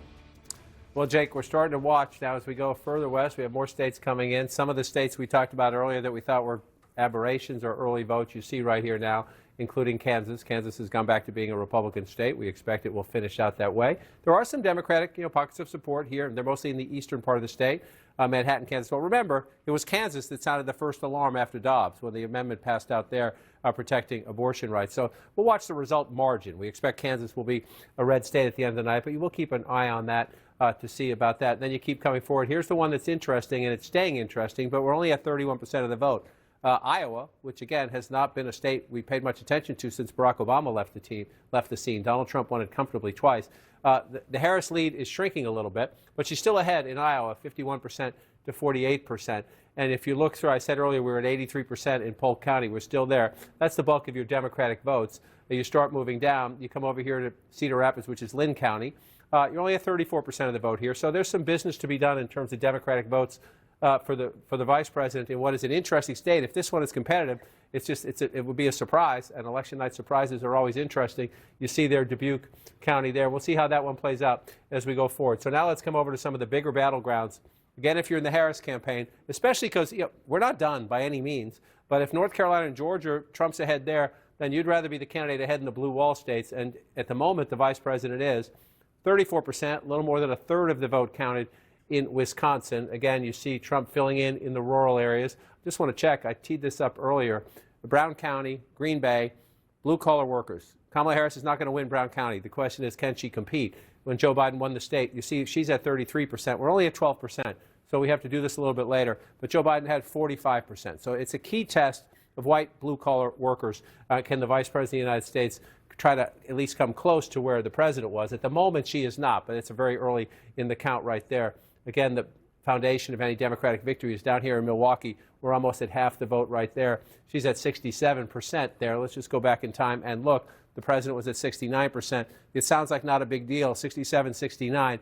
Let's see. Right now, we're only at 48% of the vote. If at the end of the night she's underperforming the president in Milwaukee by a couple points, that can make the difference in a state, Jake, that in 2 elections in a row has been decided by 20,000 votes. Jake? That's right, John. And we're just moments away from another round of poll closings. Voting is about to end in 3 states, including the key battleground of Nevada. A total of 16 electoral votes are on the line right now.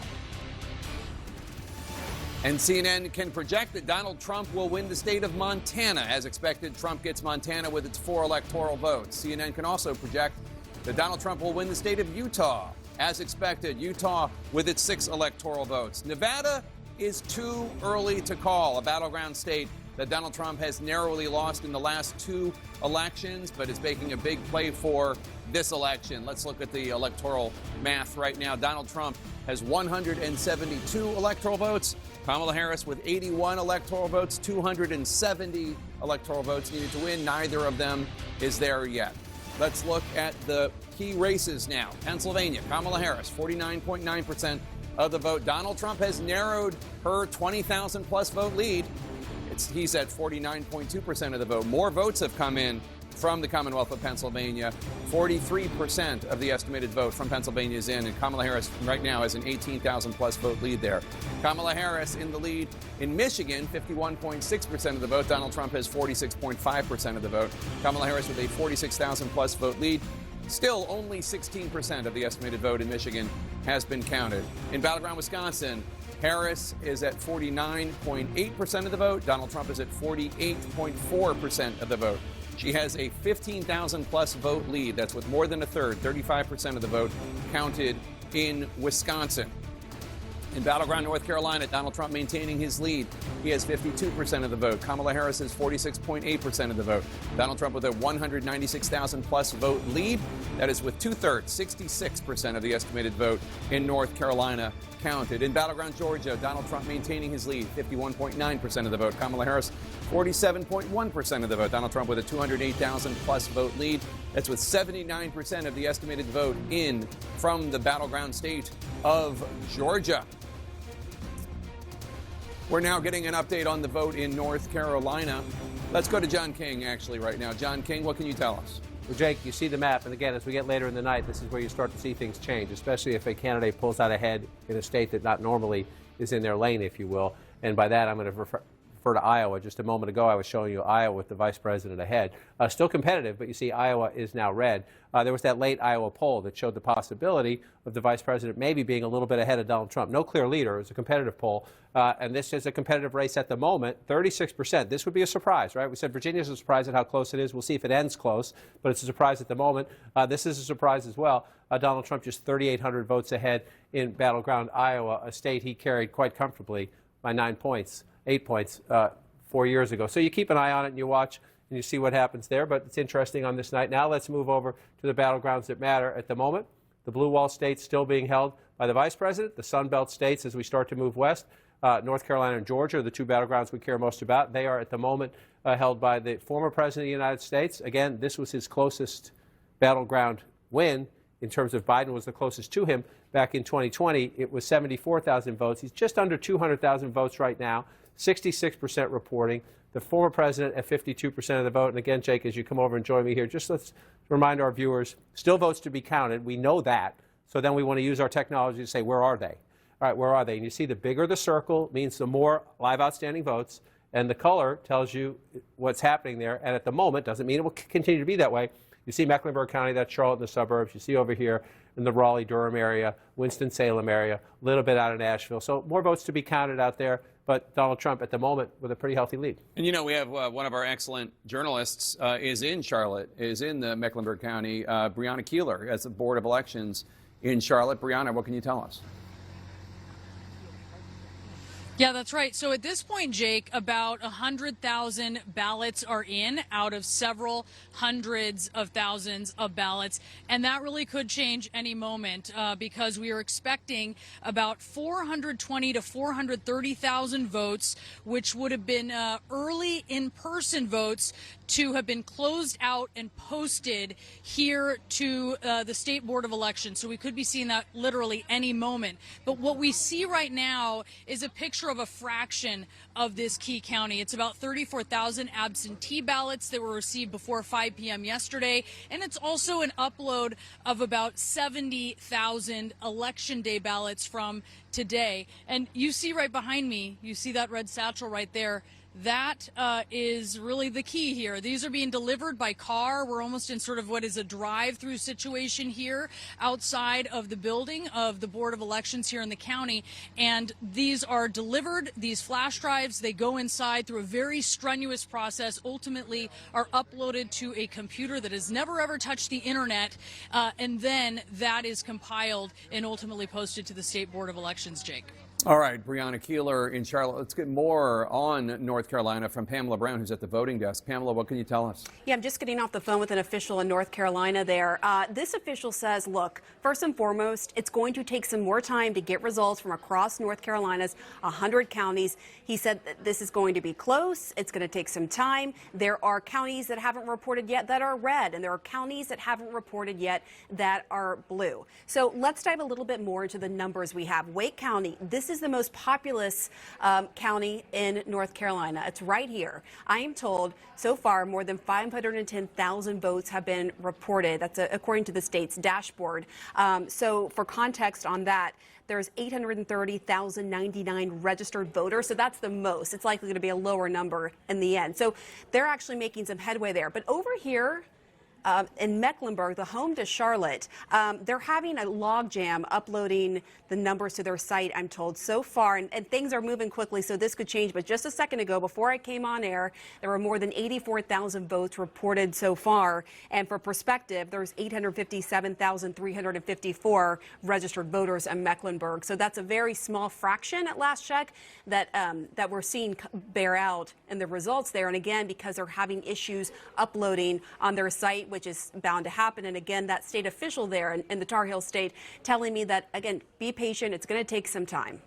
All right, Pamela, thanks so much. John King, North Carolina, a lot of people thought that we would know pretty quickly this election season who won, but I'm not sure that we're going to know before midnight at least. It's defined pretty quickly, right? Compared to 2020, it could be pretty quickly. We're at 10 o'clock hour. You're right. So you see, these states thought they learned a lot of lessons in 2020. Fewer mail-in votes this time around, so they thought to be faster. But human things happen. You see the officials all out there watching this. Brianna made a very key point. It's so sad that we have to make it, but that these voting machines are not connected to the internet. There's all these conspiracy theories that people are hacking into voting machines. The people who count our votes, whether they're Democrats, Republicans, agnostic, they do a good job in all of the states, and North Carolina is one of the best. So where are we is the question. A 213,000 vote lead, and it's what Pam just laid out and Bree just laid out. Bree is here, Brianna is here, Mecklenburg County, 10% of the population, the largest of the 100 counties in North Carolina. So we have a long way to go, right? So can the Democrat come back is the question, right? You see that healthy Donald Trump lead, so your question is, can the Democrat come back? Well, the vice president's at 65,000 votes there and a little bit of change, okay?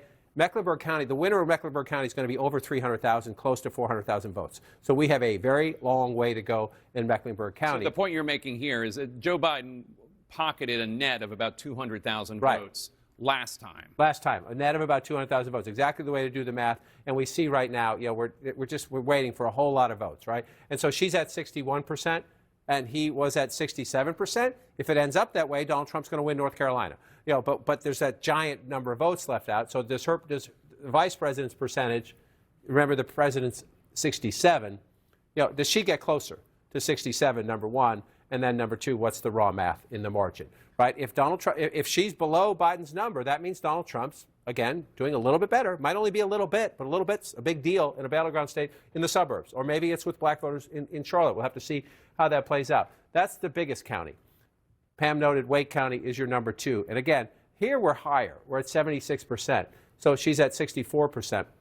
Remember, Joe Biden lost North Carolina. Only by 75,000 votes, but he lost. So you're trying to figure out how do you match that up. So you come back here.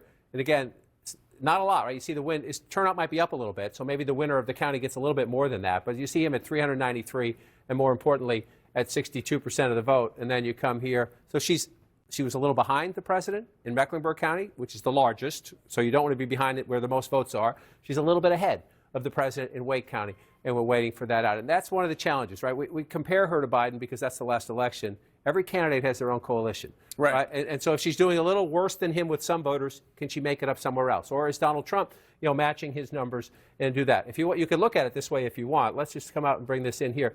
Where is Harris overperforming Biden in the state? Right? So this will slide away in just a second. She's only overperforming Biden in the state in a very small number of counties, 1, 2, 3, 4. Right? And so, does that mean she's going to lose North Carolina? No. It just means that she's, we have to wait to see those votes. And then you can flip the question. Right? How about Trump? Is Trump overperforming Trump in 2020? In a lot more places at the moment. At the moment. Key to that is in these blue areas. In Mecklenburg County, which we just noted, that's where the most votes are in the state. In the biggest of the 100 counties, population-wise, vote count-wise, is right there. And Donald Trump's overperforming his 2020 performance at the moment. Remember how many votes are still out? At the moment. He's overperforming. And he's overperforming here in the Fayetteville area. If Donald Trump overperforms in the urban areas where you have an African-American population and then the close-in suburbs, then Donald Trump's in better shape now than he was then. I just want to remind people as we close this out, though, that I said he's overperforming here at the moment. We only have 18% of the vote. So let's see if it holds up. And I said he was overperforming here at the moment. We only have 21% of the vote. So let's see if it holds up. Again, with all the caveats you just said, that this is early, we don't know. But if that were to hold, an explanation of it can come in what we've heard from both campaigns is that Donald Trump is doing a little bit better with African Americans, especially African American men, than he did last time. And that Kamala Harris is overperforming with white suburban women, which you would have in Raleigh. Yes, so that's what we're trying. This is why I spent 15 months traveling, right? Where is she? Where's the addition? Where can you perform better? And for Donald Trump, since he's the constant, he was on 2016 and 2020. For Donald Trump, he had two goals. Number one, keep your base. In 2020, Donald Trump got more votes than he did in 2016, almost everywhere. Right? His base came out. Where he suffered was in the suburbs because there was higher Democratic turnout. So if you're Donald Trump, yes, you want to pick up as many black votes and Latino votes as you can, and you want to improve your standing in the suburbs, and that includes women. Donald Trump spent the Republicans are ripping their hair out the last week of the campaign every day watching Donald Trump insult women.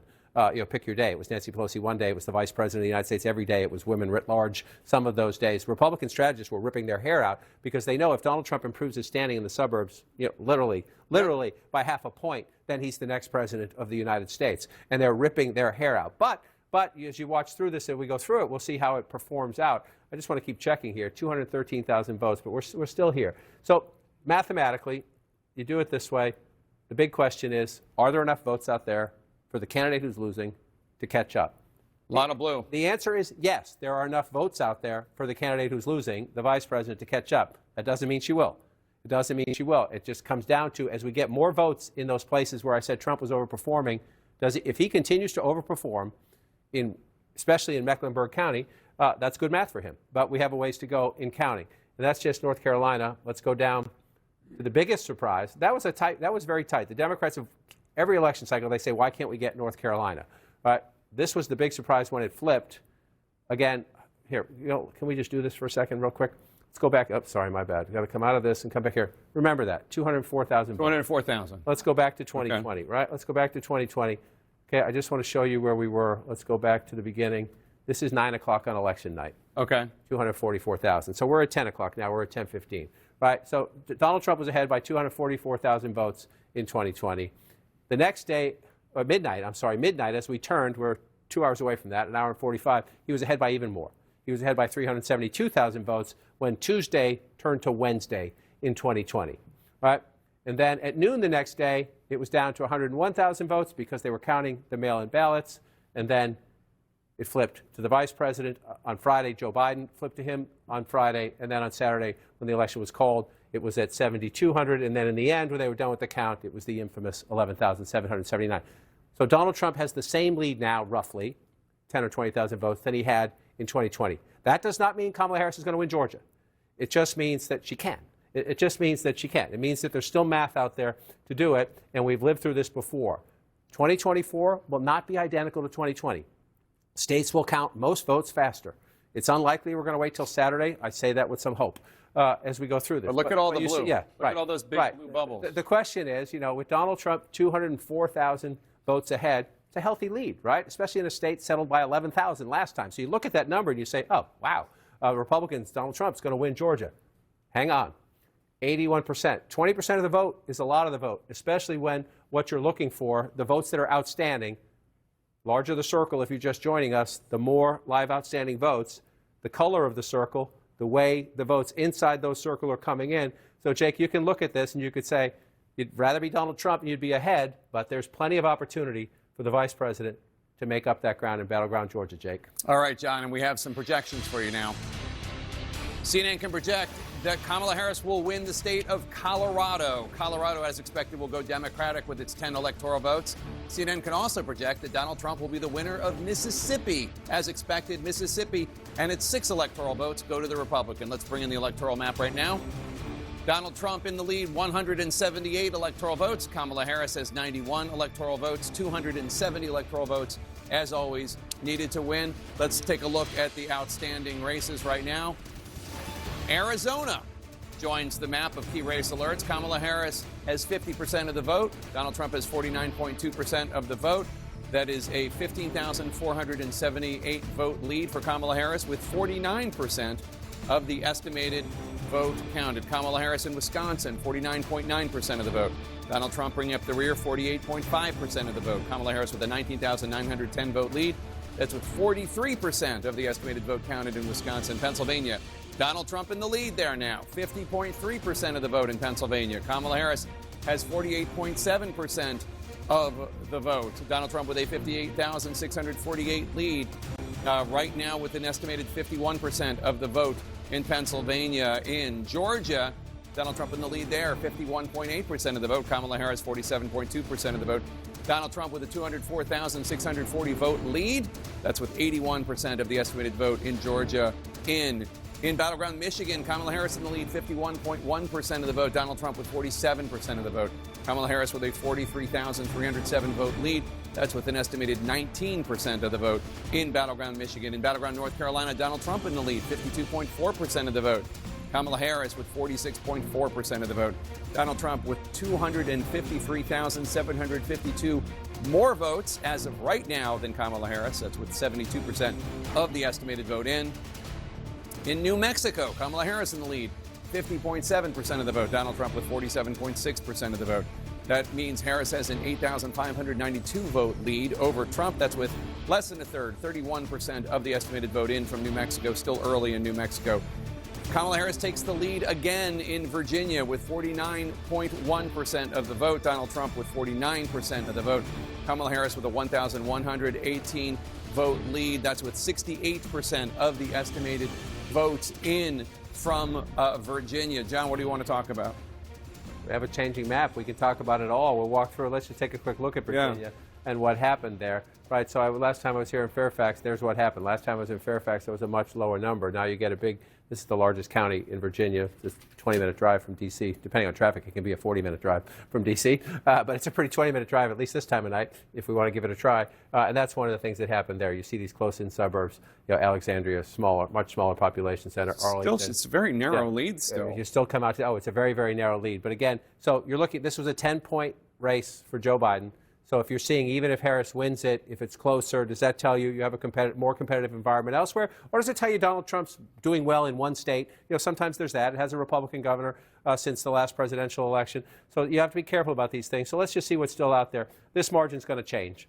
I mean, there's some Republican votes down here, but there's plenty of opportunity for that tie, slight Harris lead, to turn into something else. It's the surprise of the night so far in terms of how close it is, but it just flipped blue. So let's come back in 20 minutes ago and see how we're doing. This is the most interesting one. Mr. Tapper's home state, the Commonwealth of Pennsylvania, just flipped red. Remember earlier I was saying the 3 blue wall states had stayed blue throughout the night. We're nowhere near the end. We are nowhere near the end. We're at 51% right there. But you see that. So here we go. Battleground Pennsylvania, again, one of these. Yeah, but he just jumped up. He wasn't. She was leading there. John, I'm sorry to interrupt. We have an update on the outstanding vote in Georgia. If you want to bring Georgia and Gwinnett County, Victor Blackwell's at the Gwinnett County Election Center in the Atlanta suburb of Lawrenceville. Victor, what are you hearing about the vote count there? Well, Jake, I have the supervisor of elections for Gwinnett County with me now, Zach Manifold.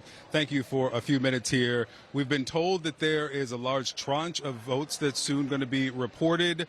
How many and how soon? Yeah, we're just working with the state to go over it. We have uploaded it to the state, so they're just going through it, and it should be up here in a few minutes. So, yeah, about 320,000 advance and in person and absentee by mail. They're coming. Okay, so 323,000, and when you say minutes, we're talking 5, 10 minutes? I don't know. It's with the state, so they'll review it and then they'll tell us when to push those results. And can you simplify what in the adjudication process held up these votes for hours? Yeah, it was just the images loading slow. I'm not sure what caused that to happen. It usually isn't that slow. It was just literally kind of excruciatingly slow. But like I said, we got it resolved and, moving forward and getting out those results. This is also a problem that happened in 2020, though, was it not? I don't know. I was not here in 2020, so I'm not sure. I know they had issues similar, but I'm not sure. So this has now been resolved. We should not expect this to be a problem with adjudicating ballots moving forward? No, you shouldn't see this with the election day. And we actually do have all 156 precincts, the locations, their memory cards are in the office now. So we've got everybody back. They're actually going to start running those memory cards now. And so after those 323, it should move pretty quickly? Yeah. We're expecting it to pick up. All right. Zach Manifold, Supervisor of Elections here in Gwinnett County. I'll turn it back to you, Jake. Thanks, Victor. Let's get more on Georgia from Sarah Murray, who's at the Fulton County Elections Hub outside Atlanta. Sarah, what are you hearing about the outstanding votes there? Well, Jake, for all the flack that Fulton County gets for how it runs its elections, things have been going very smoothly and very steadily here tonight. They've had these memory cards coming in. They're uploading the day of election vote, and they're hoping in Fulton County to be able to upload all of their day of voting by 11 p.m. Now, there is another large county where things are going a little bit slower, kind of like Gwinnett, DeKalb County. I spoke to them a little bit ago. They said they don't have a number of what their overall election day count was, and they're not sure how long it's going to take for them to get through it. They're just chugging through it little by little. Now, in Cobb County, another large county here in Georgia, they said they still had less than 1,000 absentee mail-in ballots that they had to get through, and they also had about 85,000 votes. That was their day of votes that they were turning to. They, too, are hoping to be done by 11 p.m. The last county I talked to is Clayton County. They were also working through their day of voting. They had hoped to have it done by 10 p.m. It looks like they're missing that deadline a little bit, but they were definitely saying they only had a handful of precincts left, about 13 precincts when I talked to them about a half an hour ago, that they were still trying to upload the day of voting for. So things seem to be going pretty smoothly. And behind me, you get a little bit of a sense of the process. This is where the memory cards came through. They just brought them through. They check them in. Here with a police officer, they get scanned in. And then over in this glass room, we're showing you this is where these memory cards are removed. We start to see them uploaded. So that's what's happening here in Fulton County, and hopefully we'll have more for you around 11. Sarah Murray reporting on the count as you look around the Atlanta suburbs. As she's noted, she's in Fulton County, which is here. But this is where the big outstanding vote is. So let's just come back statewide first, just to put it into context. The Trump lead now 170,000 votes. It was over 200,000 not that long ago. So it has come down some as more votes come in. So let's just walk through what we just heard real quickly. Fulton County, you're at 84%, but this is the #1 population center, the largest population center of the state, also a hugely Democratic area of the state. That's where we're waiting for votes. Also Gwinnett, county #2 in terms of the population, plus the other counties right around Atlanta. Any path to a Democratic victory, Jake, has to come there. So when we get more of those votes, we'll be able to at least get closer to being able to answer the question, is that lead that Donald Trump has safe, or are there enough votes out there for the vice president not only to catch up, but to pass? All right, John, thanks so much. We have another projection. CNN can project that Donald Trump will win the state of Ohio. Ohio, as expected, will go to Donald Trump. Ohio with its 17 electoral votes. What does that mean for the electoral count map?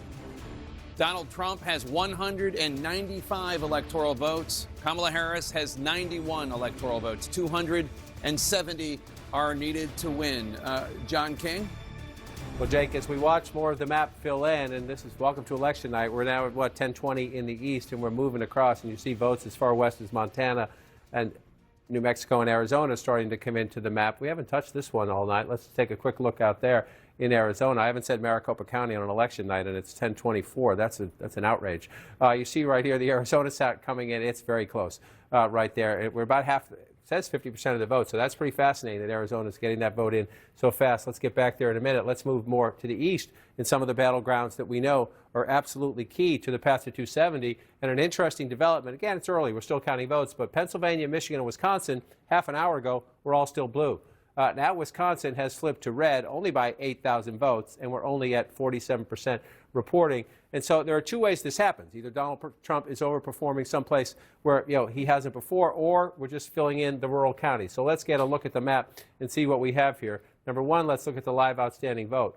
All right, so you got a big blue dot here in Milwaukee, big blue dot here in Madison, some blue dots out here in the area, but a lot of red dots as well. And so Donald Trump with a very narrow lead in Wisconsin, which, welcome. Again, 2 elections in a row. It's been 20,000 votes and change, 22,000 votes, 20,000 votes. This certainly shapes up to look like we're going to have another one of those, a photo finish in Wisconsin. A lot of outstanding votes, so it's hard to make any projections or analysis except to say Wisconsin, once again, is incredibly close. So let's come back out and move over to battleground Michigan.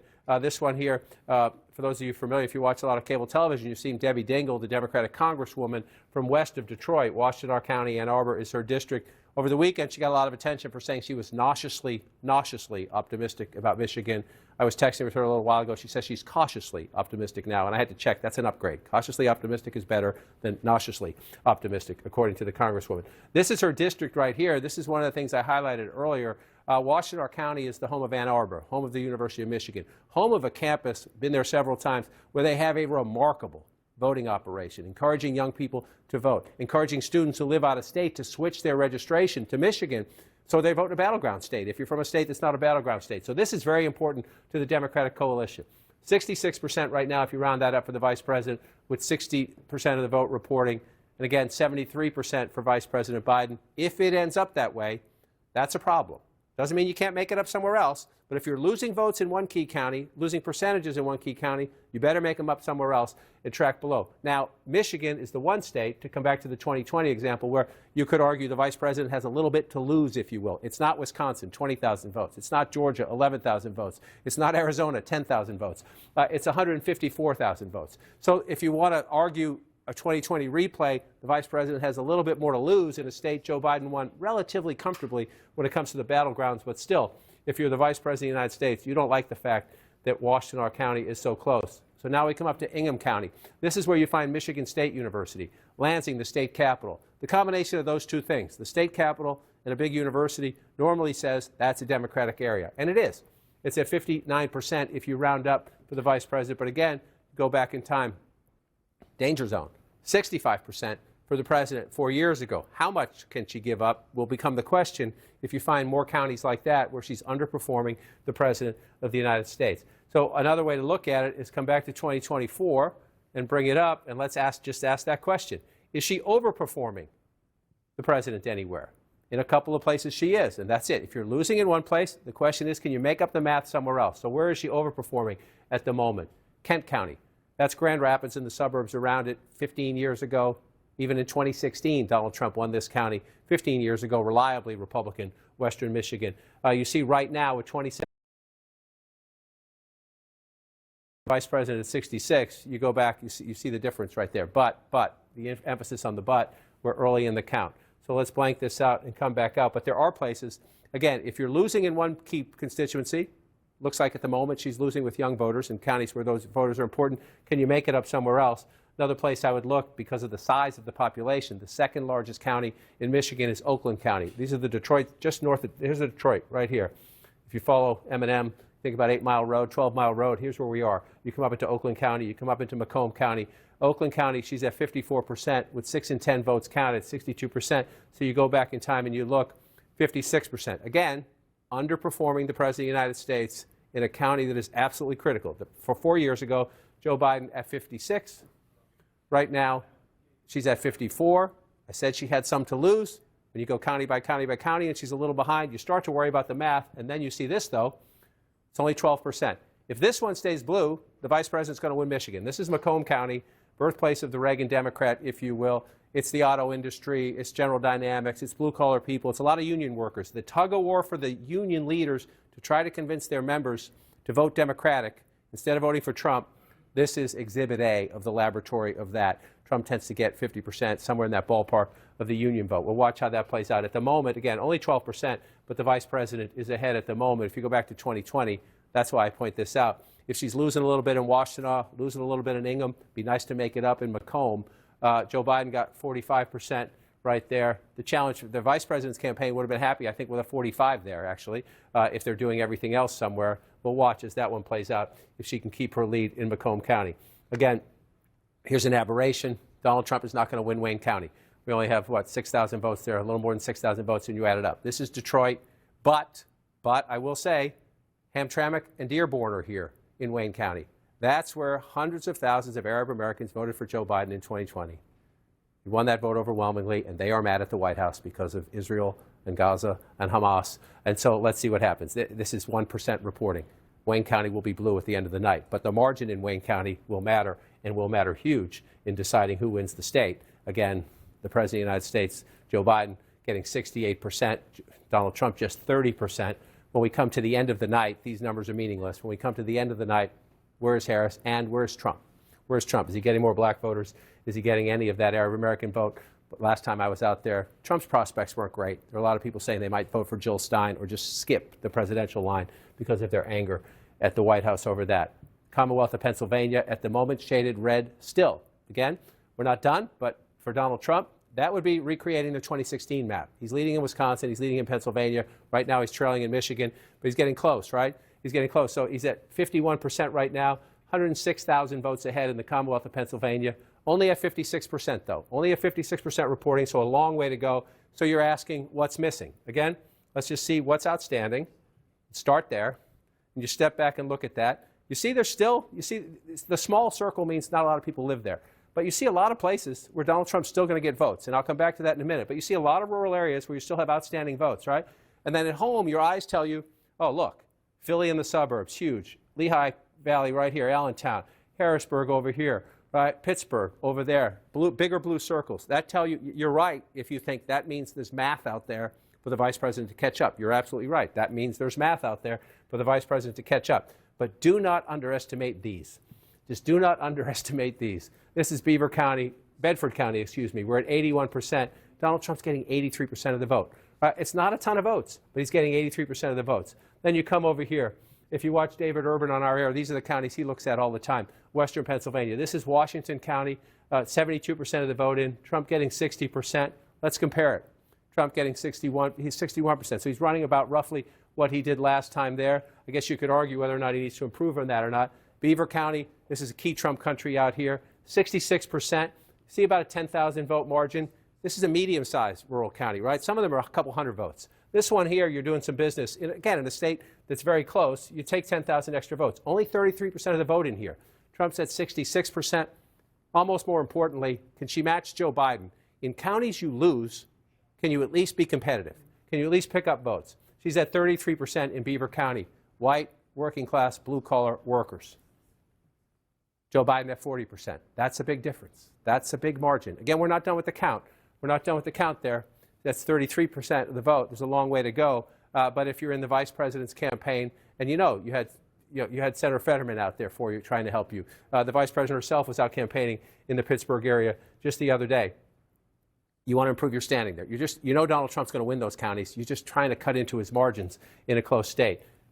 Bedrock of the Democrats will go west to east. Second largest county in Pennsylvania. There are 67 of them in all. Again, 74%, so more votes to count in Pittsburgh.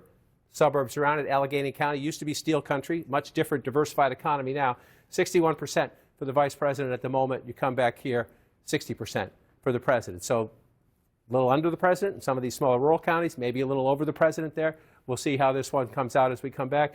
And Jake, as I just bring your full state into focus, I just want to move over very quickly to look at Bucks. We're only at 34%, so a lot of blue votes still to be counted. Montgomery at 34%, 6%, still a lot of votes to be counted. Chester only at 11%, and Delaware only at 25%. So in the suburbs right around where Jake Tapper grew up, they're Democratic leaning and a lot of votes still to be counted. So it's a good number for Trump now, emphasis on now.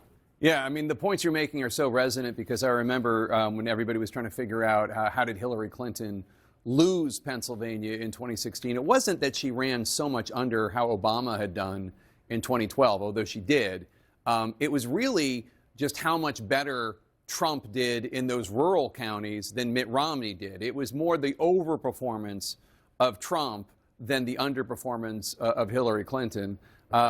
We'll see exactly what happens tonight, of course. David Chalian, what are you seeing in the exit polling about the Latino vote?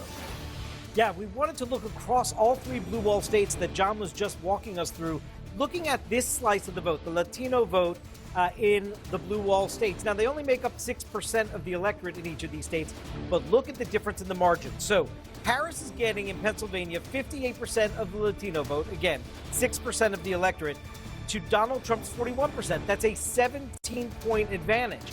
But 4 years ago, Biden beat Trump with Latinos in Pennsylvania by 42 points. So that is a huge movement for Trump in narrowing that gap. Similar story in Michigan. You see the Latino vote makes up a 6% of share. Not a similar story, reverse. Donald Trump is winning the Latino vote in Michigan with 60% of the vote. Harris, 35% of the vote. That's a 25% advantage for Trump among Latinos. That is a big change when Biden won Latinos in Michigan by 11 points 4 years ago. That's a 36-point swing in the margin.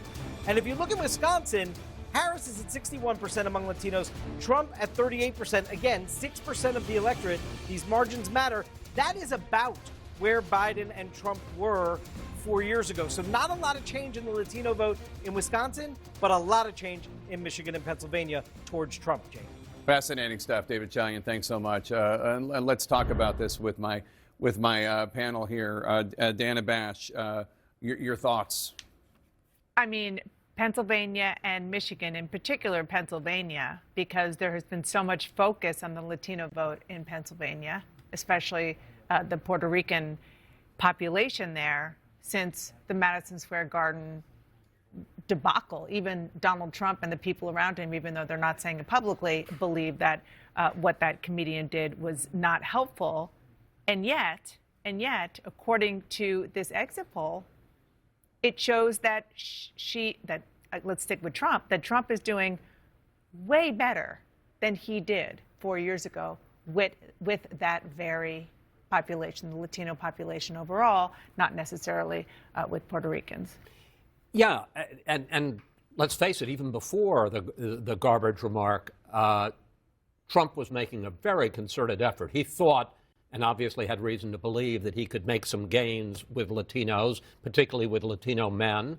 I think there are economic issues that all people are facing. Also, I think cultural issues. There is a real social conservatism among Latinos. And, one of the ads that Trump and a lot of people sort of wondered about it, played, I think, more than any other, was the transgender ad. And you wonder if it did actually score with social conservatives and in winning votes for him and turning them away from Kamala Harris. Whatever the reason, you can see tremendous gains. I mean, Michigan, it's extraordinary, just a flip. We're also used to considering this by straight identity, where the identity that might be key here is rural. And I'd love to hear from John about where the kind of Hispanic heartland is. Where are these voters? And we're looking at the blue wall for a reason, where we're not necessarily talking about the border. You're not necessarily having this fight over your identity. You are the ideal Trump voter in that you are rural and you are more socially conservative. You know, since Madison Square Garden, we've been talking, John King, if you're over there at the map, about two particular towns in Pennsylvania, Allentown and Reading. I believe it's Lehigh County and Berks County. Right. Do we have any sense of where the votes are there?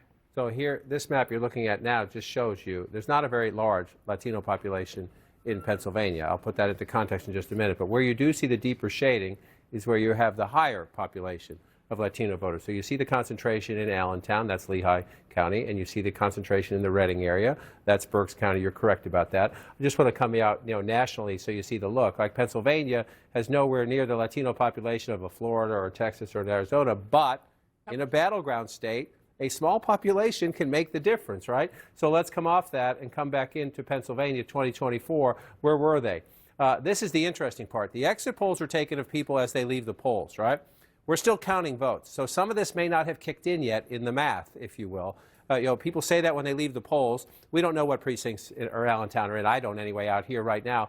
Some of our people can jump at me if they do, if they have that information. But Lehigh County, the 10th largest of the 67 counties in Pennsylvania. It's important. It's a blue-collar county. So 53 to 45 right now, only 43% of the vote. So let's watch and see when we get higher up if this percentage changes. But just come out of this and look at 2020. All right, Joe Biden, she's about matching Joe Biden. Trump's at 46. I'm going to focus on him. So you come here, he's at 45. And then Berks County here, I come down to. I spent a lot of time in Berks County in this campaign, and it's gone back to being Republican. It was blue earlier, and we're at 92%. So maybe a little bit there, Jake. We'll study a little bit more closely as we go through this. All right, we have some projections right now. CNN can project that Iowa will go to Donald Trump as expected. Iowa and its 6 electoral votes will go to Donald Trump, CNN can project. CNN can also project that Kansas will go to Donald Trump. Kansas and its 6 electoral votes will go to Donald Trump. So that's 12 additional electoral votes for Donald Trump, who now has 207 electoral votes. Kamala Harris has 91 electoral votes. There are 270 electoral votes needed to win. Donald Trump holding a sizable lead in the electoral vote as of now, but we are expecting more votes to drop in Democratic strongholds in key battleground states. We're also counting down to the next round of poll closings at 11 p.m. Eastern, when Democrats are expecting to claim a gold mine of electoral votes out west in California. That's all ahead.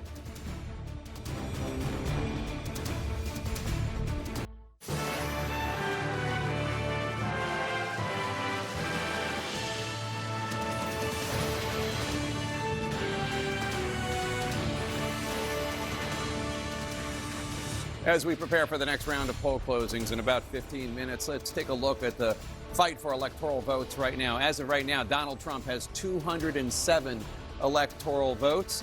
Kamala Harris has 91 electoral votes. There are 270 needed to win. The results, of course, are still coming in, and we have a key race alert right now. In Arizona, Donald Trump is in the lead with 49.6% of the vote. Kamala Harris has 49.5% of the vote. Donald Trump with a narrow 1,046 vote lead with 51% of the estimated vote in from battleground Arizona. In battleground Wisconsin, Donald Trump is in the lead there with 49.3% of the vote. Kamala Harris has 49.1% of the vote. Donald Trump with a 4,004 up. That just increased. So to a 6,556 lead ahead of Kamala Harris with an estimated 55% of the vote in from Wisconsin. In Pennsylvania, Donald Trump maintaining his lead, 50.9% of the vote. Kamala Harris has 48.1% of the vote. Donald Trump with a 121,000 plus vote lead. That's with 61% of the estimated vote in from the Commonwealth of Pennsylvania. In Georgia, Donald Trump maintaining his lead with 51.2% of the vote. Kamala Harris has 48% of the vote. Donald Trump with a 153,980 vote lead with an estimated 86% of the vote in. In battleground Michigan, Kamala Harris in the lead. She has 52.5% of the vote. Donald Trump with 45.7% of the vote. Kamala Harris with a more than 102,000 vote lead. That's with 27% of the estimated vote in from battleground Michigan. In North Carolina, Donald Trump maintaining his lead. He has 50.7% of the vote. Kamala Harris with 47.9% of the vote. Donald Trump is 134,000 plus votes ahead, with 84% of the estimated vote in the Tar Heel state. In Virginia, Kamala Harris still in the lead, 49.9% of the vote. Donald Trump has 48.3% of the vote. Kamala Harris is maintaining a 55,000 plus vote lead with 3/4 of the vote in there. In Virginia, 75% of the estimated vote. And then in New Mexico, Kamala Harris with 53.2% of the vote in the lead there. Donald Trump has 44.9% of the vote. Kamala Harris has 48,589 more votes than Donald Trump right now, with an estimated 65% of the vote. Still about a third of the vote left to count in New Mexico. And Boris Sanchez has a new projection for us in the fight for control of the U.S. Senate. Boris? Yeah, Jake, a handful of important projections to bring you, beginning with history being made in the state of Maryland. There, the executive of Prince George's County, Democrat Angela Alsobrooks, will defeat former two-term Republican Governor Larry Hogan. She becomes the first African-American person ever elected to the Senate from the state of Maryland. Another projection to bring you, this one from the state of Delaware. Congresswoman Lisa Blunt Rochester defeats Eric Hansen, a former Walmart executive, the Democrat here becoming the first woman and the first African-American person ever elected to the Senate from Delaware. A projection to bring you in the Northeast, this time in New York. There, incumbent Democratic Senator Kirsten Gillibrand, a former presidential candidate, she will win her third full term in office as she defeats former NYPD detective Mike Sapricone. Let's get you some updates on the Republican side, beginning with the Lone Star State of Texas. Going into the night, Democrats had optimism about potentially flipping this seat from red to blue instead. Republican incumbent Ted Cruz wins re-election, cruising to his third term against Democrat Colin Allred, a congressman from the Dallas area, a former Tennessee Titans middle linebacker. Cruz here winning by a substantial margin in the Lone Star State. An update now from Mississippi. There, incumbent Republican Roger Wicker wins his third full term, defeating civil rights attorney Ty Pickens. Re-election for Wicker in Mississippi.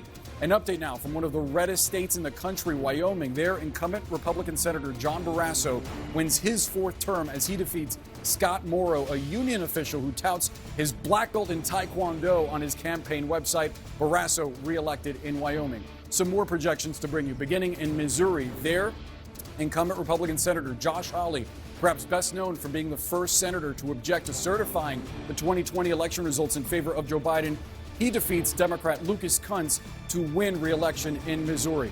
Meantime, in Nebraska, this special election, Pete Ricketts, a former governor there, he defeats Preston Love Jr., a former campaign manager for Jesse Jackson's presidential campaign in 1984. This is to serve out the term left by retired Republican Senator Ben Sasse.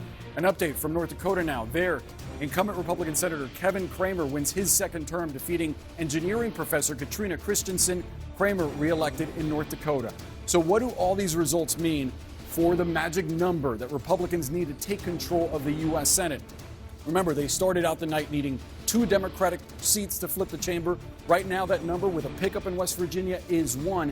And currently, as of this moment, Republicans are leading in 4 races where Democrats hold seats. But hold on, because that needs some context. 2 of these states are fairly early. One of them is Montana, and that race is expected to be competitive, but the other one is Minnesota, in which we're not really expecting that close of a race tonight. And there's also potentially a twist. I'll explain that in just a moment as we take a look at some key race alerts. These are live results coming into CNN right now. In Pennsylvania, this race has been back and forth all night. Look at what separates the former CEO of a hedge fund, Dave McCormick, from incumbent Democratic Senator Bob Casey. 0.1 percentage points, 44,000 vote lead for McCormick, with 61% of the vote in the Commonwealth of Pennsylvania. Meantime, the most expensive Senate race in the country, in history. Nearly $500 million spent on this race, and currently Colombian-born businessman Bernie Moreno leads incumbent Democrat Sherrod Brown with 261,000 votes, 84% of the vote in Ohio, where now Donald Trump has won the Buckeye State 3 times in a row. And this is the twist I was talking about before. No one expected this Senate race in Nebraska would be this close. You have Dan Osborne, an independent, who has not said which party he would caucus with. In fact, saying that he would caucus with neither party. Right now, he holds a 10,000, almost 11,000 vote lead over incumbent Republican Deb Fischer, 48% of the vote in there. If he wins, it could change the math a little bit for what Republicans need to take control of the Senate. Let's step back and give you a look at the balance of power. The raw numbers: Democrats hold 35 seats, Republicans 48, again with that one pickup of West Virginia. But there are 17 seats still up for grabs. You need 51 for control of the chamber, Jake. That Nebraska race is fascinating. The presidential race is moving west right now, and we are counting down to 11 p.m. Eastern. That's when a total of 78 electoral votes are on the line. Most of them are in California. Polling places are about to close there, and also in Idaho and Oregon and Washington State. Kamala Harris is counting on Blue California to push her closer to the 270 electoral votes needed to win the White House. Let's go back to Abby Phillip at Harris Campaign headquarters. Abby, you and Jeff have been talking to people inside the Harris campaign. What are they telling you? Yeah, Jake, let me just give you a gut check here about what we are hearing here as we've been sitting here reporting from the Harris headquarters. And I think the operative word right now is silence. There's not a lot being said because the Harris team appears to be searching for bright spots in the map as these results very, very slowly come in. Searching for bright spots and also very aware of the warning signs throughout the electorate in Virginia, in Iowa, in other places. I am told that Milwaukee and Detroit and Philadelphia, that is what the Harris campaign tonight is holding out hope for, more votes to come in. They have always said the blue wall was the most straightforward path. Now it may be the best, not only at all, because Georgia is also something that is developing tonight. Yeah, I mean, I still hear from Harris aides that they feel good about Georgia, but it is very, very close. The blue wall still remains the best option for her in this moment. So that's just, Jake, where things stand right now. Usually, and I know you know this, as the night goes on, the campaign is trying to spin these numbers as they come out. Jeff and I have been sitting here reporting for hours. There's been a slowdown in that spin because they really are digging into these numbers as they are coming in and trying to understand what's left out there for them, especially in these big urban centers. Jake? Yeah, this is my 7th presidential election. I would observe that when campaigns go silent, that's generally not a positive sign. Caitlin Collins, you're in West Palm Beach with the Trump team. What are they saying? Yeah, Jake, much livelier here. As you can hear, Donald Trump's favorite song, YMCA, is playing behind me. And certainly the audience here has gotten a lot livelier in just the last 45 minutes or so, Jake. We've been here for several hours, and that matches the feeling back at Mar-a-Lago, where we are hearing from Trump campaign sources that they are feeling a lot more optimistic about these numbers, boosted by Virginia, but also by Iowa, a number that proved wrong, that poll that came out on Saturday and sent shockwaves through the Trump campaign. And Kristen Holmes, I know you've been talking to sources. What are you hearing about what they're thinking right now watching this come in? They're starting to feel even more optimistic than they were before. A lot of them are looking at those exit poll numbers, and they're seeing a lot of movement. Some of it we've talked about on our air, but the big numbers there, Latino voters. That is something that they really worked at this cycle. They believe that in 2016, Donald Trump won the election on the back of working class voters. They believe he could win the election this time around on the back of Latino voters, particularly Latino men. Now, one thing to watch, Arizona and Nevada. What do those numbers look like? He specifically, in Nevada, reached out to Latino voters. They were trying to launch their coalition for Hispanic voters in Nevada. They believe that this could actually carry him in that state, which obviously he did not win in 2020. He didn't win it in 2016, but they do believe that if he wins it in this cycle, it is because of Latino voters. Yeah, they feel very good about him improving his standing with those voters from where he was, not only 2016, but 2020, Kristen Holmes. And Jake, I should note, a sign, as you're always just kind of looking for moments and to read the tea leaves, see what they mean. We're told that partygoers who were at Mar-a-Lago, where Donald Trump still is right now, are now filtering in here to the party at the convention center. Of course, it remains to be seen if and when Donald Trump himself shows up here, Jake. All right, Caitlin and Kristen, thanks so much. Let's go to John King at the Magic Wall. John, what can you tell us about Georgia right now? So let's look at battleground Georgia. First, let's just look at the entire map and looking it out. There's a lot of red on that map. A lot of red on that map, and that tells you right now, with a lot of votes to be counted, This map looks a lot more like 2016 than it does like 2020. And you can know at home what happened in those two elections. But we're not done with the count, so let's look in Georgia. Right now, the former president leading in Georgia by 136,000 votes and change at 51% to 48%, 89% in. So when you get this close to the finish line, you're saying, what's left, and is it enough? Is it enough to overcome 136,000 votes? So let's start with that, and let's look at where our live outstanding votes are. The bigger the circle, the more votes still to be counted. The color of the circle, how the votes coming in that area right now. So you do see a lot of big circles in Atlanta and the suburbs, down here in Savannah and the suburban areas around that, Columbus, Georgia down here. You see some pockets of Democratic votes that are still out.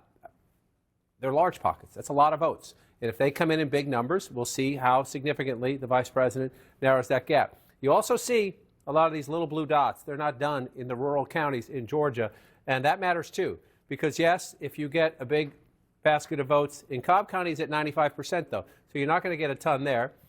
Fulton County is at 90%. It's the largest population center, so 10% can be a lot of votes because of the population center. This is the one we're waiting the most on, Gwinnett County, but they're up to 72% now. And then we'll come down here and look at DeKalb County. They're at 89% now. So we have more votes to come from in this circle of Atlanta and the suburbs around it that are blue, but we also have more votes to come from in some of these counties out here. That one's at 94, that one's at 95, that one's at 98, that one's at 92. So you got a lot of the vote in these places. So Donald Trump still has some votes to pick up in the rural areas. The question is, how big are the vice president's advantages in the Democratic areas where votes are still out? When you're down by 136,000 votes with 89% reporting, when those votes come in, not only in Atlanta suburbs, I just want to check down here in Chatham County, they're only at 36%. So again, if you're in the Harris campaign, Abby and Jeff are exactly right. They are scrubbing the books now. They're looking at their data projections. They are calling people in the states. They are trying to find out what happened here. How many people turned out? We're getting 60% of the vote at 36% counting. How many more are to get? And are they all ours, or are we splitting these votes? It gets frantic in campaign headquarters at this point of the night when you're trying to figure out, is the math possible? I would say as you pull it out, yes, the math is possible, but you'd rather be Donald Trump right now in Georgia than the Vice President of the United States. So let's look at North Carolina, another of the Sun Belt states. 145,000 votes ahead. That's almost twice what Donald Trump won North Carolina by 4 years ago. 85% of the vote in. Same test. What's the outstanding vote? Again, smaller circle now in Mecklenburg. I'll go there in just a second to see. That was a little bit bigger earlier in the night. That's the largest county. Mecklenburg County is Charlotte and the suburbs around it. Out here, in the Raleigh-Durham area, still a lot of votes to be had. Fayetteville area, a lot of votes to be counted. But again, look at those little tiny dots, right? Not a lot out there, but all those little rural counties add up for Donald Trump. So let's just come out and check where we were talking about. Right here, Cumberland County, that's Fayetteville. Only 21%. So this is where, if you're the Harris campaign, when I was in those Georgia counties, they were at 75%, 80%, somewhere in that ballpark. That gets you nervous. That gets you jittery. Here, you're still jittery because you're losing, but you know there are a lot more votes out there. This is the second largest county in the state, Wake County. They're up to 82%, so you're starting to get a little nervous there. You're looking for places, that's 94%. You're looking for places that are your color, that's 95%, that are in the 60s, in the 70s, or the 30s, right? This county is not as much population, but at least there you have some hope. Let's look at Mecklenburg. They're at 90%. Now, again, this is where the biggest numbers come in, so that 10% can matter, but it's the only big county you have left, and the other guy has a 145,000 vote lead in a state he has won twice. So then we come up here, and that's what made Donald Trump president in 2016. He flipped the blue wall states that had voted. They have voted together since 1992. They have voted blue in every one of those elections with the exception of 2016. Right now, as we get closer into late night here, Donald Trump is leading in Pennsylvania by 116,000 votes. Only 67%, so a ways to go there, a ways to go. The Senate race is also tight. Guess what? There we are in Pennsylvania. Then you come over here. He's leading in Wisconsin. This is a state, 2 elections in a row has been decided by ballpark 20,000 votes. Trump's lead is 26,000 votes right there. Again, battleground Wisconsin, very close. The vice president's team scratching to try to find votes. And Michigan, she's leading in Michigan, only 30% of the vote there coming in. So to me, as I look at this map, the blue wall states become paramount, Jake. Indeed. Voting is about to end in 4 states out west. That includes the biggest Prize of all, California, which has 54 of the 78 electoral votes at stake this hour. And we have a projection for you now. CNN can project that Kamala Harris will win the state of California with those 54 electoral votes. Not unexpected. Harris will win California. CNN is also projecting that Donald Trump will win the state of Idaho with its 4 electoral votes. So what does that mean for the electoral? Too early to call. We have Washington State with 12 electoral votes and Oregon with 8 electoral votes. Too early to call. Let's go to the electoral map right now. Donald Trump with 211 electoral votes at this hour. Kamala Harris cracks 100, now has 145 electoral votes. 270 electoral votes are needed to win. Donald Trump is 59 electoral votes away from that. Let's look at these battleground states now. Arizona, Donald Trump in the lead there, 49.6%. Kamala Harris right behind him with 49.5%. Donald Trump has a 2,356 vote lead with 51% of the estimated vote in from Arizona. Wisconsin, Donald Trump in the lead there too, 49.9% of the vote. Kamala Harris has 48.4%. Donald Trump has a 28,576 vote lead with an estimated 59% of the estimated vote in from the Badger State. In the Commonwealth of Pennsylvania, Donald Trump maintaining his lead. He's at 50.7% of the vote. Kamala Harris with 48.2% of the vote. Donald Trump with a 119,411 vote lead with 68% of the estimated vote in from Pennsylvania. In Georgia, Donald Trump still in the lead there, 51% of the vote. Kamala Harris with 48.2% of the vote. Donald Trump with a 136,328 vote lead. That is with 88% of the estimated vote in from the state of Georgia. In North Carolina, another battleground where Donald Trump leads, 50.8% of the vote. Kamala Harris has 47.8% of the vote. Donald Trump has a 145,388 vote lead over Kamala Harris right now with an estimated 85% of the vote in from the Tar Heel state. In battleground Michigan, Kamala Harris in the lead. She has 51.3% of the vote. Donald Trump has 46.9%. Kamala Harris is 74,838 votes ahead of Donald Trump, but that's less than a third of the vote counted there. 30% of the estimated vote in from the state of Michigan. In the Commonwealth of Virginia, Kamala Harris in the lead there still, but narrowly so, 50.1% of the vote. Donald Trump has 48% of the vote. Kamala Harris with a 73,375 vote lead. That is with 78% of the estimated vote in from the Commonwealth of Virginia. In New Mexico, Harris leads there too, 52.6% of the vote. Donald Trump with 45.5% of the vote. That is with an estimated 69% of the vote in. Harris with a roughly 43,000 vote lead. Let's go now to Abby Phillip, who is at Harris campaign headquarters in Washington, D.C., at the campus of Howard University. Abby, what are you hearing from the Harris campaign, if anything? Yeah, Jake, we actually just got a pretty significant update from the Harris campaign campaign manager, Jen O'Malley Dillon, who sent out a memo to her staff tonight laying out what they see ahead in the coming days and hours, and my colleague Jeff Zeleny is here with me. The memo essentially says, Jake, that the returns are coming in slowly. They still see their path, but that path is largely going to be through the blue wall, as Jeff and I were just discussing. The key point that Jen O'Malley Dillon is making is that this is a close race. This is the close race that they have been expecting. She says to her staff, we are built for this. Let's finish the night out. We will see you tomorrow. They are not expecting this to be wrapped up tonight. They are not, because the margins are so small. And just reading from that memo, should we have known all along our clearest path to 270 was through the blue wall states. And again, they point out the cities we were talking about, Milwaukee, Detroit, and of course Philadelphia. Abby, a central question hanging over all of this, and indeed the crowd here waiting behind us, is Vice President Harris going to address the crowd? That is a possibility. We will see in the coming days as we hear some helicopters overhead here. We will see. But the bottom line is they know this is a close race. This is going to be not resolved tonight in their eyes.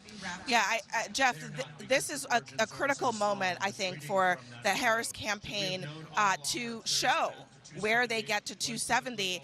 And Jake, it looks like they are not foreclosing really on anything in the map right now that is not called. They're still waiting for the polls to close in parts of the Sun Belt, for those results to come trickling in. But again, it's the blue wall again. It is it's Pennsylvania, it is Wisconsin, and it is Michigan, where the best chances are for Harris to get to that 270 that she needs to become president of the United States. All right, Abby Phillip and Jeff Zeleny, thanks so much. Let's go to John King at the Magic Wall. John, explain the theory of the case for the Harris campaign right now, if you would. Right, and you heard Jeff and Abby emphasizing, even the campaign saying essentially they don't rule out any other possibilities, but we're really banking on the blue wall. Well, at the moment as we speak, 2 of the 3 blue wall states, that's Pennsylvania, Michigan, Wisconsin, 2 of the 3 are red. We're not done, but 2 of the 3 are red. Why is that significant? Well, let's look at the Sun Belt states. And again, the Harris campaign is not ruling this out, but you show this here. Donald Trump, 142,000 votes ahead in North Carolina. I can show you the live outstanding votes. And when I show you the live outstanding votes, you will see some pretty big circles in the blue areas, large metropolitan areas and suburban areas where the Democrats do quite well. I just want to say, at 85% reporting statewide and 142,000 vote lead, is it mathematically possible? Are enough votes out there? Yes. When you get to this point in an election in a state Donald Trump won twice, you start to think, okay, this looks like it did in 2016 and in 2020. It looks more like 2016 than it did in 2020, to be honest with you. But you look at it, and if you're in the Harris campaign, you're calling all these counties, and you're trying to figure out, how many votes are out and what percentage are we getting. But if you're looking at the North Carolina map, I'd rather be Donald Trump than the Vice President of the United States right now. So then you bring up the Georgia map. And again, this one, I'll say this again, I'm a broken record. 2024 is not 2020. There's not as many mail-in ballots.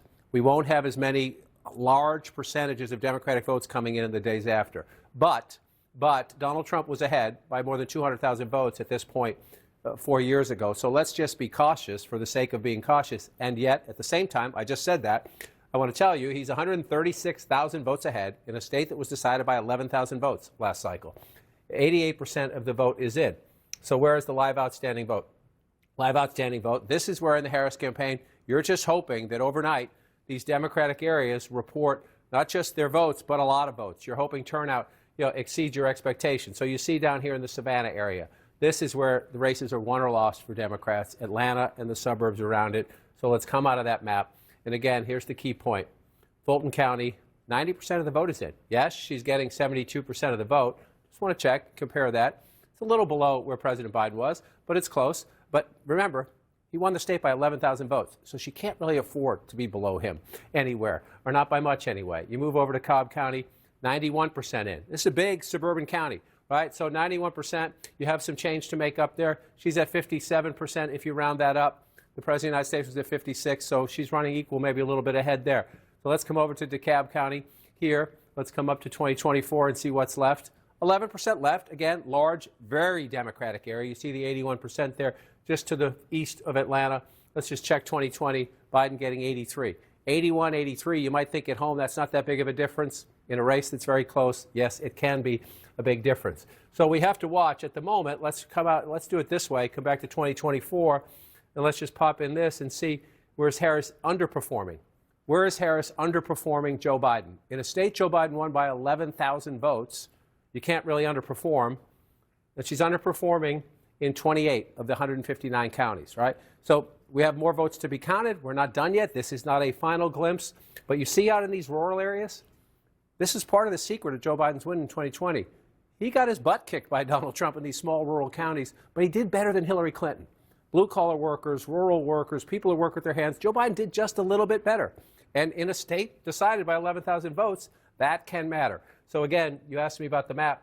We're not done. We're going to count. The Harris campaign will update us. They go to their counties. We have people on the ground asking the people, our vote desk with Pam Brown, what votes are still outstanding. But if you look at this map right now, I want to switch. Well, let's just check real quickly where we are in Wisconsin. 61%.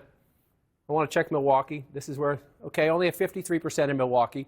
Black turnout in Milwaukee better be huge in the uncounted vote for the vice president to catch up. I talked to a Democrat out there earlier who said it was good. They didn't say it was great. They said it was good. And I asked if it was great, and they said it was good. So we'll see how that plays out. Dane County, 74%. We're at 91%. Again, not to be a broken record, 75%. A percentage point can matter, underperforming by just a little bit. And so she's losing in Wisconsin. Got a ways to go there. She's holding on in Michigan at the moment. We're still only at 32%, so we got a long way to go in battleground Michigan. We'll come back out here, and this one is the biggest. I'm going to show you why in just a second. The Commonwealth of Pennsylvania, we've been saying it for weeks, 19 electoral votes, the largest of the battleground states out there, 72% in, 178,000 vote lead. That's a healthy lead. Now again, let's look. Let's look. There's a lot of votes. This is what happened. Remember 2020. Donald Trump was ahead in Pennsylvania. This was what brought Joe Biden back. They counted the votes, mainly in Philadelphia, but also in the suburbs around it. That was 2020. There were a lot more early mail-in votes then to be counted than there are now, but we shall see as we come out. And Jake, before you jump in, and please ask me anything you want, one little quirky thing. Trump's leading in Northampton.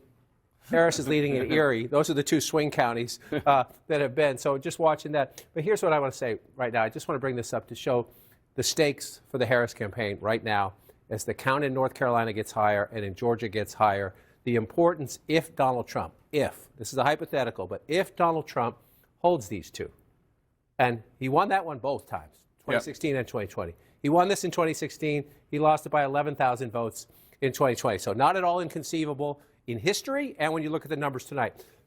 Excuse me. If that happens, Harris cannot lose that. Why can she not lose that?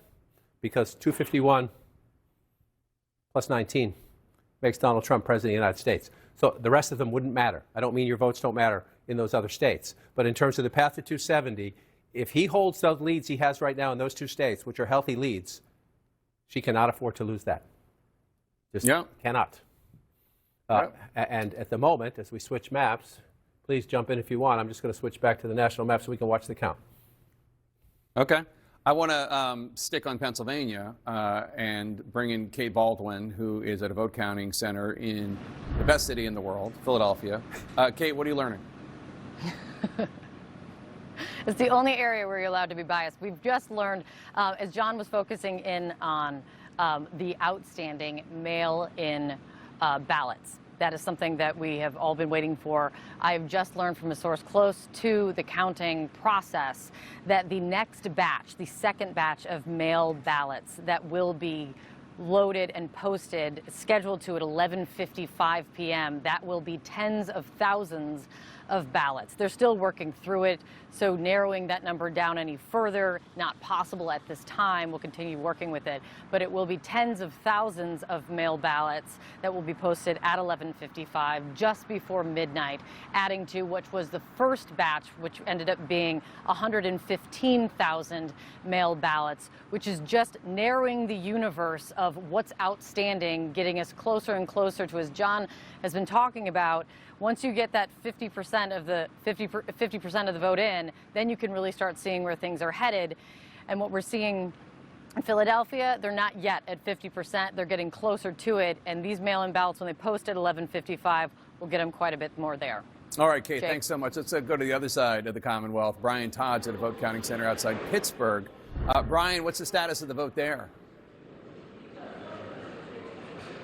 Jake, the bottom line is we're heading to the finish line very quickly here in Allegheny County. I'm with David Voy, the election division's manager of the county. David, it's going to be counted all pretty soon. By midnight, about how much of the vote do you think will be in? So I believe we're roughly 98% now that have reported. I believe by midnight, we're at 89% reported. I believe by midnight we should be around 98. And to clarify, just about all the mail-ins have been reported by now. All the mail-ins that we have will be counted and tabulated this evening. The only thing that it will not be are any military or overseas ballots, which they have an extra week to return their ballots, and they'll be scanned in later. And an illustration is right behind us of the votes coming in. Explain to our viewers what these are and where they're going to be put. So these yellow bags are the physical paper ballots that voters have voted. They are put in these bags and sealed and locked. The seal numbers are traced for chain of custody, and they will be locked up and kept here. Just how smoothly has it gone? Because we've heard that it's gone incredibly smoothly here in Allegheny. So this crew that works here on Election Day, they've gotten really good at this since 2020. I mean, we posted our first batch of approximately 186,000 mail-in ballots by 8:02. And by law in PA, we're not allowed to post any results before 8 o'clock. Is there anything we can look to be outstanding after midnight tonight? Just the provisional ballots, which we are sworn in on Friday to start our return board. That is our recount. That's when we'll start researching those provisionals, see how many we have, and start counting those. And again, like I said, the overseas and military ballots, this will count and get into the system next week. Any sense of how many of those there are? Less than 4,000 total. David, thank you very much. Great update. All right, guys, back to you. Allegheny County, close to the finish line here. All right, Brian, thanks so much. Let's get more on the Commonwealth of Pennsylvania with Pamela Brown, who's at the voting desk. Pamela, take us through what is left to be counted, what's outstanding. Well, it's a big question what's going on in the collar counties around Philadelphia. These are the blue-leaning collar counties that the Harris campaign has been trying to drive up turnout. That's Bucks, Chester, Delaware, Montgomery counties where results have been slowly coming in. So I just spoke to an official in Chester County. An official there tells me that they just released a large batch of mail-in ballots. So that release was 60,673. And by 1 a.m., I'm told they'll see more results from the precincts of today's in-person votes. You have to remember they have to take the memory card, drive it in. It's a large county. Now, total ballots counted so far, like this is the universe, right, is 151,950. And then I should note the ballots cast in person today there in this key collar county is 91,277 per this official. Let's go over to Bucks County. This is another critical collar county, as John King has been talking about all night. I'm told results will trickle in as these data cards are being driven from the polling places. An official I was just in touch with, texting with there in Bucks, says so far over 90,000 mail-in ballots are accounted for in the results out of a possible total of 151,000. And I also want to note this, that the state will be required to report the outstanding early votes by midnight. So we should get a clearer picture soon there in this critical battleground Commonwealth of Pennsylvania. Back to you. All right, fascinating. And she was just talking about Bucks County. Walk us through Bucks County. This is where Harris had a couple big events there, including that one with Liz Cheney, really making a play for Republican women, especially in Bucks County. And for Haley voters. Nikki Haley got 155,000 votes in the Pennsylvania primary long after she was out of the race, so that was one piece of the competition. Two things to say about this. Number one, it's only half the vote. So if you just think we have about 200,000 more votes, right? This is 51%. It's 103 to 102. So you got roughly 200,000 votes still to come in. Bucks County is the most competitive of the collar counties. She sees at 50%, the vice president, if you round up. Again, President Biden was at 52 if you round him up. You say that's not a huge difference, but Jake, you know the Commonwealth very well. In the competitive swing counties, a half a point or a point can matter, and right now that number is not good for the vice president. Indeed. And CNN can bring you a projection now. Folks at home, CNN projects that the state of Oregon will go to Kamala Harris. As expected, Oregon, with its 8 electoral votes, will go to the Democrat Kamala Harris. Let's take a look at the electoral map. Right now, Donald Trump has 211 electoral votes. Kamala Harris has 153 electoral votes. 270 are needed to win. Let's take a look at the key races now. Arizona, Donald Trump in the lead there, 49.6% of the vote. Kamala Harris right behind him with 49.5% of the vote. Donald Trump with a roughly 3,000 vote lead. That's with 51% of the estimated vote in from the state of Arizona. In battleground Wisconsin, Donald Trump maintaining his lead. 50.4% of the vote. Kamala Harris has 48% of the vote. Donald Trump with a more than 50,000 vote lead right now with 63% of the estimated vote in from the Badger State. In the Commonwealth of Pennsylvania, Donald Trump maintaining his lead, 51% of the vote. Kamala Harris has 47.9% of the vote. Donald Trump with more than 165,000 more votes than Kamala Harris with more than 76% of the estimated vote in from the Commonwealth of Pennsylvania. In battleground Georgia, Donald Trump in the lead, 50.9% of the vote. Kamala Harris has 48.3% of the vote. Donald Trump has a more than 131,000 vote lead over Kamala Harris. That's with 90% of the estimated vote in. So they got 10% to go there in Georgia, but Donald Trump in the lead. In North Carolina, another battleground, Donald Trump still in the lead there with 50.7% of the vote. Kamala Harris with 47.9% of the vote. Donald Trump has a more than 138,000 vote lead over Kamala Harris with an estimated 87% of the vote in. In battleground Michigan, Kamala Harris is in the lead, 50.2% of the vote. Donald Trump has 48% of the vote. Harris has a more than 40,000 vote lead over Donald Trump with 1/3, 33% of the vote in there. John King? So, Jake, just going through some of these counties in Pennsylvania, again, Joe Biden won the state. Let's go back and show you it. 81,000 votes, right? His birth state. He's from Delaware now, but he was born in Pennsylvania. That was one of the things that helped him, is because he was, as he liked to call himself, the scrappy kid from Scranton. So where are we now in 2024? I was just looking here. This is Lackawanna County. This is where Joe Biden was born, Scranton, Pennsylvania. You say, well, the vice president's winning it with 51%, but Donald Trump's at 48, right? So again, in a close battleground state, margins within some of these counties can matter. She's at 51. Joe Biden, 4 years ago, was at 54. That's a big deal. That's a big deal. You look at the margin there, you say, oh, that's only 9,000 votes, right? You know, but if you're trying now, you're trying to make up this lead, right? That's 3,000 votes, a little less than that, a little more than that, maybe 3,000 votes. The reason it matters is you're trying to make up 173,000 votes, right? So when you're losing ground in each of these counties, it hurts. And so let's just come over here. This is Luzerne County. This is Trump country, Pennsylvania. Harris getting 42%, 43 if you want to round that up. Trump at 57. Again, 43 for the vice president. 42. So there she's competing, not so bad. There. So you're just looking for the pieces as you come through. Carbon County, 65 for Trump. 4 years ago, 72% for Trump now. That's white workers, blue-collar workers, high school educated workers. Want to check back in here. Lehigh County, vice president getting 52%. There's a little bit out here. Again, you're looking for population centers now. This is the 10th largest of the 67 counties. If you're the Harris campaign, you're looking at population centers trying to say what's left in the places where there are a lot of people. Modest amount of people in Lehigh Valley, but you see it right there. At 52, just want to come back. Joe Biden's at 53. You see the pattern that continues, right? You know, I was saying Donald Trump has to improve his standing a point or two in the suburbs. She has to match Joe Biden in these close battleground states. And in a place that matter, blue-collar Pennsylvania, you don't see it right now. Some votes still to be counted. Maybe she makes it up. But so then the other point is, if you're losing places, can you make it up, right? If you're losing in one piece of the state, can you make it up somewhere else? Look at Delaware County. She's getting 60% of the vote, right? So it's only 70% counted. She's getting 60. Biden got 63, even in Delaware County, which is strongly Democratic. That was my last stop on the all over the map tour there. Again, there's time, right? There's 70% of the vote to come, but look at this, right? If you've got 70%, the most you're going to make up, if the percentages stay the same, you're going to make up somewhere in the ballpark of 15 or 20,000 votes, right? That's great. You're making up 15, 20,000 votes. His lead is 178,000 votes. So you're looking for places where you can make up a ton, which is why, to circle back to your hometown, what Kate Baldwin just told us is absolutely essential. It was Saturday morning in 2020 when that last installment from Philadelphia came in. The next installment will not be the last installment from Philadelphia, but she said tens and tens of thousands of votes, right? The Vice President of the United States is getting 77% of the vote right now in Philadelphia. They're approaching 70% reporting. All right, you come back in time, the President of the United States was getting over 81% in Philadelphia.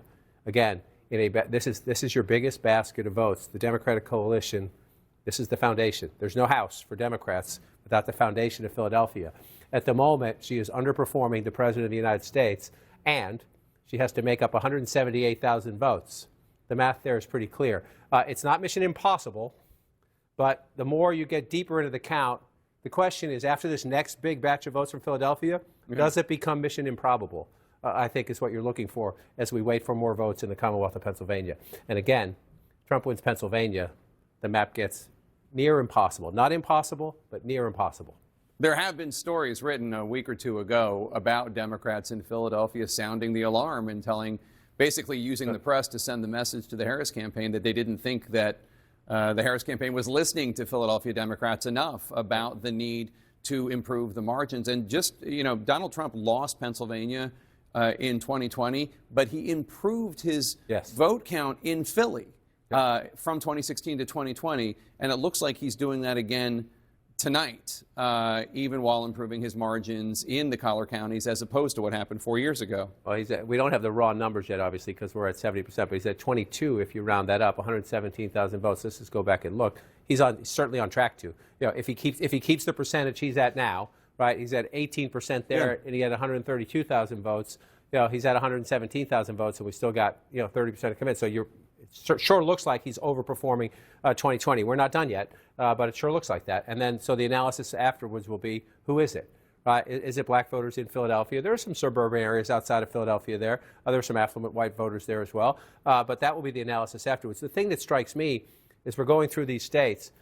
The thing you heard in the last week from the Harris people is that we're on the ground. Our labor allies are on the ground. Our progressive groups are on the ground. Our LGBTQ groups are on the ground. We're knocking on doors, and we don't see the Trump people anywhere. Right? Trump did sort of contract out his get out the vote. I was in 7 or 8 of these battleground states in the last couple of weeks. We didn't see many Trump people out there at all, just doing phone banks. But what happened in 2016 is Trump's support was organic. It was organic. And so, you know, the Trump campaign says, you know, texts and phone calls work to turn out voters. Democrats think it's knocking on the doors. If this map holds up, that's going to be a big conversation about motivating and turning out voters in this technology age. What works best? What kind of contact works best? Or, you know, the vice president's campaign, well, they say she only had 110 days. She didn't have enough time to introduce herself. Or, you know, that part, we're not done yet. But that's what's going to happen. You know, if that happens, is who the finger pointing in the Democratic Party. We're not there yet. But as you watch this map fill in, another thing that is distinctive at the moment, we're not done yet. In 2 presidential elections, Donald Trump has lost the popular vote both times. At the moment, he's 5.1 million votes ahead. We're just starting to count in our most populous state. So there's a long way to go, and that could change. That could change. But that would be a trophy, if Donald Trump wins this election, that would be a trophy he would very much like to claim after losing the popular vote in 2 elections in a row. And you also know there are people in the senior echelons of the Trump campaign who say that they still do direct mail because there's said seniors, you can't reach seniors through texting and emails, that the way to reach them is with direct mail, which a lot of people in politics today laugh off, but guess who votes more than young people? Seniors. Sarah Seidner, let's go to Wisconsin if you can, because I want to bring in Sarah Seidner, who's at a vote counting center in Milwaukee right now with 66% of the vote in. Donald Trump is in the lead there with 50.6% in Wisconsin in general. Kamala Harris with 47.8%. Donald Trump right now in the lead by almost 60,000 votes. Sarah, you have officials with you who can tell us about the outstanding vote in Wisconsin. Still about a third of the state's vote is outstanding. What can you tell us? Yeah, we just heard a big cheer go up here in Milwaukee at the central count, as they call it, because all the wards have finally reported. So they are counting these ballots as fast as they can. They do believe that they're going to be able to give some kind of idea of this count after midnight. It will not take the extra 2 or 3 hours they thought it might because of that problem with what happened with the tabulators, which, by the way, are right behind me, one of them. All 13 of them, there was an issue. A door was not locked, and so they, out of an abundance of caution, decided that they were going to rerun through the absentee ballots, 30,000 of them, but they've been able to do that, and now they're about 80,000 of 325,000 that have already been processed. All right, with me now, we have Patricia Ruiz-Cantu and Douglas Haig, Republican, Democrat. Both of them are on the Milwaukee Election Commission. First of all, how are things going, and do you think we're going to find out something soon? We will. I think things are going really well, even though we had a little hiccup. But, you know, as we united, all the workers and the parties, I think that it's extremely important that we were in the same page and that we had an agreement and everything is going well.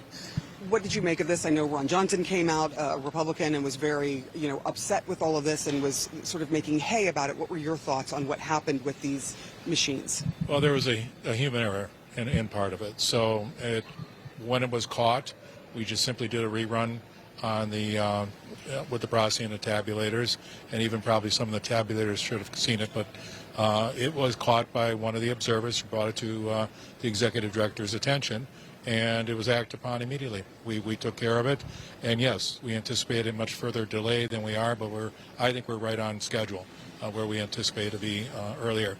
And true, if you can see around and look at the poll workers at work, we both have Democrats and Republicans working side by side, and many of them have been doing this for many years, and they've become very efficient about it, and they're with their integrity from each group.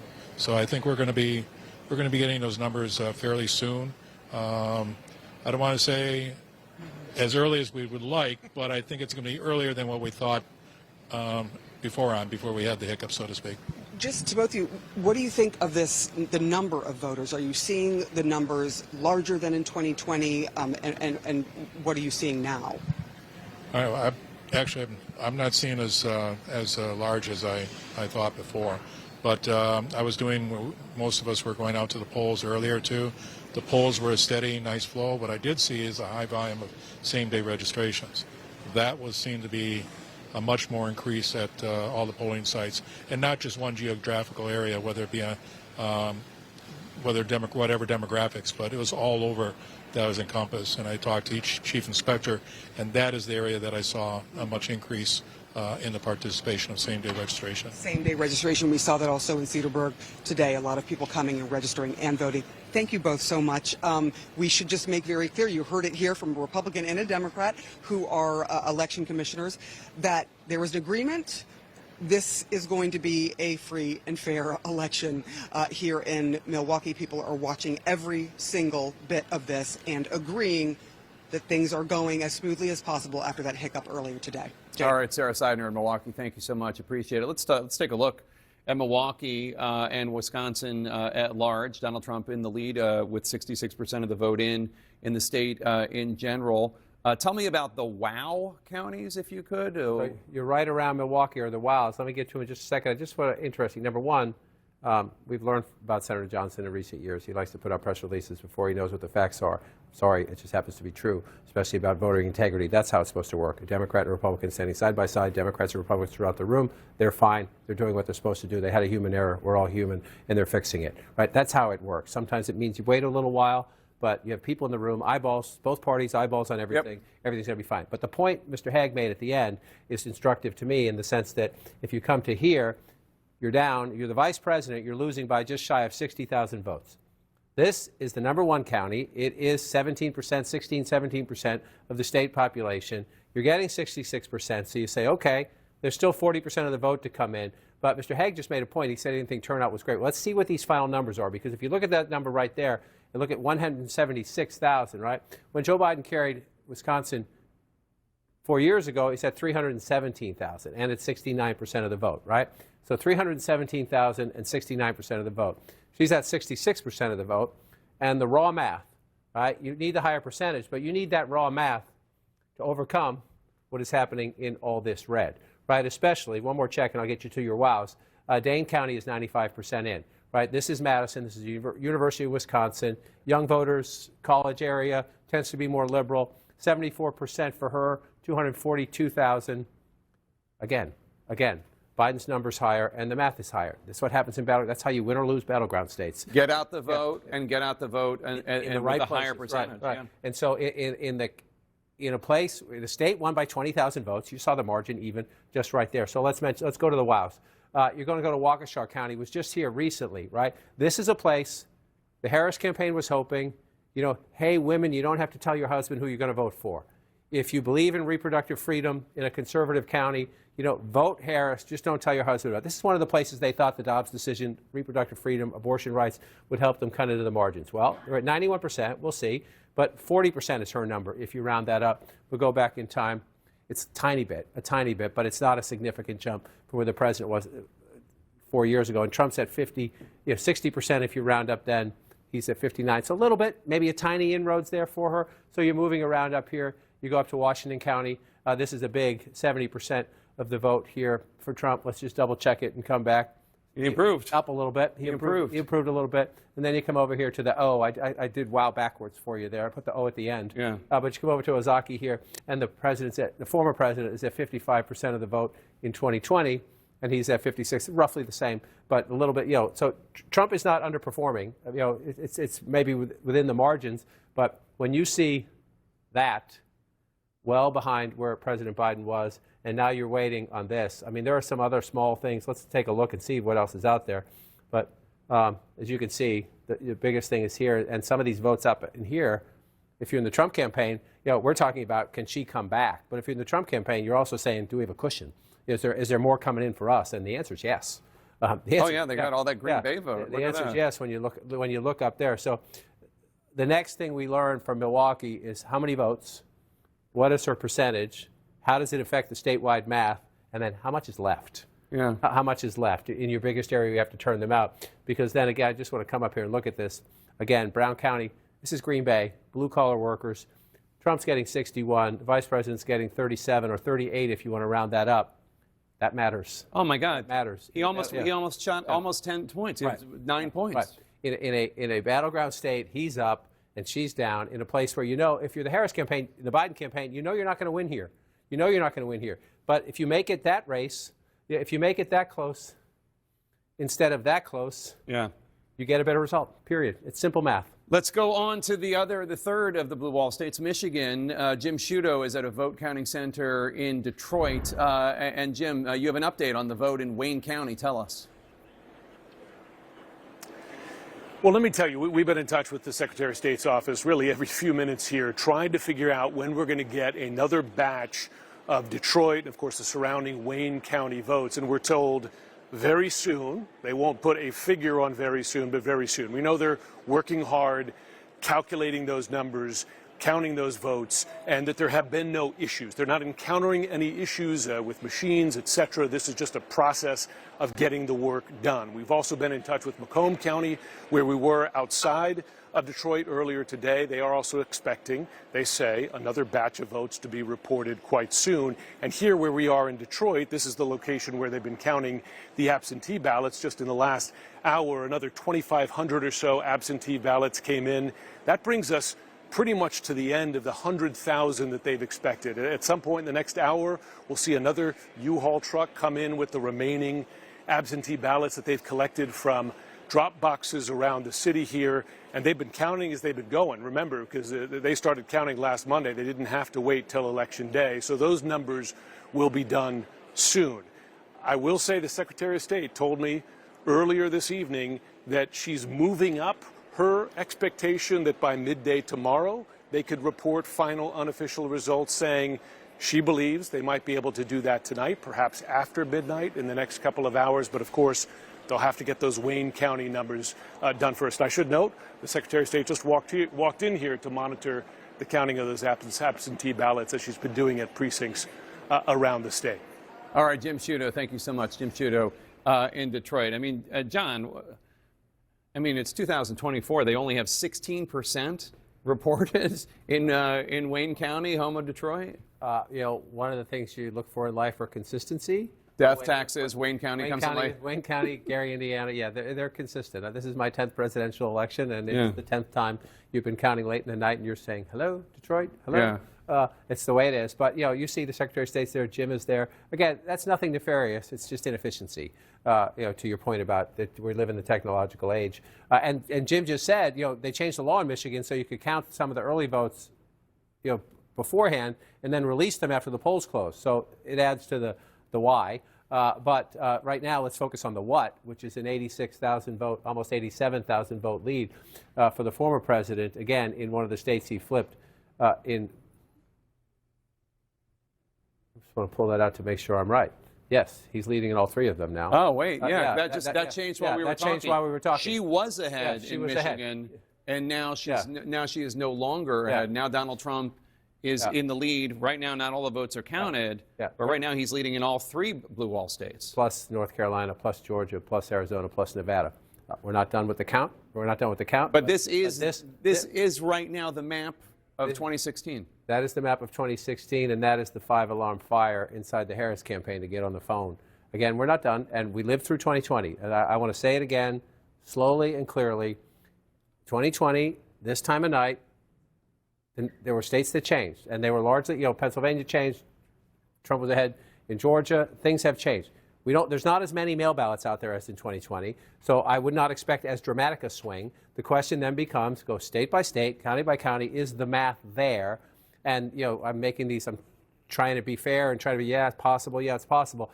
When you're leading in all of them and you're Trump, that's what you're sitting in the headquarters. So maybe they're not going to win them all, right? Maybe they're not going to win them all, but they're leading in all of them right now. And so let's just look at what happened here and come on in.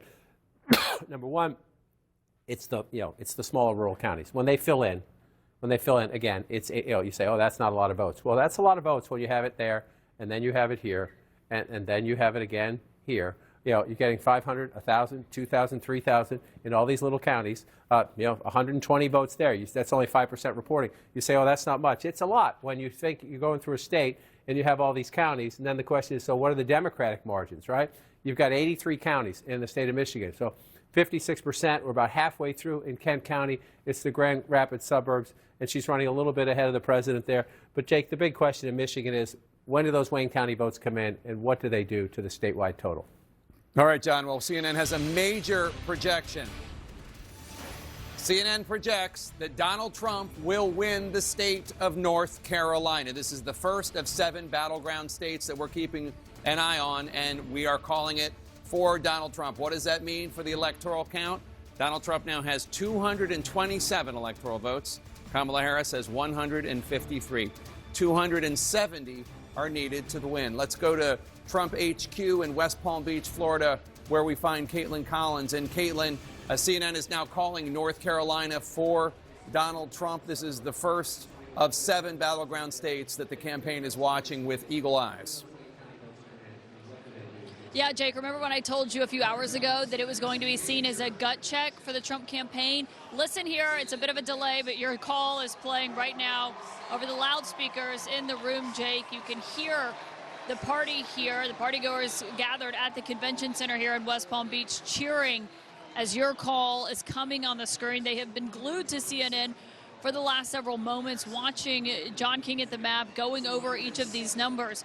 But North Carolina is an important benchmark for the Trump campaign because they were watching it to get a gut check for how they believed the rest of the evening could go. And I can tell you that what I'm hearing from Trump campaign sources is they are increasingly confident as the night is going on. Still not certain, of course, watching those very important blue wall states and to see what they look like. And so that is going to be the big question here as they continue to keep an eye on Pennsylvania, on Michigan, on Wisconsin as this is moving forward.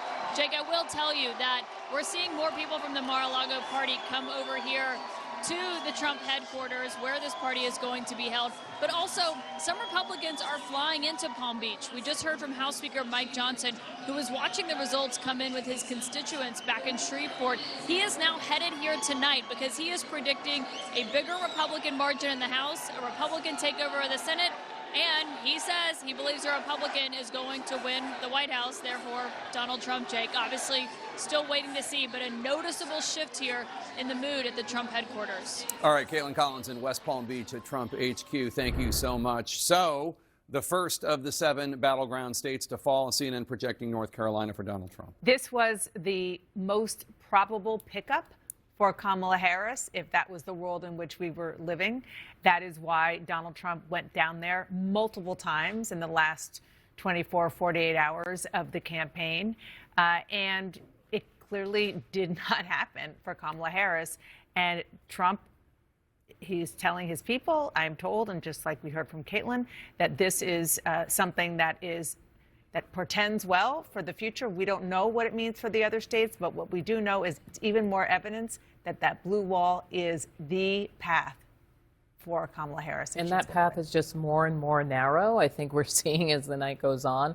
But also, so many people thought that perhaps this would be an election that in tenor and tone would be closer to the midterms, a big conversation about abortion. That is not where it's going. It seems like you're seeing that male turnout is starting to produce what the campaign wanted. You know, I think a lot of us came into tonight wondering, was it going to feel more like 2016 or 2020? And 4 years ago, I was at Fox, and at almost exactly this moment, at 11:20 p.m., we made the very controversial call. They made the very controversial call of Arizona. And that changed the whole feeling. And that's one of the reasons the Trump campaign was so furious about that call, because it was the first flip and the first indication that maybe it was going to be different than 2016. Right now, and look, there's a lot of voting and states to be called, but right at this moment, this does feel more like 2016 than 2020. No question about it. It is interesting, and yeah, and the fact that we're calling it at this point is also significant because I don't think North Carolina was called last time 4 years ago until maybe a week after the election, or it was certainly after Pennsylvania. Pennsylvania came on Saturday. I think North Carolina was Sunday or Monday. The fact that we are making this call now suggests that there's a bigger gap than there was last time. And Donald Trump won it last time by something like 75,000 votes. Generally speaking, he is overperforming what he did in 2020, and she is underperforming what Joe Biden did in 2020. And that ends up what it was a narrow edge for Biden is at this point, we have to condition it, a narrow defeat for Harris. And the thing about North Carolina, and John has been talking about this and will do more at the wall, is you do have kind of a sense of the country in the state of North Carolina, in that there are growing minority populations, and there is a growing sort of suburban, maybe more moderate population in and around the big cities. And so that is why the Harris campaign thought, with the dynamics of the country right now, that she would have a better shot. But look, the headwinds of the economy, the inflation that people are feeling, the difficulty in their everyday lives. Yeah, she could not outrun that couldn't. Biden economy. Yeah, and the economy, Chris, that is what people are feeling every single day. I mean, we were talking earlier about whether or not the sort of women and the idea of this being the first post-Roe presidential campaign was going to supersede how people felt when they were buying eggs and milk. And certainly North Carolina and other places that we are seeing start to formulate in these other states, the answer is no. You know, we have talked about it all night, and we've disagreed to a certain degree about the right track, wrong track, and it was 27% right track, 60-something% wrong track. You know, maybe part of that is dissatisfaction with Trump. Maybe some of that is dissatisfaction with the abortion overturn.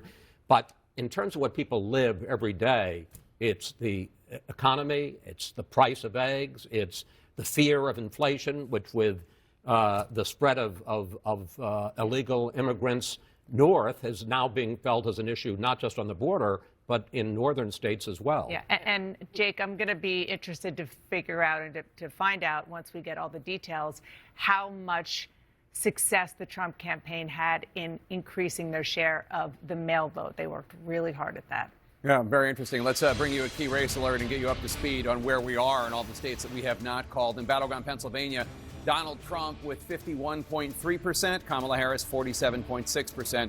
Donald Trump more than 212,000 votes ahead, with 82% of the estimated vote in from the great Commonwealth of Pennsylvania. In battleground Michigan, Donald Trump in the lead, 51.2%, Kamala Harris at 47%, Donald Trump at 98,014 votes ahead of Kamala Harris, with 41% of the estimated vote in from Michigan. In battleground Wisconsin, Donald Trump in the lead, 50.7% to Harris's 47.7%. Donald Trump with a 68,000-plus vote lead over Harris, with 71% of the estimated vote in from the Badger State. In battleground Georgia, Donald Trump up 50.8% to Harris's 48.3%. Donald Trump with 128,582 more votes than Kamala Harris, with 92% of the estimated vote counted in the state of Georgia. In the state of Arizona, another battleground, Donald Trump in the lead there, 49.8% to Harris's 49.3%. Donald Trump with a 7,588 vote lead over Kamala Harris. That's with more than half, 52% of the estimated vote in. In Nevada, Donald Trump in the lead, 73%. Kamala Harris with 26.2%. Donald Trump with a 10,985 vote lead over Harris. That's with only 2% of the vote in from from Nevada, only 2%. Boris Sanchez now has some new projections in the fight for control of the U.S. Senate. Jake, a major moment for Republicans. They have just flipped. They are expected to flip their second Democratic seat of the night, this one coming in Ohio. There, Republican Bernie Moreno defeating incumbent Democrat Sherrod Brown.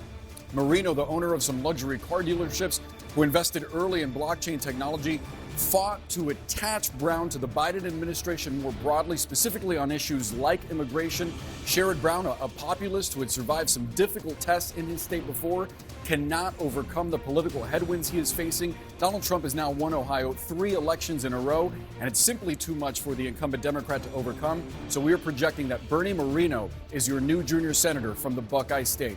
Meantime, 4 Democratic holds. The first one, a historic one in New Jersey. There, Congressman Andy Kim is set to become the first Korean American ever to serve in the U.S. Senate. He defeats real estate tycoon Curtis Bashaw. Meantime, in Virginia, there, incumbent Democratic Senator Tim Kaine, a former vice presidential candidate, he's projected to defeat Hung Cao, a former Navy captain. Another Democratic goal to tell you about this one, Martin Heinrich, the incumbent senator there seeking his third term. He defeats Nella Dominici, whose father was the last Republican senator elected in New Mexico some 20 years ago.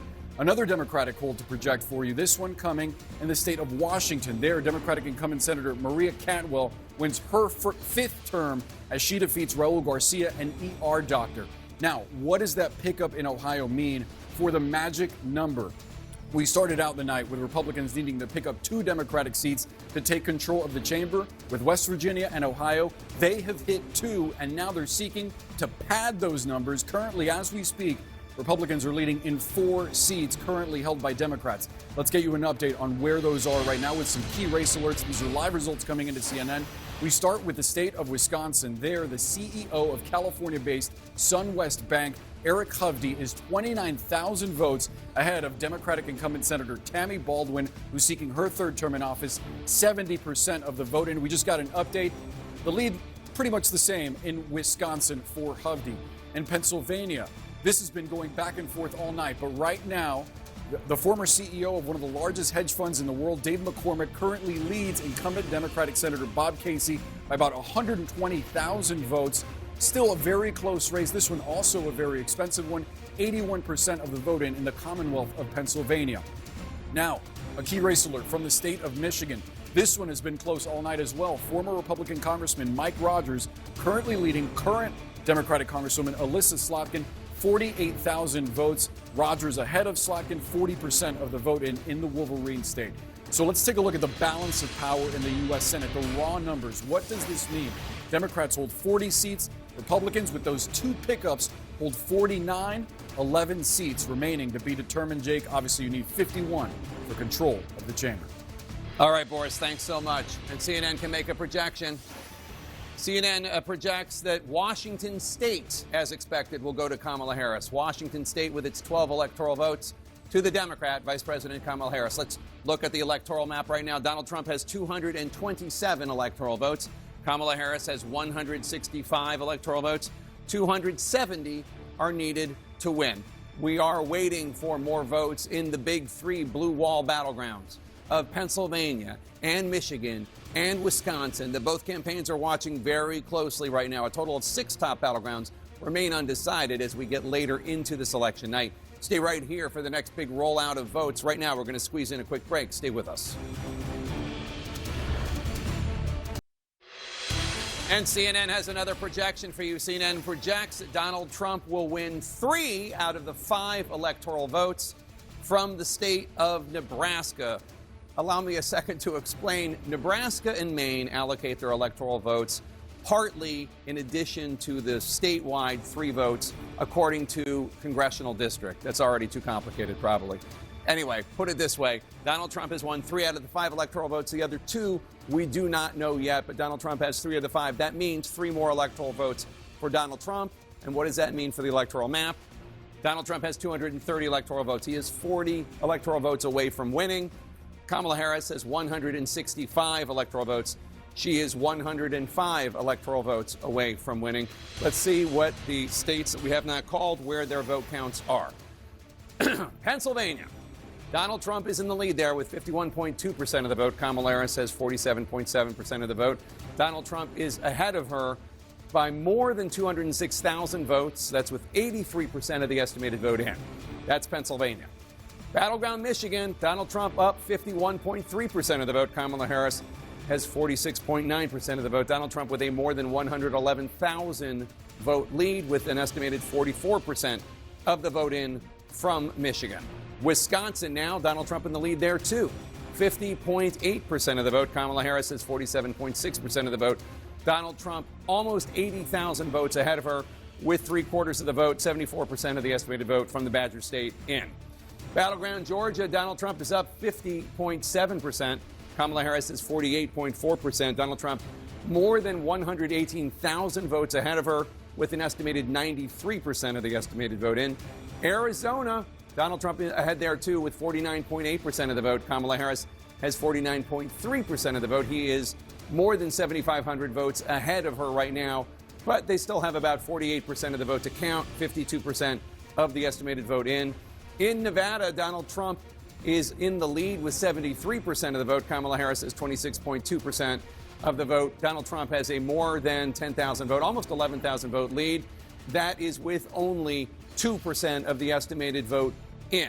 As we follow these crucial undecided races, we are already also getting closer to another poll closing. 4 more electoral votes are at stake in the next hour in the heat of the battle to reach 270. So every electoral vote counts. We're just minutes away from voting ending in the reliably blue state of Hawaii. Over to John King now at the Magic Wall. John. So, Jake, a quick look. You just went through the numbers. Just want to look very quickly. These 3 states, Wisconsin, Michigan, and Pennsylvania, will determine the fate of the Harris campaign, whether there's any chance she can come back. As we wait to see those results, I just want to show you something. Bring it up. Remember January 6th? Donald Trump was finished. Even Republicans were running away from Donald Trump. Donald Trump is done as a national politician. I want to show you something. This is Trump overperforming his 2020 performance by 3% or more. Right? This is a statewide look. We're not done with some of these counts out here, so this will change a little bit. But Donald Trump overperforming 2020 after January 6, 2021. That's the statewide look. Look at this. Just look at this when you go to full counties. Look at how many counties across America, 994 of the 4,000 plus, 4,600 plus counties and townships, especially up this way, part of the country, they don't call them counties, they call them townships, but in nearly 1,000, 993 right now. This will change as we go through, but Donald Trump is overperforming, and look at where they are. He's mostly performing in red areas. His vote is getting higher in the areas where he wins elections. Yes, there are some blue places where he's overperforming, but just look at battleground Pennsylvania. Look at all these red counties, places that Trump wins, where he's overperforming by 3% or more what he did in 2020. Then you come out here, let's go up to battleground Michigan. These are the decisive states left on the board right now. Look at in the areas, those are his base areas, he's getting more. The same over here in battleground Wisconsin. So the former president of the United States, given up for dead, Jake, after January 6, 2021, is running stronger now than he did in the last campaign.